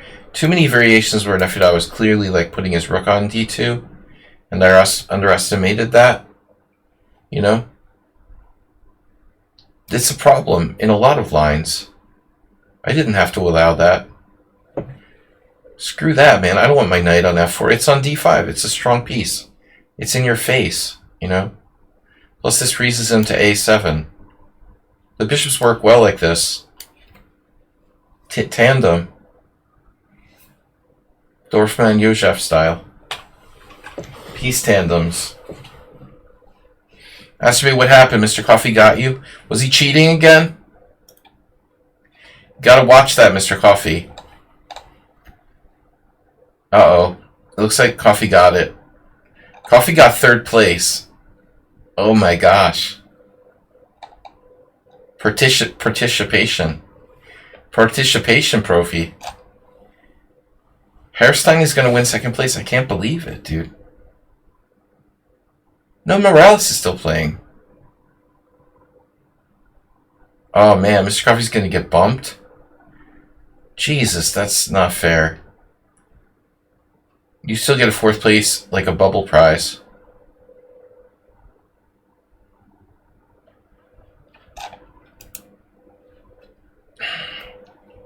Mr. Coffee will still give you a bubble prize. For 4th place. Like I was playing in the Sit and Go poker tournament last week. We had 5 players left. Well, no. Actually, no, it was 4 players left. And there was 3 prizes. And everyone had not a lot of big blinds left, so I was one of the chip leaders, but it was like the chip leaders had 10 big blinds and other players had between like 1 and 8 big blinds or something. So it was really up for grabs. And the shortest stack with like 5 big blinds or even less, like asked if we would have like if they would consider giving like a prize for 4th place, you know. And everyone was like, no. But of course, who ends up in 4th place?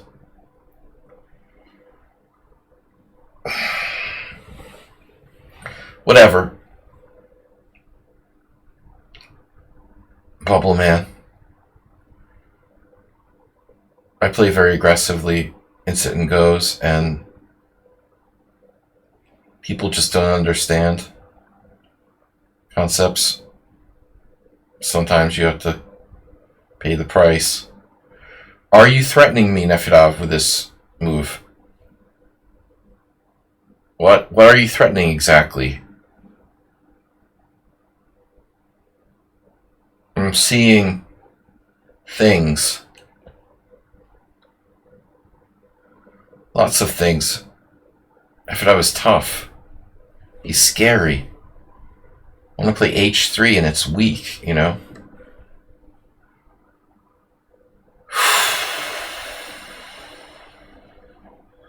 My f3 square is kind of soft. Alright.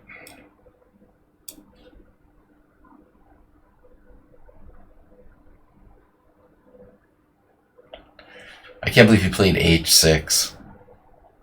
The copycat. Copy cop. Damn, dude. How about b3? Maybe rook d1.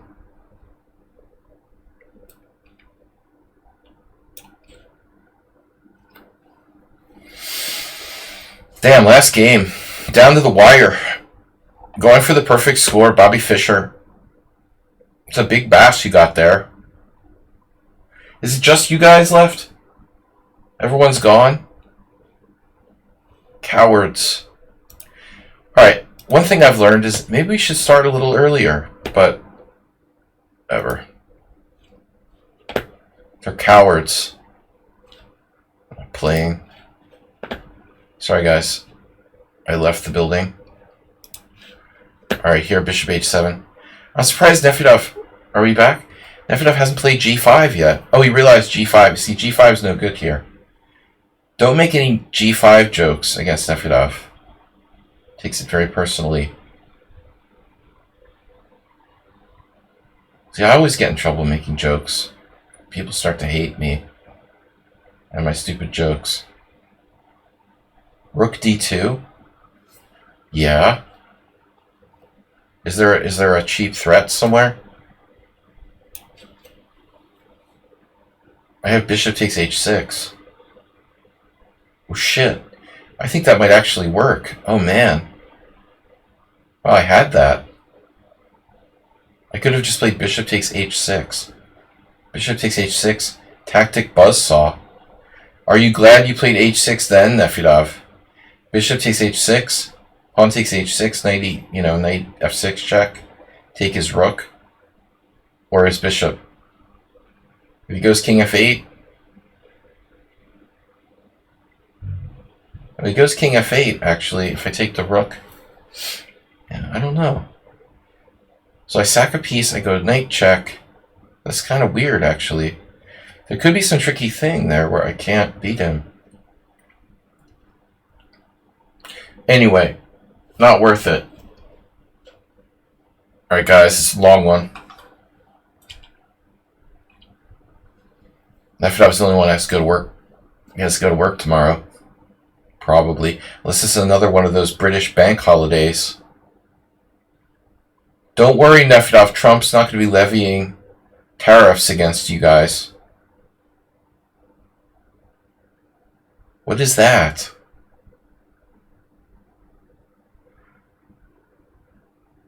Oh, snap. Oh no, are you serious? Oh my god, the buzzsaw. You can do that, I can do that. You think you're funny? Bishop a7, bishop f2 check. What are you going to do about bishop h6 or bishop... Which one do I want?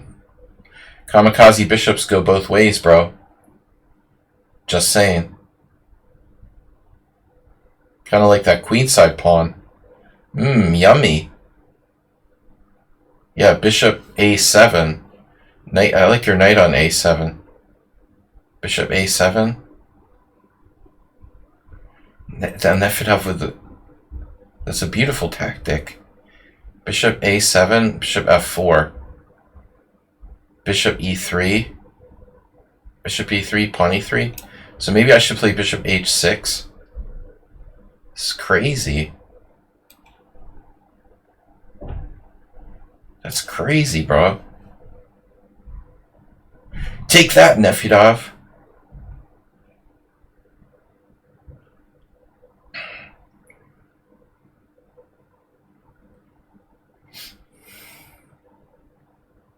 What a battle.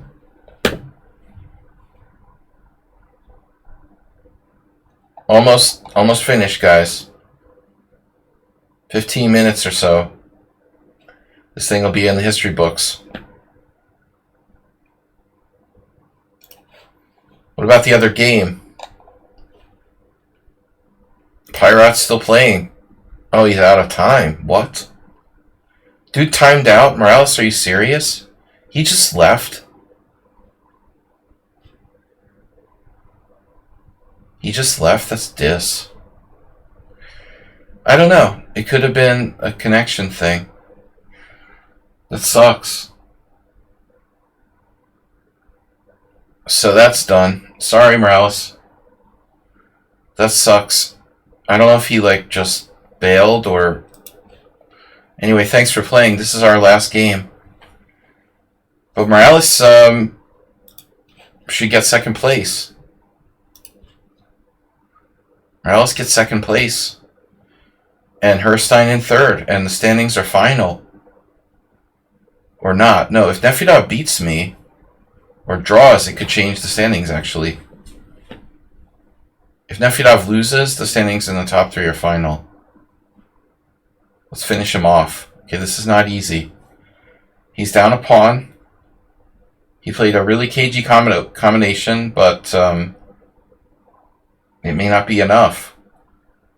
I mean, I was thinking of taking on h6 anyway. But now it doesn't work like the way I wanted it to work with the discovery. I'm just, taking his bishop on g3. That's it. And by the way, if bishop takes f2, rook takes f2, and then g takes h6 and rook takes f7. So put that in your Nefedov pipe and smoke it. As they say, tactic master.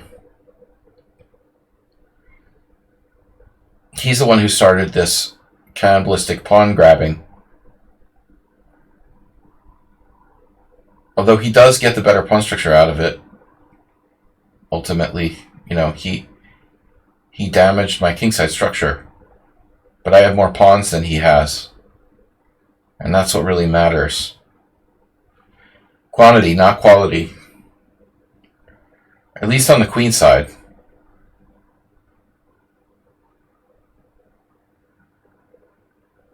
This is a weird position. So, okay, fine. If bishop b8, bishop e3. What are you going to do? Rook takes e3. I mean, bishop h4 or bishop b8. Just go somewhere. Or take. And have a bad structure. Have a bad day.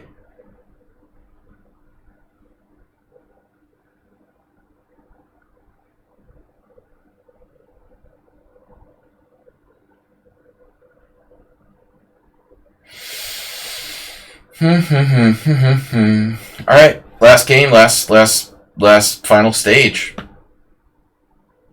But I feel like we actually played a little bit of chess, which is nice. Right?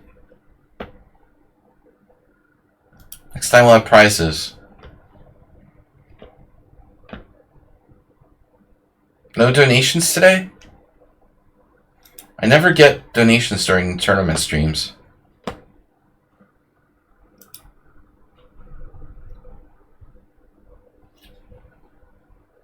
Blueprints 2020 has followed 3 hours ago.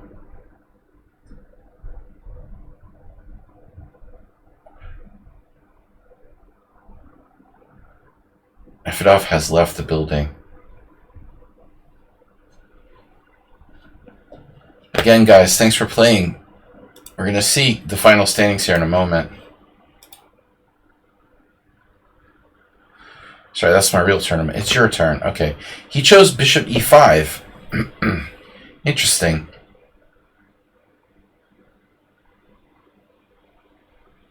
I don't think I have too many options here. That's pretty much it. Only option. Literally. Bishop e3 is my... Okay, bishop g5. But f6 probably helps him. I could consider it bishop g5.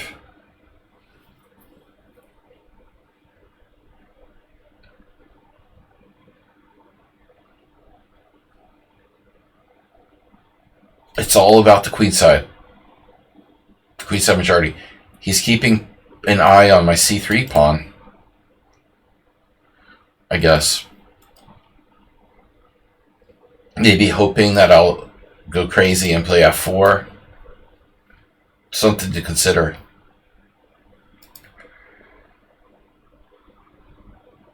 But what I want to do is queen a queenside pawn. Or pick off his, you know, his a pawn. Or something like b4, b5, ka-ching. It's like a c3 Sicilian pawn structure. He's really tanking here. Not a happy camper. I like the bishop on h7 though, because it gives me those London system back rank mates we could get. It's not a bishop, it's a pawn. Ah. Now he's allowing bishop c5 check. I don't think it does anything. King f8 is a funky move to play. That's a very funky move. He doesn't know what to do.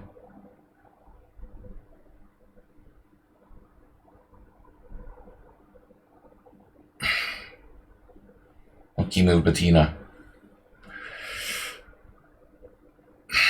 Well, no, he was sidestepping checks, I think, as well. I mean, there are knight checks that he won't be subjected to now. So it's a weird move in a way, because he's going right into bishop c5. But on the other hand, he doesn't get checked by the knight. The knight on d5 is very strong. I hope he's not planning on playing knight e7. Yeah, this is a really ugly c3 Sicilian. And bishop e5 isn't great either. I mean, it gets in the way of his knight as well. So check. Bishop d6. Yikes. Takes knight e3. Rook takes rook, bishop e6. No, that doesn't help me. What's he trying to do over there? What are you doing over there? Bishop f5 to get to the queen side. I see. He wants to play bishop e6 or something. I need a tactic. Check.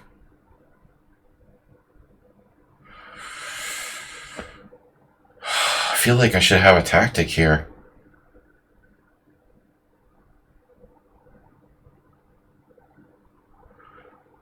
A tactic. Oh, man. Okay. Bishop c5, bishop d6 is actually really weird.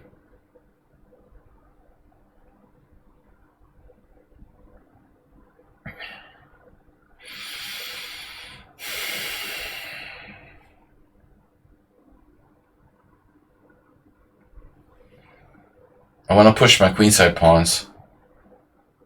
I guess I could play c4 or b4. b4 and c4. b4 and c4, watch it. b4, bishop e6. c4, bishop takes d5.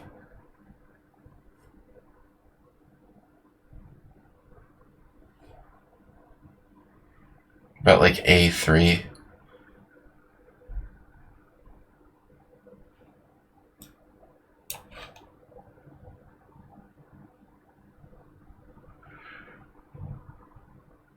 a3 to play b4 and then c4 so that my b4 is not weak. Buddy system.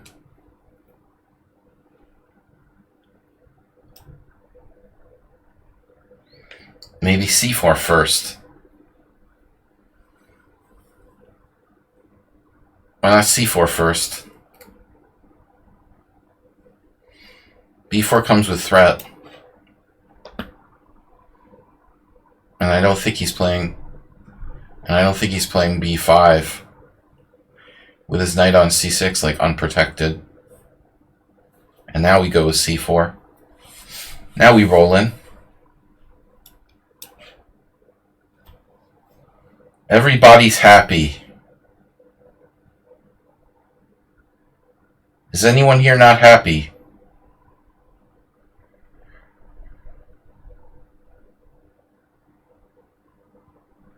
I keep everybody happy. It's not easy, you know?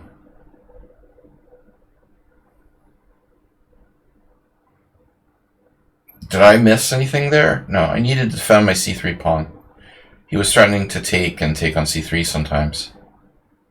It's not an easy position for black, but I recommend g5. Nefedov always play g5. You have g5, king g7, rook h8, g5, rook d7, rook h7. You know the drill. Wow, he played the insane a5. That's like hiri-kiri. It looks like hiri-kiri, as they say. But is it? It looks pretty bad. I have bishop e6. That's really... I don't know. It looks really strong.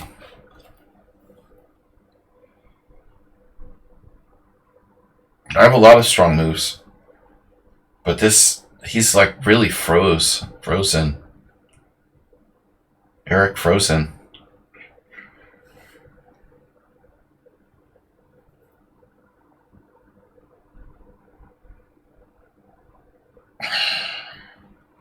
At least we got to play some good games today.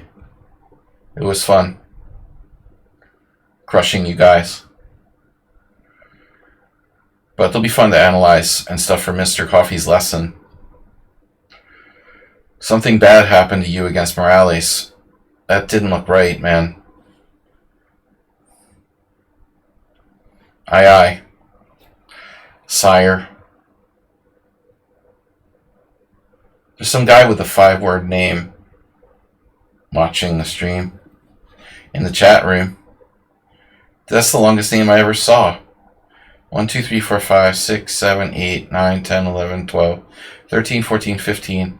20 characters. Is that the max?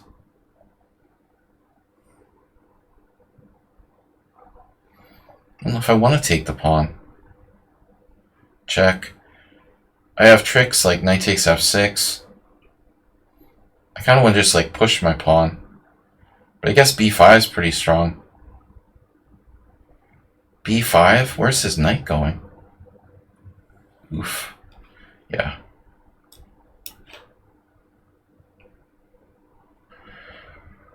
This is better than taking with the pawn.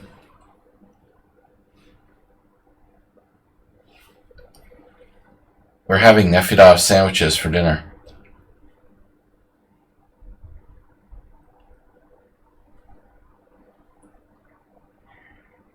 You know, that's an interesting question. I've never... Yeah, this is weird. I've never played the c3 Sicilian, but it feels like a c3 Sicilian game with that queenside majority.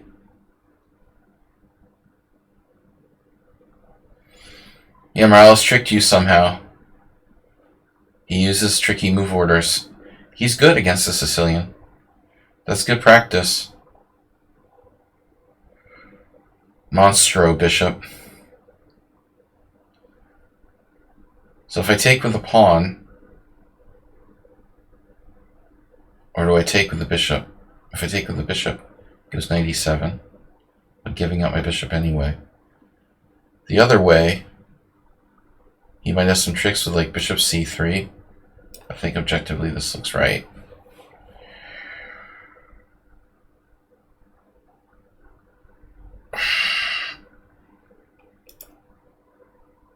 I might have been able to take on c6 there. Damn. I don't know if it worked. Alright.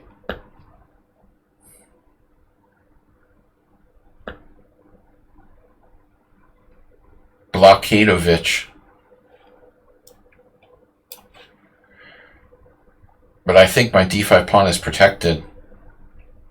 What do you guys think? Now Nefedov is 2 pawns down. Oh, there's the g5. We had to get that in. It's the principle of the thing. That is the principle of the thing. He has, what, knight f5 now? Nasty. Oh yeah, I don't like that. Put my bishop on a decent square. This is probably a mistake.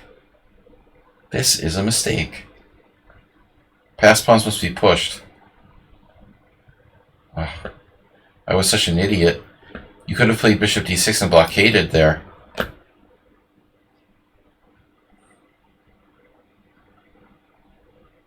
Now my idea is to play bishop c6 and just give him a piece. Whew. Alright. Check.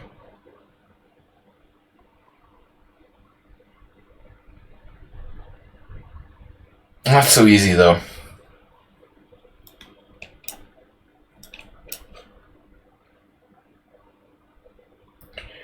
But objectively, I should push my A pawn. In reality.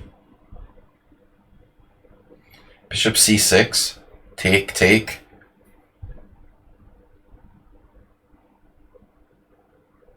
How does he stop those 2 connectors?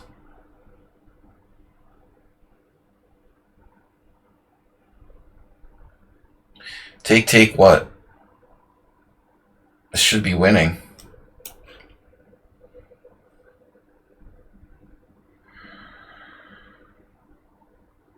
Okay, he might have some counterplay I wasn't counting on, but probably not enough. I've got to watch knight h4.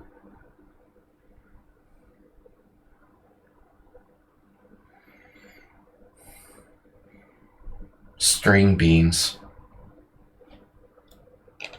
He resigned. Wow. Yeah, I'm winning. I got him. We got him. No inaccuracies, 3 mistakes, 1 blunder. funny. I made one inaccuracy, 3 mistakes. Go big or go home. Yeah, 1 inaccuracy, 3 mistakes, 1 blunder. But interestingly, I played a perfect game against Nefedov until move 19. It looks like. I made no inaccuracies prior to move 19. Nefedov made an inaccuracy in the opening. It looks like castles was a very serious mistake. What is this? Is this a real line?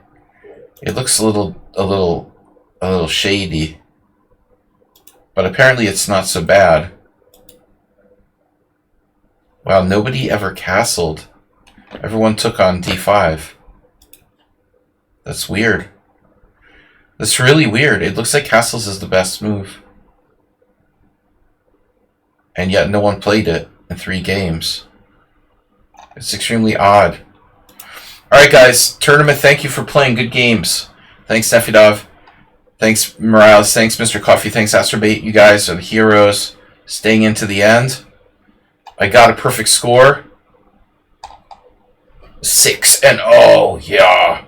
Morales was 2nd place. Plus score. Perfect score. 3 out of 3 with a half-point bye. Herstein, 3-1. Reached 3rd place. Mr. Coffee in 4th.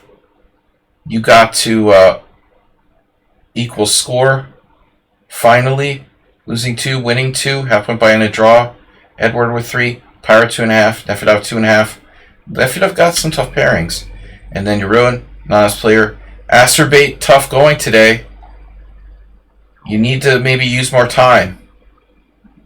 And take your time. You had some good chances, but didn't convert. Nedog, nice job, Saji, with the 2400 performance. That's what we're going for in the IM tournament. +6 and 2400 performance. Sounds good. Alright, Nedog, thanks for coming back. Glad to see you. We missed you. And I'll see everybody Thursday night for analysis stream. Bye-bye. Bye-bye.